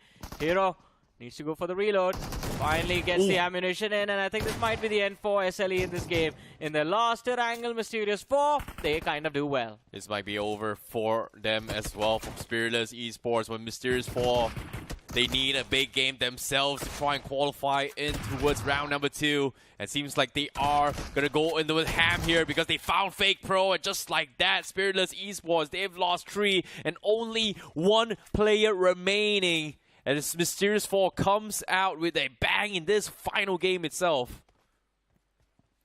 Where was this Mysterious 4 the past 11 games? No idea, man. This lineup is supposed to be a good team, and they are always supposed to have good performances. But now, again, this is going to be the second team they've taken fight against. WBGARRO show up out of nowhere. And even though Mysterious 4, they found the opening 2 players in the back lines are low, it's going to be down to Sketch. Is he going to try to make it happen with the VSS? They could.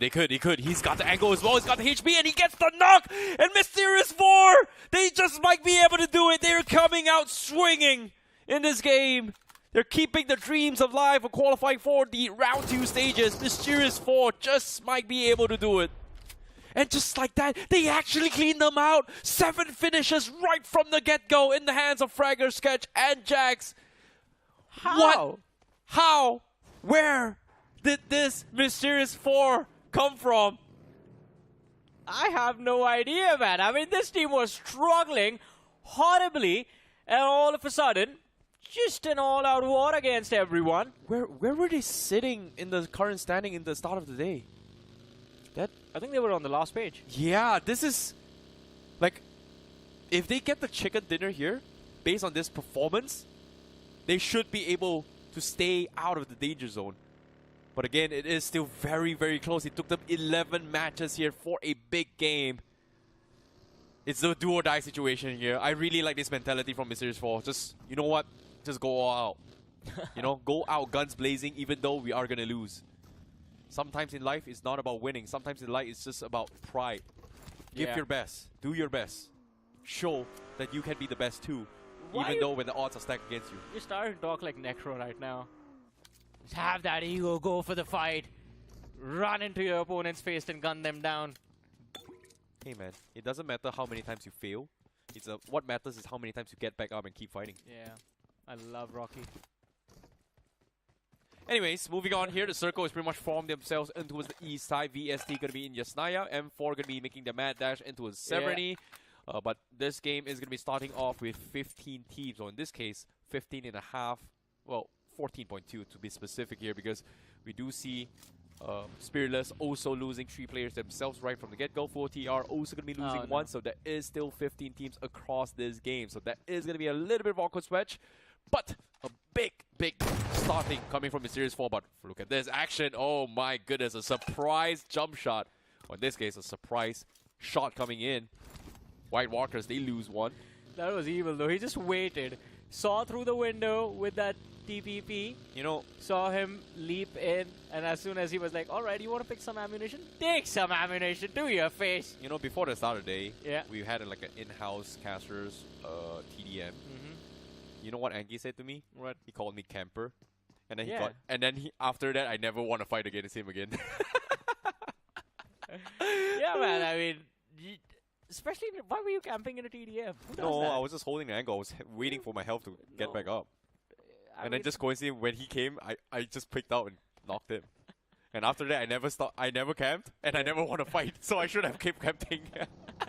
Hurt your ego, right? But ladies and gentlemen, if you guys do not want to be in a position where your friends call you campers, you got to check out the Realme GT7. It's an amazing device out on Amazon. Go ahead and check it out. Get yourself one.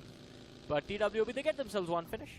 Well, this is going to be a huge one. But again, TWOB, they are risking their positions here with 2 very, very tough games from them. Yeah. To try and qualify the top 8 here. Will they be able to play this? And knowing that TWOB has a very, very good consistency when it comes to playing towards Erangel and Miramar, this is going to be a very, very important match for them. But of course, if you guys want to play really, really well, the Realme GT7 is going to keep you going as well, especially if you're playing long hours in particular, for up to 6 hours with 120 FPS stable gaming, BGMI gaming, tested by both the Realme and Crafted guys. Be sure to buy now and search it up on Amazon. Yeah. But BO7S, I think they are searching for a few finishes for themselves. They are getting quite close to Milta, and I wonder when will Wyld Fangs get involved in the conflicts in this game. They have kept all 4 of their players alive, although to send Fierce out away from Milta, which actually can be an issue if they break out into a fight. But GSGxFM, oh no. Oh no. Yeah, this is again gonna be an early exit for GSGxFM, and this time against the hands of Universe 7. Universe 7 is not having the best of times, neither is GSGxFM, but it's an entire universe that you are fighting, so fair loss, I guess. Yeah, that is it for GSGxFM, but it seems like this exact same compound seems to be the graveyard of many, many teams here. My goodness. But, of course, that will be the last time we will see GSGxFM on screen. Unfortunately to say, they will be the second official team that will be eliminated from Realme BMPS based on their performance. In this group, we have 3 teams. GSGxFM went out. I think U7 is also going to get kicked out. And WBG, yeah, they did quite well for themselves, but just 1 point from this game resets everything. So there may be one more team that we bid adieu after this match is done. But Wyld Fangs sinking their fangs into the players of TWOB, found the opening and are now going for a hunt. Oh, wow, Fangs continuing their aggression here. TWOB not having any kind of break here. They need a big game to try and qualify for top 8. And right now, Wyld Fangs also trying to fight this as well. Right from the get-go, the sprays from Trace Scott. What a trace! What a moving vehicle. Anonymous stood no chance. That is going to be a takedown from Wyld Fangs. I can't even imagine how much fun this man Sensei is having right now. You saw the struggles along with us, I see. He was completely... I mean, to be honest, I mean, on a much more serious note, I've seen him have just crying and weeping because he was struggling to figure out what was going wrong with his teams, why weren't they able to perform, and especially being an IGL, all of that burden being on his shoulders. He felt like he had the greatest players, but because of him, they weren't able to deliver their best. But now with Fierce, Trey's got Seb being alongside with him, just driving them around, he just feels like he has a tank now with him. As much as I want to bring history into the picture, yeah, sometimes I gotta just keep my mouth shut. Why? You know, I know, they know. Say it. No. Are you going to talk about the Dream Team again? No. Absolutely not. This team is pretty solid right now. Yeah. But all things considered, LIKITHA Esports, they are going to be in a little bit of an awkward situation here. They had a little bit of experience coming from the previous tournament. That's why they were picked up from LIKITHA Esports. And currently, they are still in the game for realme BMPS for sure. But to make it a top 16, top 8, it seems like they will need a little bit more time here to try and bounce back from this. That is true. It's going to be interesting to see when they actually make it happen. But now the cluster actually forming towards Mansion and TWOB, even though they have early control of Mansion. It's just down to one man. FS has moved in to the compound right next doors. And FS has the player's advantage as well. The surroundings of Mansion are quite open, and even the terrain isn't that complicated. So if you actually get control of the building, oh man, you can just start racking up those numbers. What is Insidious stuck? Yeah, I think they just parked the buggy the wrong way, and now he's trying to get into that corner room. Okay.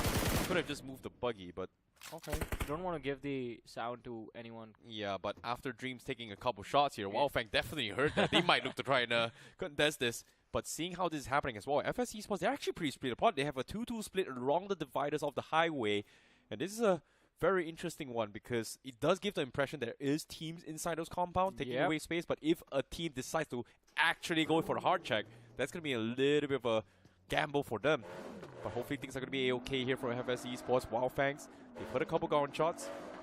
But for now, circle has not been shaped yet, but we are going to be anticipating the circle to be in the open areas around Mansion, though. Let's see how things turn out, though.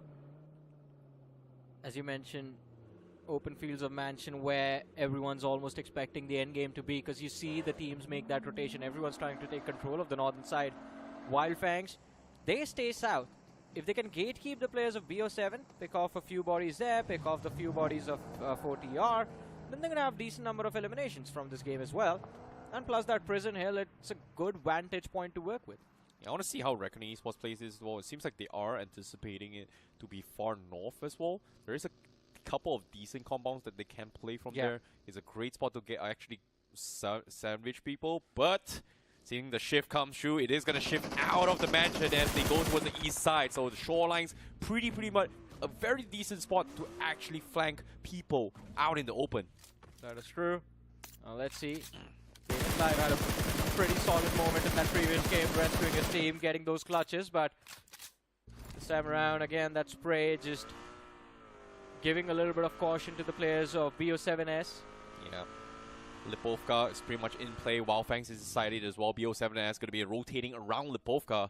Seems like they are going to try and hug the beaches on the center of the zone. Dragonclaw is in the vicinity, but Wyld Fangs may be intercepting them as well. But as soon as they spot Wyld Fangs, look at this BO7S. They go for a hard maneuver pit stop and crash into his Lipovka.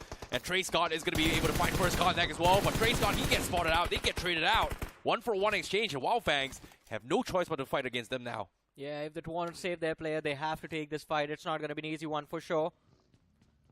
Oh, but at least, as you mentioned, the trade was found, although the third party coming in from the backlines. Now the pressure is going to be intense. Fierce moving in. And he actually sandwiches himself. Checks on the players of 40R. Moves back in towards Craze God. They need that revive. Quite desperate for it as well. Yeah, they have to as well. Oh, no. He actually got picked off. Ghostface takes him out. Oh, the idea was solid, but too risky. Yeah.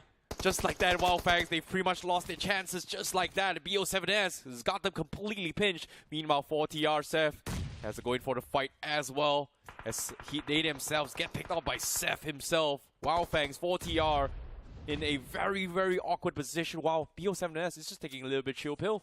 Yeah, they're trying to reset, trying to see if 4TR, my apologies, actually just ends up finishing off Wyld Fangs. Why do any heavy lifting for no reason at all? But Wyld Fangs, I think, yeah, fair enough. 5 points from this match. It's okay. They need more. They definitely need more. I think that this gets 5 more points gives them a little bit of a safety cushion, though. 130-ish right now. So do you think 130 is unsafe? That is safe and sorry. That is but true. All Fair. things considered, Sensei playing from the outskirts as well. He is going to look for those off angles. I understand why he's positioning this way. But unfortunately to say, the moment Fierce got picked off, he's put them, both Seth and him, in one of the worst possible outcomes here. Because they do not have any way of reconnecting. BO7S stands in between them, and 4TR also going to be a part of the picture as well. The only way Wyld Fangs is going to be able to survive this is that they will have to meet inside of the zone on a separate route. So Sensei rotating out is going to be marked by 4TR. But if Seth is able to get out, he is going to be able to come through from the south side of the circle. But the question here is, grouping up, nearly impossible right now. That is true, but oh no. Just gets shot in the face. U7, their strategy to move into the circle just shut down in an instant. Krishna knocked out, 3 players still left standing. Nexus tries to go in, but M4, they are blockading the western edge of the zone.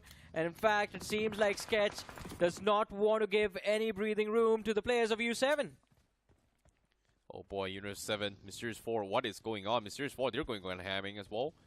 Universe 7 forces a couple of nade, but Sketch will back off with those buggies, so he is going to be able to disengage. And as of yet, it's up towards action on Universe 7 to actually push through. But this is another big game for Universe 7 here with 7 finishes, trying to get out of harm's way from the bottom 16. But the fight continues here inside Lebovka. They all have to get out from the zone. Seth left all by himself here, getting hunted out by Doroki. As BO7S loses a player here and there. It is going to be 1 knock. They need to go for the reset. The circle is about to move right now in stage 4. It is going to be a slow one. But they have to wrap up this fight. Seth nading every single corner. Can't seem to find Doroki, but he sees the movement. But here comes the nade. Ooh, that's a very, very close one. Yeah. Doroki still surviving, but he gets chips away from Sensei from across the beach itself. Nice little support here, but Seth now going for the push. Hugo comes through. Does he connect? Seth, he finds a ankle shot right at the bottom. Takes him down with the help of Sensei from afar. It was just enough to keep things alive. Yeah, but look at that. There's one more team joining the fray. White Walkers. They want to be a part of this party. In fact, they move towards the circle and then are going to blockade the entry for the players of Wyld Fangs. Sensei in the back lines gets knocked out. So it's all down to Seth. A 1v1 against the last man, Ghostface, the face of BO7S. Yeah, agreed. Ghostface, Mr. Reliable. Yeah. Clutching things here as well, but Dusty is slowly bleeding out. He needs to save him as well. The knock on Sensei is huge.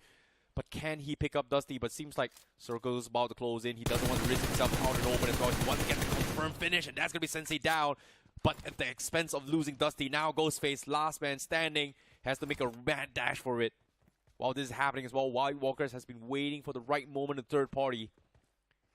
And as you can see, Ghostface running out open. He gets spotted out from Harry. Goes for the flick, but no! The prone, his legs were stuck. He could not shift even harder to the right side. And he will be picked off. BO7S bowing out on 13th place. Well. I mean, a valiant effort over there, but considering even Wyld Fangs dished out immense damage to the players of BO7S, their escape and their survival from this position was quite dire. Although I have to say 40 are moving out early, make sure that at least they stay alive, otherwise White Walkers would have caught them off guard. But there it is, the last solo survivor from the side of Wyld Fangs. Seth on a run for his life. 7 eliminations secured by the team. They have gotten themselves in a decent position. And hey, in the worst possible match as well, they get 7 eliminations. So this team is, well, consistent to the next level. Oh no, oh no. He's about to read TWOB, the first contact that came through. And guess what? There's a solo warrior inside Seth. He thought he was going to be able to survive this, but the bait comes through. He needs to win this 1 versus 1. He's all by himself. Kanha versus Seth. Jukes comes through. Does he goes couple shots in? No connection, but Kanha will finally pick him apart. Seth, his valiant attempt, it will end right here as Kanha takes him out. Yeah, the timing of the peak just a little bit off, but what an amazing performance coming in from Seth in this particular match, proving that he is going to be one of the cornerstones of this particular team. And Khan, man, oh man, that is just extremely lucky, I see. The circle moves Khan's small little shack is still in the zone. Well, he's trying to get as many points as he can as well. TWOB needs to try and get some sort of points here to try and stabilize into the top 8. Meanwhile, on screen, VST going up against Golden Gliders here. Pekka getting rushed through. Beast trying to provide a little bit of support here from afar, but the S12K outranged, outgunned, out-aimed by Golden Glider Esports as they take them out. But Golden Glider Esports, they're right at the edge of the zone. He's about to move into his second thing to move. Oh no, they're smoking up. They need to get out right now. You can see Panic is on the floor right now.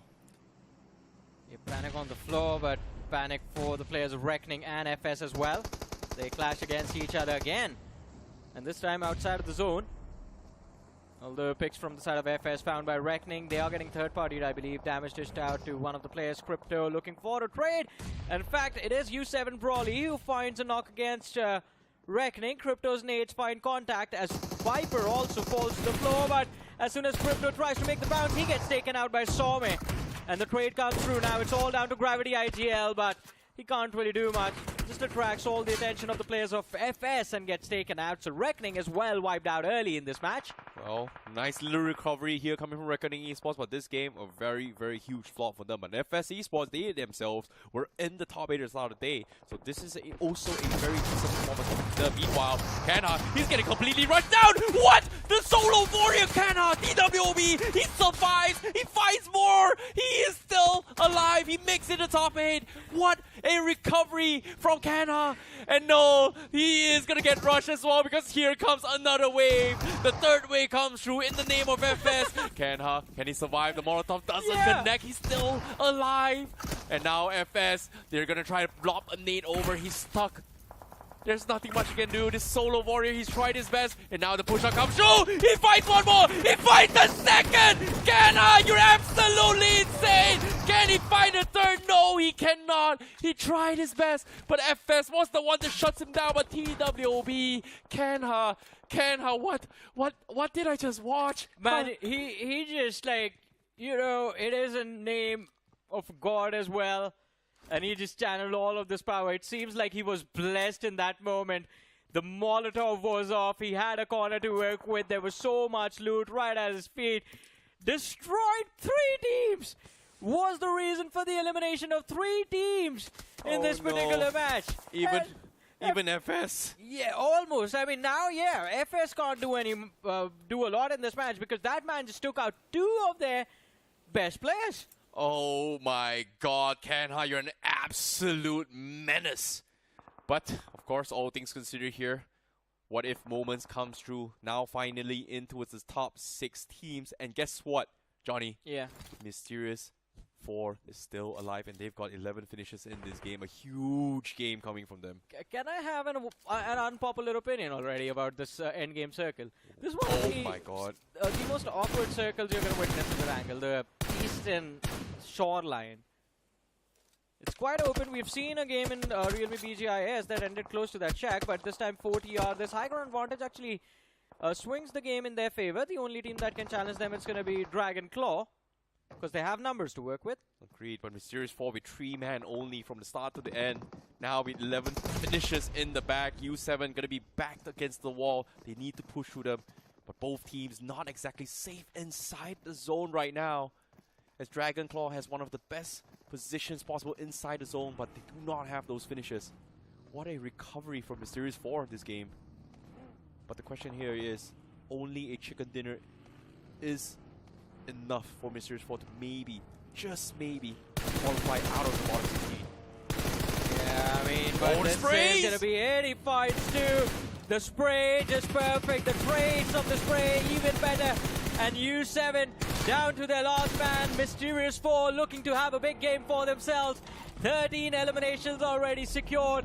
And as you said, Icy, a chicken dinner at this point can change their fate in its entirety. There are 3 players left. That last man from U7, he's going to get finished off as well. It's going to be up to 14 eliminations for Mysterious 4. Oh, Sketch, just a formality.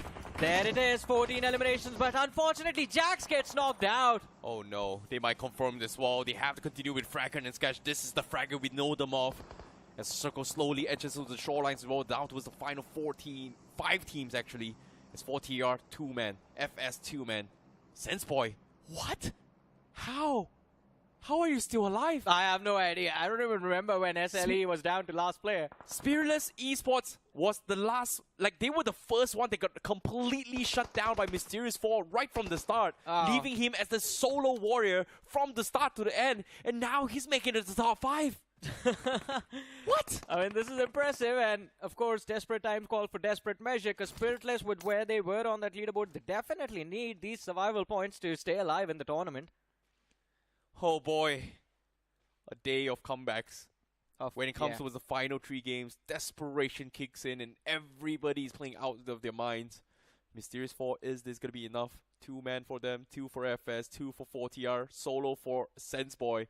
But we've got 4-man strong coming in from Dragonclaw. And that is going to be the raid boss of this game itself. The journey to hunt down the dragons. Every single team just playing very patiently here, just because they just do not have the numbers advantage. And the only team that has the luxury to move around here is going to be Dragonclaw. FS, though, I think they're just banking on cleaning house this time. To get those finishes, they're going to be happy with that. Fragger and Sketch stuck in a corner. And as soon as the next zone kicks in, yeah, it's right on top of the players of Dragonclaw, man.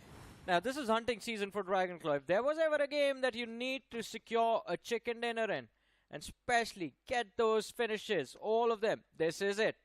Yeah, but at the same time as well, the circle is going to be forming on half of the ocean as well. This is stage 7, but it feels like stage 8 already. Yeah. Senseboy pretty much going to be making the ocean rotation here to hope to get top 2 at least based off placements. So he is going to try and concede for placement points instead of taking fights now. Very, very smart choice. Hopefully he doesn't get spotted out. So that means adding unnecessary pressure to the team just because he is still alive. But guess what? Mysterious 4, they make a mad dash. And unfortunately, that's it for Mysterious 4 as they go down on 5th place. With 14 finishes for Mysterious 4 as they get cleaned out by both 4TR and FS Esports. Oh, the duel comes through. Crypto finds the opener against 4TR. And I'm just feeling bad for Dragonclaw right now, because from their perspective, even from mine, I just want them to move in and just clean house, get these finishes, but these teams just fight against each other. Now Dragonclaw is going to miss out on all of these points. FS, they have 7 eliminations in this game, 2 players left. The team up front, 4TR down to the last man, paying his life. He did clutch out a few impressive fights in the last game this time as well, gets his team into the top 4. But I think this might be it. He's going to get naded by both Dragonclaw and the players of FS. Nade overshoots, Pain his life is still alive. That is so close, but another nade comes through. Pain in his life has to play it a little bit safe as well. But Dragonclaw, where are you guys? You're still slowly creeping their way here. They've heard all these commotions. They are going to be coming their way through, but here comes the push. Dreams gets the confirmation. It's going to be Crypto that takes it. But FS Esports, they find themselves another finishers here. And now we're down to the final 3 team. It is going to be a 2 versus 4 versus 1 situation. Senseboy not part of the equation, so it is going to be a 2 versus 4 directly coming in from FS versus DC. And it's the top 3 teams. We are not even going to count SLE in this. But that Molly from Pro catches Crypto. He's going to get knocked out. And Dreams, I think, just goes down to the blue, so he denies his finish point. And now I think the confusion kicks in for Dragonclaw. Where is the last man? Where did he go? Because Senseboy just crossed into this dip a long time ago. He started the game as a solo warrior because 3 of his teammates got taken out by Mysterious 4. This is the best possible outcome you can ask for Spiritless Esports. Yeah, but a top 2 finish with no finishes. As a solo warrior, he's done his job. Well done to Senseboy. Well done indeed for Spiritless Esports. Yeah, man, your coach would be happy that you survive. In the meanwhile, Dragonclaw, they realize they have nothing left to do, so they're just going to start emoting. just keep going. There's They nothing know. else They going know on. he's Yeah. down there. They know for a fact he's down there. Pro E is gonna drop down. He's gonna look for him as well. You know what? He's gonna see him there and look for him. So there's one way to get this finish point, I guess. If Pro spots out Senseboy, they can drop in with the buggy and then shoot him. Maybe, but as of now, they spotted him. They knows exactly where he is. Yeah, and here he comes. The buggy comes through. Does he connect? No, he does not. shotgun. Oh, but he does have a nade though. 1 HP. Last chance left. Pro E is going to be from the sides here. They are going to try and hunt him down for that 1 point. Senseboy just deny it. Oh no. They found every single angle. They know where he is and they will finally take him down. Dragon Claw secures the chicken dinner. But my, oh my, what a recovery from Senseboy from Spiritless Esports. Yeah, man. I mean, to be fair, valiant effort in the end as well to try and survive even further. Just hoping that, hey, maybe if they get taken out by the blue, I can steal the chicken. But the odds of that happening are going to be 0.00001%. But Dragon Claw, I mean, towards the end, you can see the desperation for that extra point. And that gives them a total of 4 finishes from this game. So they end the match with 14 total points. Exactly, but a great game here to close things out for Group B. Desperation kicks in from the teams at the bottom. Desperation kicks in from the teams at the top. And even Kanha as well. He was able to rack up some decent amount of finishes. But is it enough to retain in the top 8 is going to be a completely separate matter for TWOB because we still have 4 more groups that is going to be playing in 2 days' time. Exactly. And again, those groups at least will have the luxury of having a clear target in their eyes, in their sights, that alright, we're going to need this many points to break into the top 16, we need this many points to get inside of the top 8 as well, and this many points to get ourselves outside of the bottom 16 for the teams that are actually going to be there. But here we go, the highlights, the recap of that previous game. 2 players try to stab him to his demise, and well, the man just refused to go down. Yeah, this was a huge game coming from Mysterious 4 as well. Like, where was this Mysterious 4 for the longest of time? Because they were the reason why teams like Wobble as well as Senseless just could not play the game. In this case, Spiritless somehow leaving only Sensei Boy as the last man standing, managed to survive in the top 2 was just phenomenal. And again, this entire shack, just because of the fact that everyone thought the circle was going to be shifting up north, has forced a lot of people to rotate there. And because of that small little compound, there was like 4 to 5 major fights in that vicinity. And then this was an extended fight. Wyld Fangs against BO7S. Seth tried to survive, had a run-in with Kana. And Kana was, how many teams did he eliminate? 3?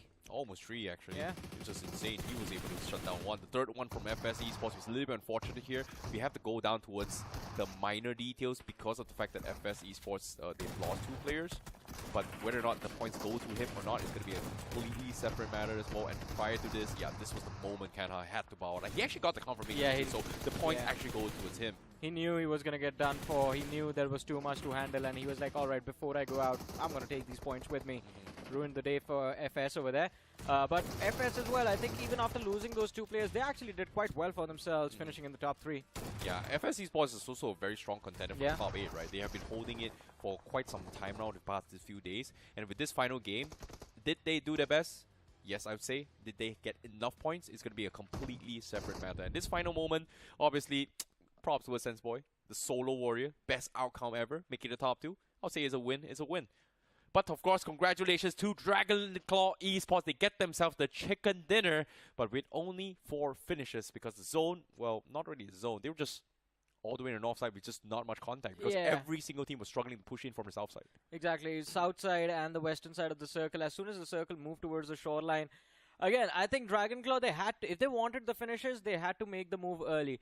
But as you mentioned, everyone just had the same idea, let's breach from the south, and everyone got taken out by FS over there. So FS got all of the finishes. Dragonclaw, they had to try and take the shots at least towards Mysterious 4 or try and pick off the players of FS if they wanted those points. But I think they were playing for the chicken dinner, playing for the much safer option. But we have the MVP of the game. It's going to be Fragger from Mysterious 4, 7 eliminations on the man. Hey, Fragger has been the star for Mysterious 4 for quite some time. We've seen them in BGIS, but for him to finally take 12 games to finally come online, I would say it's not over yet until it's truly over, but I'm genuinely curious to see where Mysterious 4 is in the overall standings after this performance. It took them a while, but is it going to be enough? It's going to be completely different. But as of now, let's see who else is going to be joining him on the top 5 leaderboard. We have Seth with 6 finishes as well coming in from Wyld Fangs, who tries to make a mad dash as a solo warrior from Lipovka itself. We've got Kanha also with 6 finishes, Crypto with 6 finishes, Sketch with 4.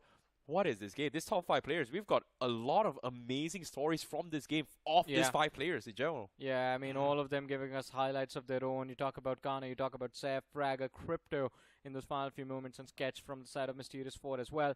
And again, I mean, impressive ending to a journey of a few of these names. Yep. Because, I mean, once we have a look at the overall ranking, I think Mysterious4 at least will be able to survive round 1. They should be able to get themselves into round 2, I have a feeling. Yeah, we have a feeling for sure. But let's take a look at the overall standings for today. The match ranking out of this match here, Mysterious4 topping the net worth here. Even though they did not get the chicken dinner, they will get themselves 17 points. While Dragonclaw was the one that can secure the chicken dinner. 4 finishes gives them 14 points. FS with 13. U7 with 10 points. But TWOB with Canha's performance, 8 points. But I mean, this is going to be one of the rarest things we get to witness, right? Usually, if a team topples the team with the chicken dinner in terms of points, it's the team right after them. Mysterious4 got 3 placement points, and yet they are number 1 in the total points tally. Yeah, 14 finishes in the game. A huge game coming from them as well. U7 with 8, TW with 7, Wyld Fangs with 7, courtesy of mostly contributions coming from Seth. But SenseBoy, well, on 6 points there. Yeah, just the placements. Yep. Nothing else. I would say it's a good recovery. It is a good recovery, but I don't think it's going to be enough. Is it going to be enough? It could be enough, actually. The Spiritless started in a decent position. They were outside of the bottom 16, if I'm not wrong. Yeah. Is it going to be enough? Only time will tell, because there's 4 more groups earning to take them all down. Yeah. Are you safe? Are you not? Completely depends on the overall standings here, because, of course, from behind the scenes, we're still calculating every single thing here.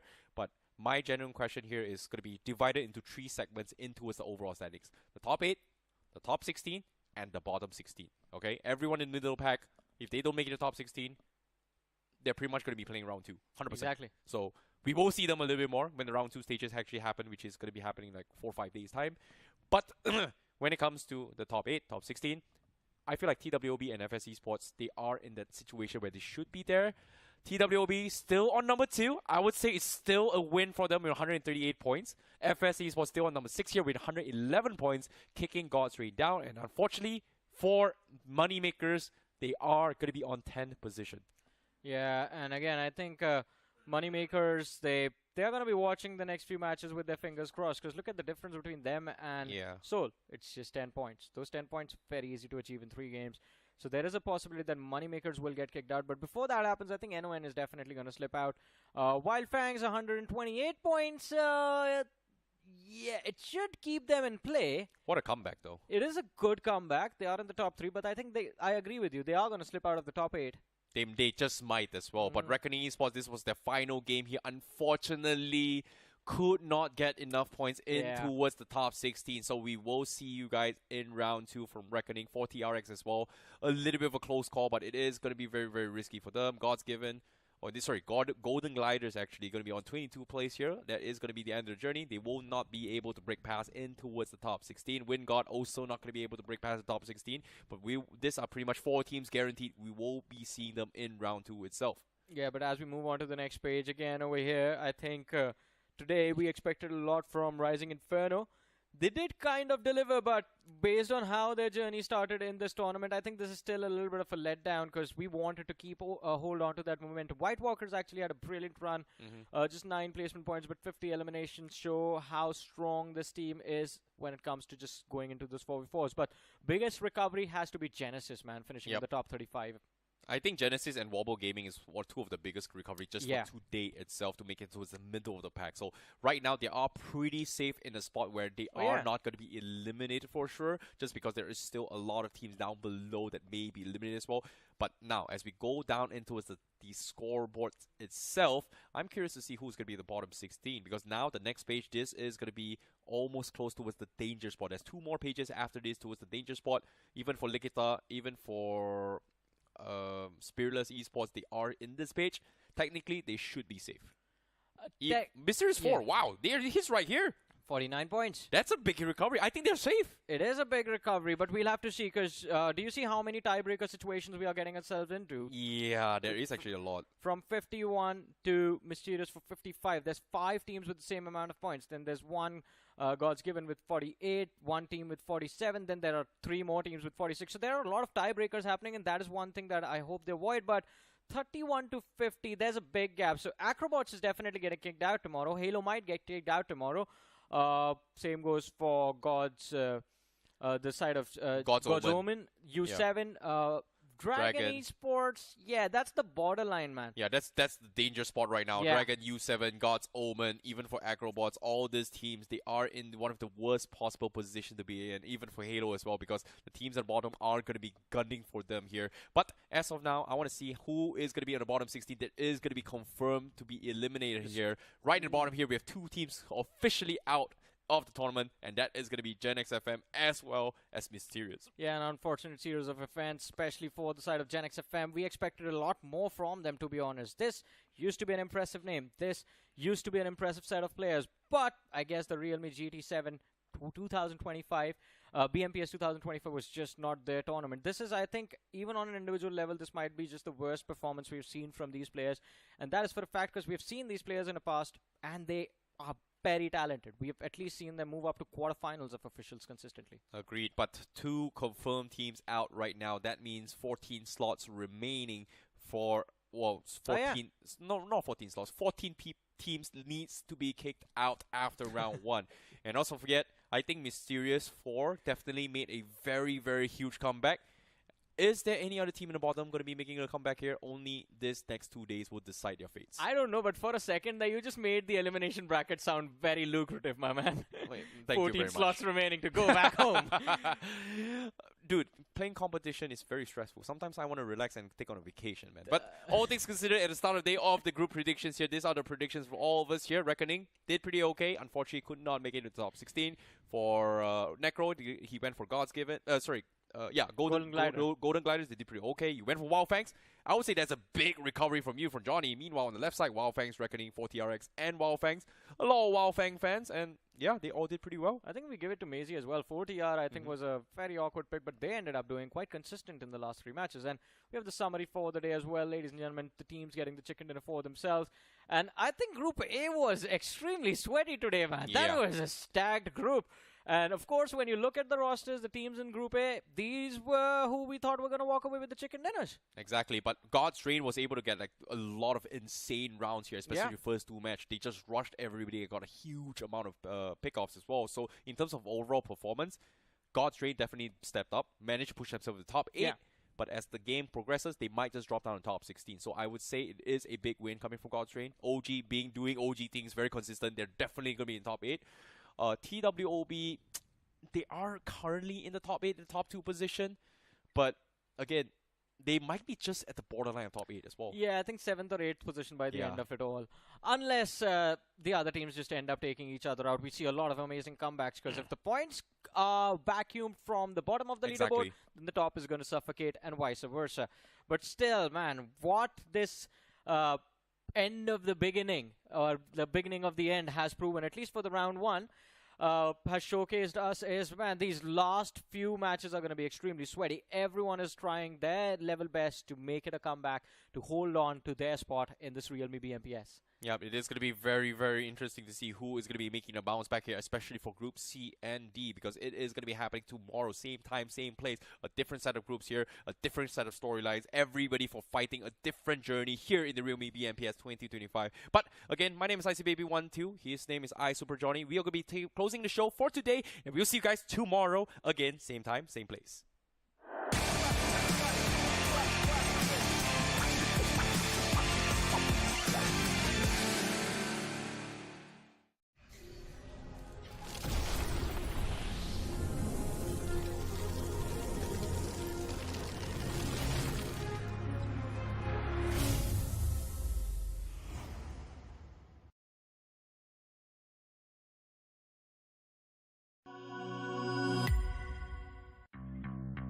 Delivery, order ready.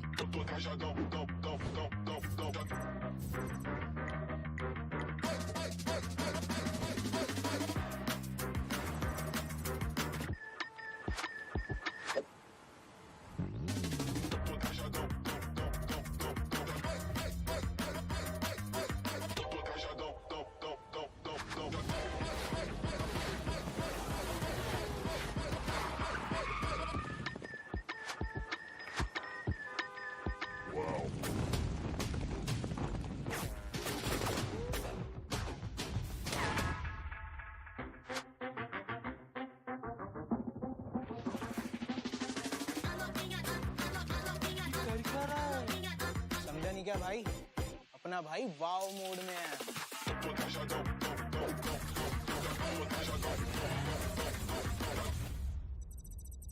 Wow.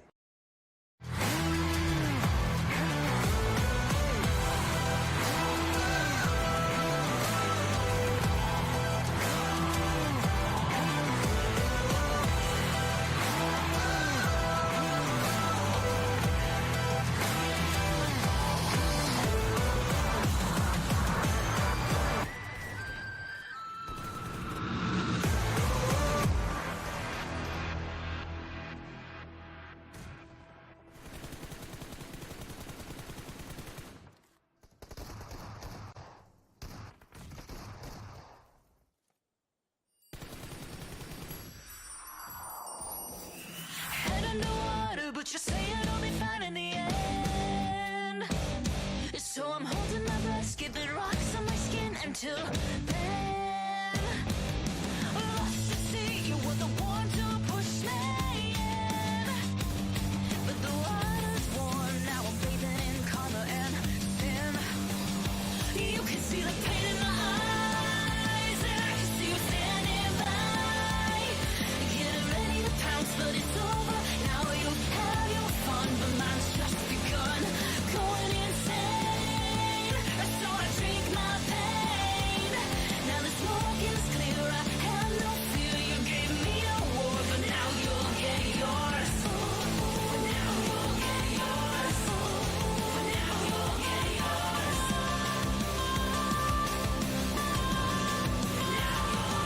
Wanna tear out my eyes from the things that you made me see.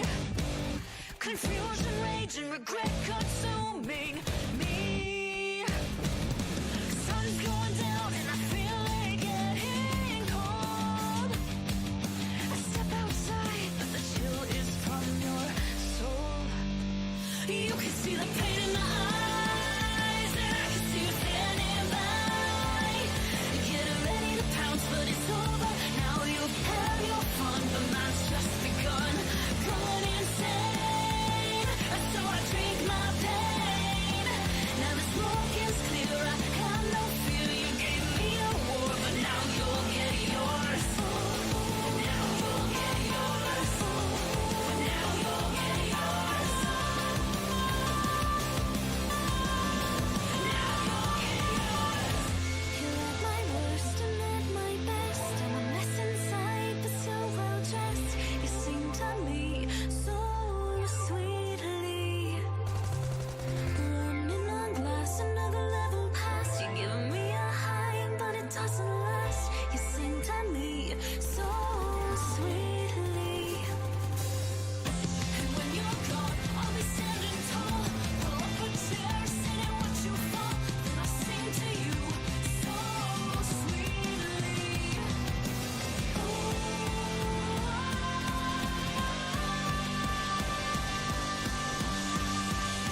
until then. Lost to see you were the one to push me in, but the water's warm now. I'm bathing in color and sin.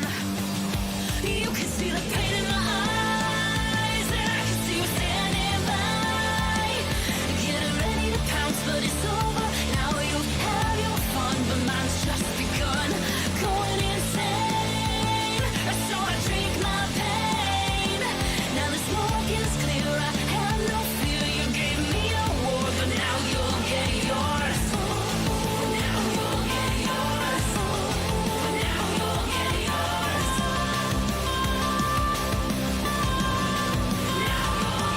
Wanna tear out my eyes from the things that you made me see. Confusion, rage, and regret consuming me. Sun's going down and I feel it getting cold. I step outside, but the chill is from your soul. You can see the pain in my eyes, and I can see you standing by, getting ready to pounce, but it's over now. You have your fun, but mine's just begun. Going insane, so I drink my pain. Now the smoke is clear, I have no fear. You gave me a war, but now you'll get yours. Now you'll get yours. Now you'll get yours.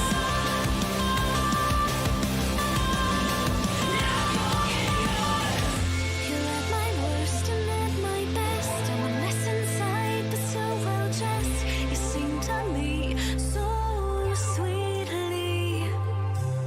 Running on glass, another level past. You're giving me a high, but it doesn't